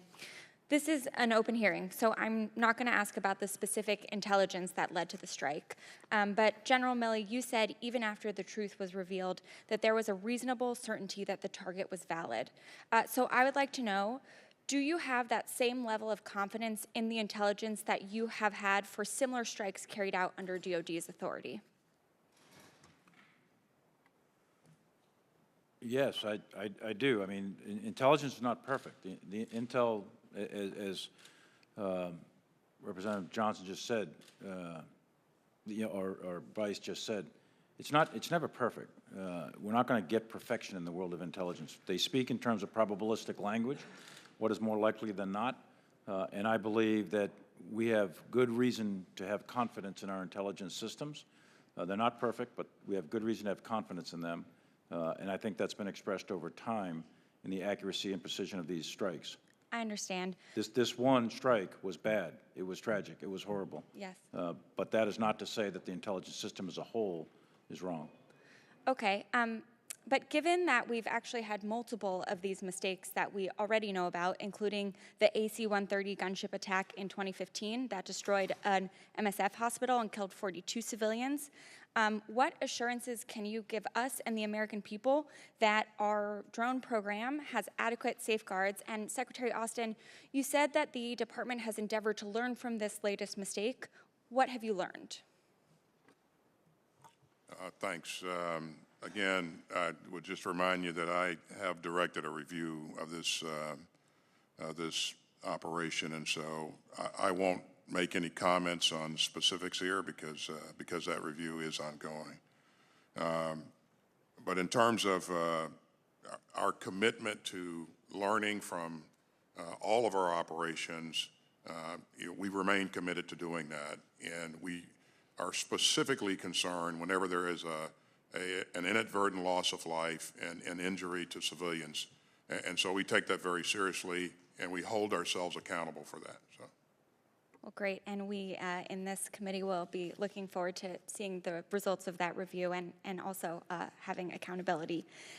General McKenzie, yesterday when asked by Senator Mark Kelly about the over-the-horizon counterterrorism, you said, and I quote, "As we go forward and our ability to create the ecosystem that allows you to see on the ground and put it together is going to be harder in places like Afghanistan," end quote. I know many of my colleagues have already asked about what this means for our ability to counter groups like ISIS-K. I have a different question. What does that mean for our ability to prevent civilian casualties so that we don't see another drone strike like the one that took place in Kabul? And if the ability to prevent civilian casualties becomes harder, will you and Centcom take extra precautions in selecting target packages, or how are you planning to deal with this extra uncertainty? Representative, thank you for the question. The strike that was undertaken in Kabul on the 29th was a self-defense strike. It was taken because we believe there was an imminent attack developing against our forces at HKIA. So that's very different than the type of strike we would undertake in an over-the-horizon scenario. And the principal differences would be this. We would not be under the acute pressure of time because we thought the attack was imminent. Because if we're striking a target in Afghanistan, there's actually no imminency to that attack. You know, we're talking weeks and maybe months rather than hours or minutes. So you have opportunity to develop pattern of life, You have the opportunity to apply all the other disciplines of intelligence that can help us, whether that's signal, image, human intelligence, and we would work hard to try to reconstitute that to a degree, and I'll talk more about that in a future classified session with you. But it would be wrong to believe that the strike in Kabul, which I've acknowledged went badly wrong, is the prototype that we would employ for past or future over-the-horizon strikes. Well, thank you. I will look forward to working with you all to make sure that we do that well, and I will note your comments on imminence next time we have questions about war powers with some of these strikes. But with that, I will yield back. Thank you, and Mr. Jackson is recognized for 5 minutes. Thank you, Madam Chair. Thank you, Secretary Austin, General McKenzie, General Milley, for being here today. It's a very important hearing that we're having here. I appreciate the committee's urgency in making this happen. While there was bipartisan support for withdrawal from Afghanistan, there were differences in opinion on how that should have been conducted. Something we should all be able to agree on is that the withdrawal should have been conditions-based and there should not have been any political motivation involved in this decision, which I don't think was the actual case. But, General Milley, I'd like to ask you, how often were you in contact with your Chinese counterpart discussing our evacuation efforts in Afghanistan? 0. Okay. And I agree with you, conditions-based. General Milley, on August 18th, you were quoted as saying, the time frame of a rapid collapse was widely estimated and ranged from weeks to months, and even years following our departure. There was nothing that I or anyone else saw that indicated a collapse of this Army and this government in 11 days. Between the 18th and the 21st of June, in just 4 days, 21 districts in 9 provinces fell to the Taliban, and the Afghan security forces quickly surrendered and abandoned their post. This was an obvious beginning to the end of the Afghan army and to the Taliban takeover. General Milley, what were you doing during this time frame? Before you answer that question, let me tell you, you were just 2 days prior to when these provinces fell, you were here in our committee on June 23rd. You sat before this committee and you listed some of your concerns that we talked in depth about. One was defending critical race theory in the military, telling us you want to understand white rage, telling us how offended you were to be labeled as woke, and worrying about what caused American civilians to enter the Capitol on January 6th. I submit to you that perhaps we would not have had 13 service members and hundreds of Afghans killed, 18 service members wounded, and countless U.S. citizens abandoned and left as Taliban hostages if you had been more focused on your duty to this country instead of defending and pandering to the Biden administration's woke social experiment with the United States military, doing book interviews, and colluding with Chinese military officials. Yesterday, Senator Cotton asked you why you haven't resigned, and you said you were not going to resign just because the president didn't take your advice. Well, I submit to you, sir, that you should resign because of your dereliction of duty to this country and your inability to do your job and protect this country. It has become abundantly clear that the American people have completely lost confidence in your ability to do your job. General Milley, will you now resign? I serve at the pleasure of the President, Mr. Jackson. I yield back my time. Thank you. And just for the record, on that date in question, what Chairman Milley was doing is he was appearing before this committee at our request and answering the questions that we asked him. And I appreciate his willingness and the willingness of all the leadership to appear before us. That is an incredibly important part of their job, and I don't want to leave any of you with the impression that we don't want you to do it, just because of questions like that. Mr. Cayley is recognized for 5 minutes. Mahalo, Mr. Chairman. Aloha, Secretary Austin, Chairman Milley, General McKenzie. Mahalo for your testimony and taking the time to be here today. As someone who has also worn a uniform, still wears a uniform, I'm very appreciative of your service. And having first deployed to Operation Enduring Freedom in 2005, I am glad that U.S. involvement in the war is over.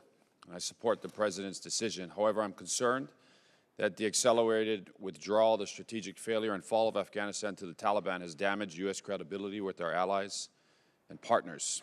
As a former C-17 mission commander, I will never forget those images that I saw early in the morning of 15 August from Kabul, where total chaos at HKIA and Afghans falling out of the sky, desperate to flee the country. So I think my testimony, my question was focused on Secretary Austin's testimony, and it's really on the NEO operation that my colleagues, Rep. Crow and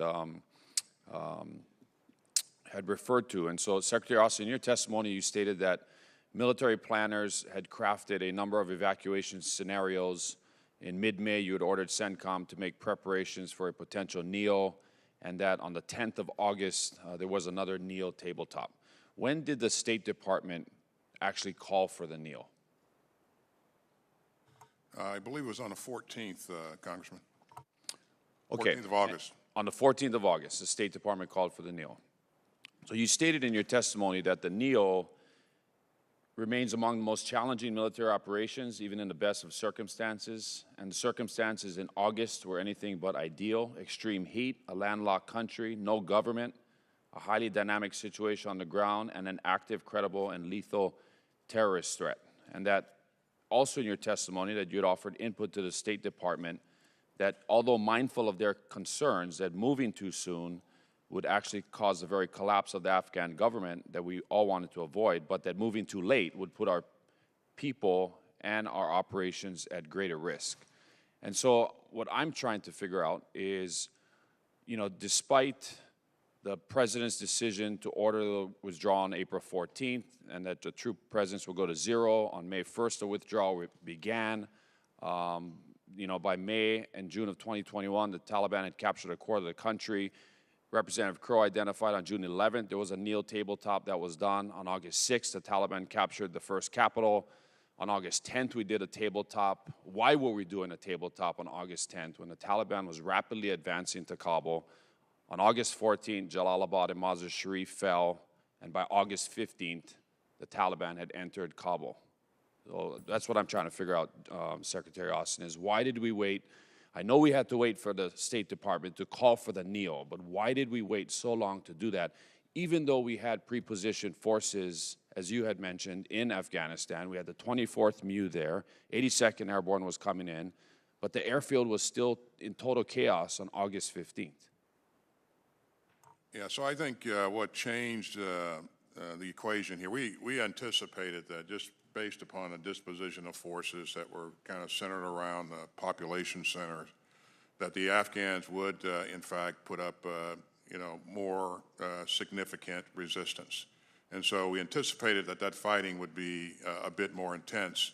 As they approached Ghazni, we didn't see the fight that we thought we'd see, and that was a trigger for us to begin to move some things very quickly. And then even as they moved north of Ghazni, we expected that as they approached Kabul, that again, those forces that were there would fight more. And there was a government in place still at the time. But with the government collapsing and leaving, and that precipitated the evaporation of the security forces, and that really panicked the people. And so what you saw on that first day was a result of that panic. Should the NEO operation have commenced sooner than April 14th? I certainly think it could have. Yeah, again, we had the elements to begin to operate a bit sooner. But again, that's a State Department call, and totally understand. We provide our input, and it's based upon a lot of things. And this is not throwing my State Department colleagues under the bus. It's a very dynamic and challenging situation. General McKenzie, you stated that primarily our NEO planning included AMSITs and embassy personnel. When did the NEO planning begin to include Afghans and civs? Late in the spring, early in the summer. All right, we began to broaden that Thank plan. you for your questions. Thank you. Mr. Franklin is recognized. Thank you, Mr. Chairman, and thank you, gentlemen, for your patience and persistence these last 2 days. I know there's a lot of hours to be sitting before all of us, and when you're tailing Charlie like I am in this batting order, most of the ground's been broken. But I do have a couple things. But first, I was kind of puzzled hearing General McKenzie's characterization of our departure now out of Afghanistan as being something other than a surrender. You know, it doesn't feel that way to me. It certainly doesn't feel that way to the American public. And, you know, 20 years ago, exactly, I was sitting in Bahrain. We were planning the initial strikes into Afghanistan. And at that time, our marching orders were to defeat al-Qaeda and to ensure that Afghanistan would no longer be a safe haven for terrorists. And now, fast forward 20 years, those conditions, while, you know, General Milley, you said within maybe 6 to 36 months, the country will be ripe again, potentially to be launching strikes like that or targeting against us. it doesn't feel like it's anything other than a surrender. But General McKenzie, you had mentioned that holding Bagram was untenable under the circumstances, and that the Bagram option went away when you were given an end strength of 650. I understand that. I assume that you mean that it was untenable because of the troop limitation. But if you had not been limited, would your professional military advice been to relinquish Bagram? So at a troop level of 2,500, we would have held Bagram, and that would have been my recommendation. That was my position. Okay. So you had also mentioned that there was no tactical reason to hold Bagram. Would you elaborate? I assume that would mean, I don't want to put words in your mouth, but strategically, would you see a value to us still being so when I said there was no tactical reason to hold Bagram, I was specifically talking about the NEO operation. Okay. So once we went down to 650, and then we were given the orders to conduct a NEO. For the reasons the Secretary and the Chairman have already outlined, the center of gravity of that was actually HCI. It's where the people are. You got the MOG operating capacity there to move airplanes in and out. I will tell you this, though, Representative. We had a branch plan to seize Bagram Airfield should HCI have become untenable. But that would have required, as has already been noted, a significant investment in combat power.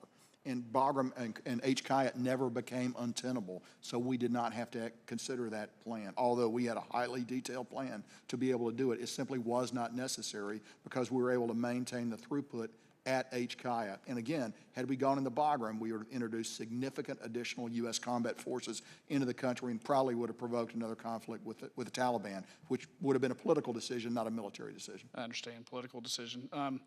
But, you know, here it is. Since 1898, we've maintained Guantanamo Bay. So we do have a history of keeping territory even in lands where we don't have friendly forces there at our side. But I do know, seeing already the challenge with over the horizon, conducting our strikes over the horizon, it sure would be nice to have that field now. Secretary Austin, I just want to wholeheartedly agree with Chairman Smith's comment earlier that we make the decisions in the world that we live in, and we don't have the luxury of having the magic wand. I get that, and that's the world you all face every day. You told us that you would like to have seen this conflict end with a negotiated settlement. General Milley, you did as well. I know there's been a lot of talk about whether President Trump should have been negotiating with the Taliban or not, and that's a different conversation for another day. But those terms that were agreed to were not really complied with by the Taliban. And here it is, you know, we know that, General Milley, in your testimony, 7 of the 8 conditions that were given to the Taliban were broken. In light of that failure, Secretary Austin, do you think it was wise for us to continue with the timeline, or do we feel compelled? Because I constantly hear the administration pushing back, saying, oh, we had no choice, our hands were tied. The Trump administration tied our hands to this timeline. But the Taliban didn't comply with their end of the deal, and now we're kind of stuck in a bad situation.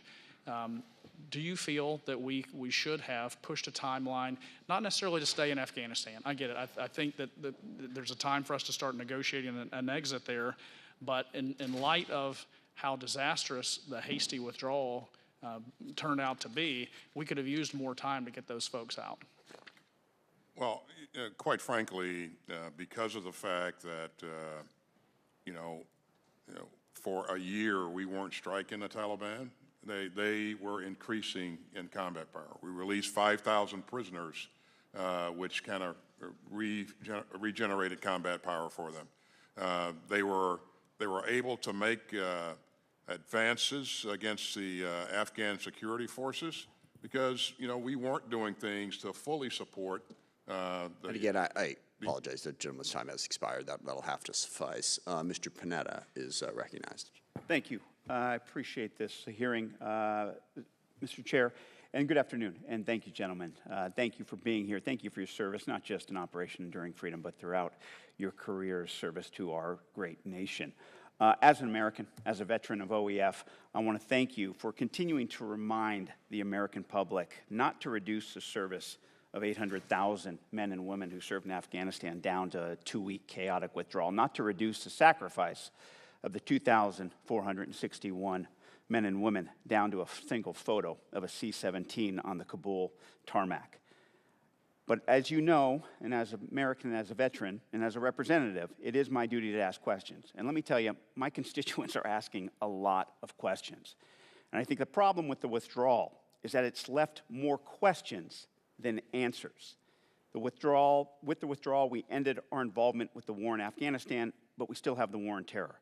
We withdrew our troops, but will we have to go in? Yes, we evacuated 122,000, and you should be proud of that, but what about the others who remain? And on that note, I just want you to think about the definition of success shouldn't be based on how many people you got out, but how many people we left behind. And so what I'm hearing is a lot of frustration from my constituents who have family members there in Afghanistan who literally have nobody to turn to get out when it comes to on the ground. They're devastated by the deaths of the 12 Marines and the 1 sailor. And yes, I got to be frank, they're a little humiliated seeing the Taliban drive around, screw around with American equipment. And this is hyperbole, but I do think it sums it up pretty good, that I heard this quote about this frustration, and it says, something's not right when the Taliban can get American-made ammunition easier than Americans can.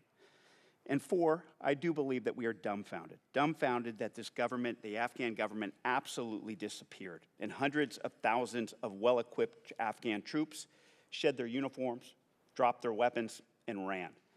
I do believe, though, that the underlying foundation for the reason for why this government crumbled and why those troops fled is corruption. We basically supported a Potemkin village, and when we left, it fell. And it basically set up a system, as we saw throughout the 20 years there, from birth certificates to death certificates. It was all about bribes. And what we were left with when we were about to leave was a state that had grown so corrupt that governors were cutting deals with jihadists to switch sides. Inflation was rampant because we were the money we handed out. And it left ghost soldiers, basically absentees listed on the payroll so commanders could steal the salaries. Very similar to what happened in Vietnam. And you're seeing a lot of similarities presented to that case.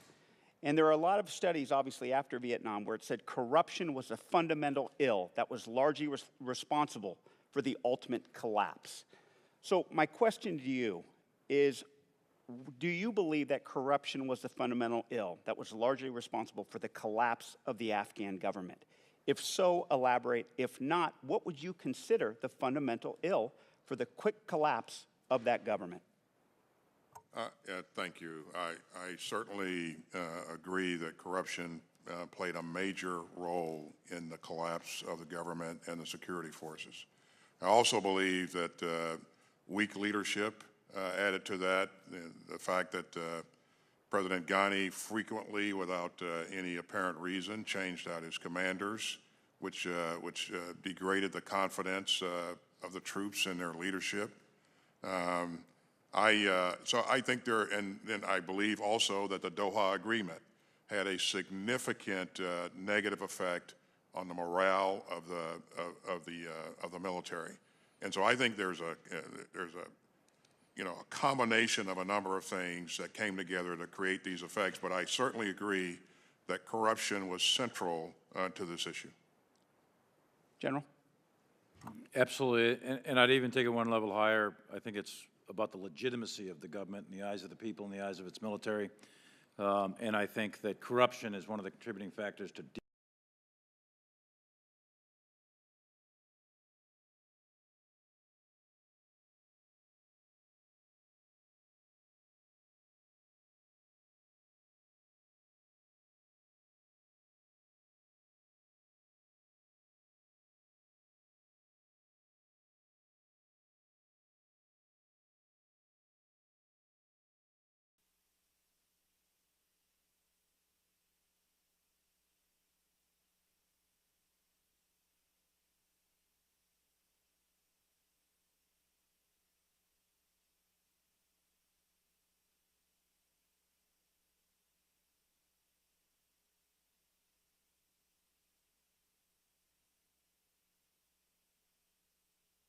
the virtue of courage should be attributed to the 2,461 troops that we lost, that gave everything, the 20,698 that were maimed and injured and wounded, and the 800,000 that served.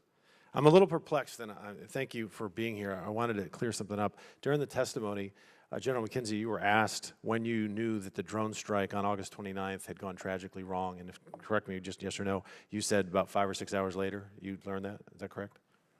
That's when we learned that civilians had been killed. Okay, and so it went wrong. No, I did not say that. Okay. I said that's when we learned that civilians had been killed. We still Would you have didn't know if we had considered that 5 or 6 hours later a righteous strike? We took that strike based on the belief that the vehicle was going to be used in an attack against us. So we knew that people that should have been killed were killed 5 or 6 hours after, yes? We knew that that probably people that were not involved in an attack. All right, thank you. Took us a little longer to learn the rest of the story. Agreed. Secretary Austin, same. You learned about 5 or 6 hours after that people that should have been killed were killed. Well, I learned from General McKenzie's reporting that there was collateral damage. Okay, And thank you. whenever that happens, we investigate. Okay. And then General Milley, on September 1st, 3 days later, you described it as a righteous strike. People that were not supposed to be killed were killed, and you described it as a righteous strike. Yeah, if you go back and look at the full quote, what I said was we followed the procedures.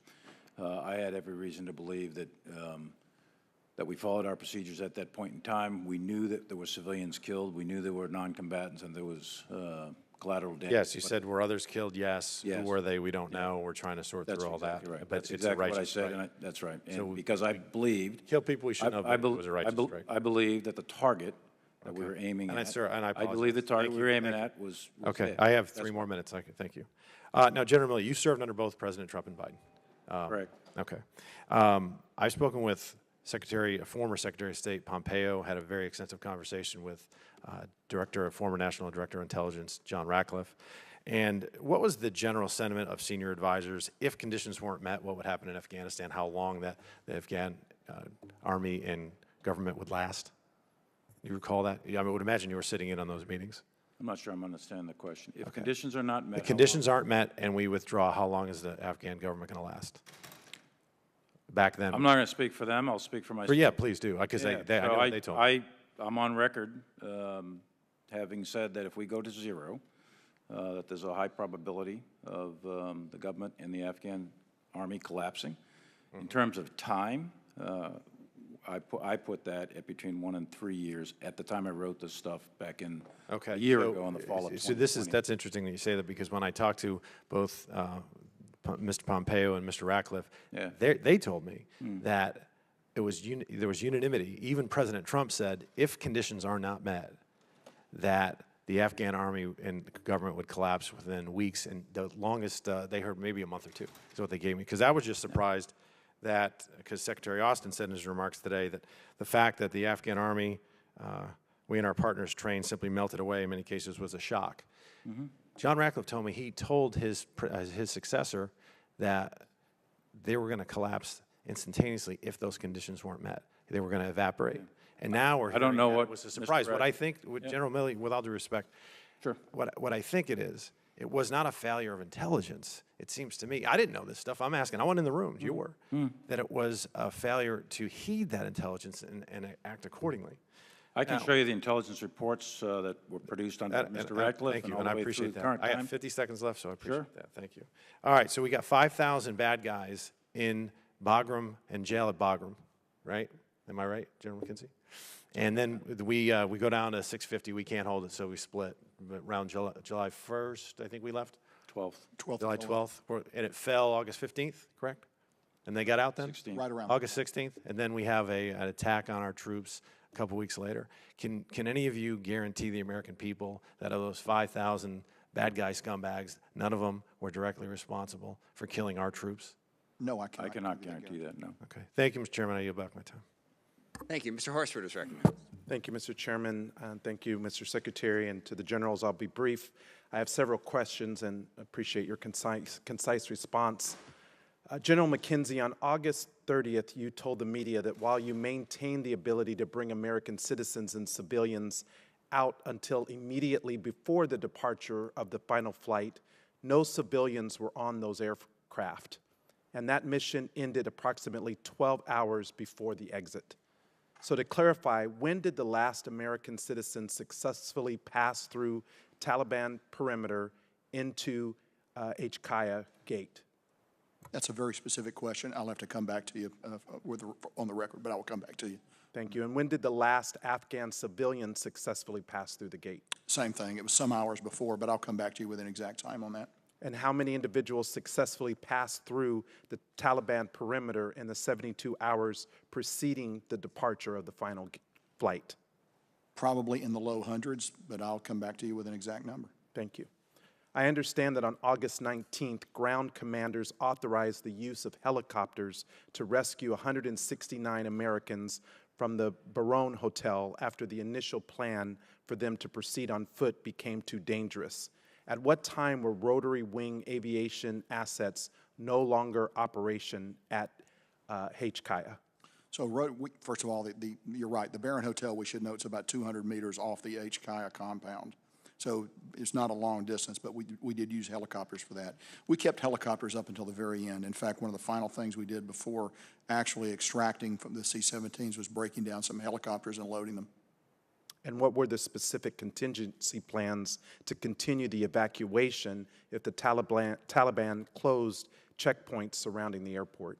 So at all times, we were prepared to accept American citizens that were able to make it to the gate. There was an external Taliban cordon.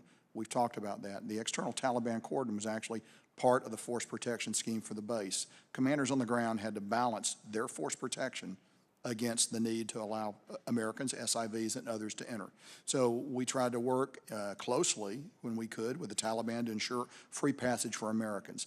I would so tell you, why then were the plans not implemented once it became clear that no additional American citizens were going to be allowed to pass through the Taliban checkpoints?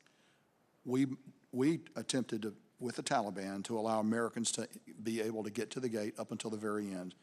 I do not have facts on why that did not happen. Our presence on the ground then, we should remember, it was very small, and we were beginning to turn inward as we prepared to extract. Okay.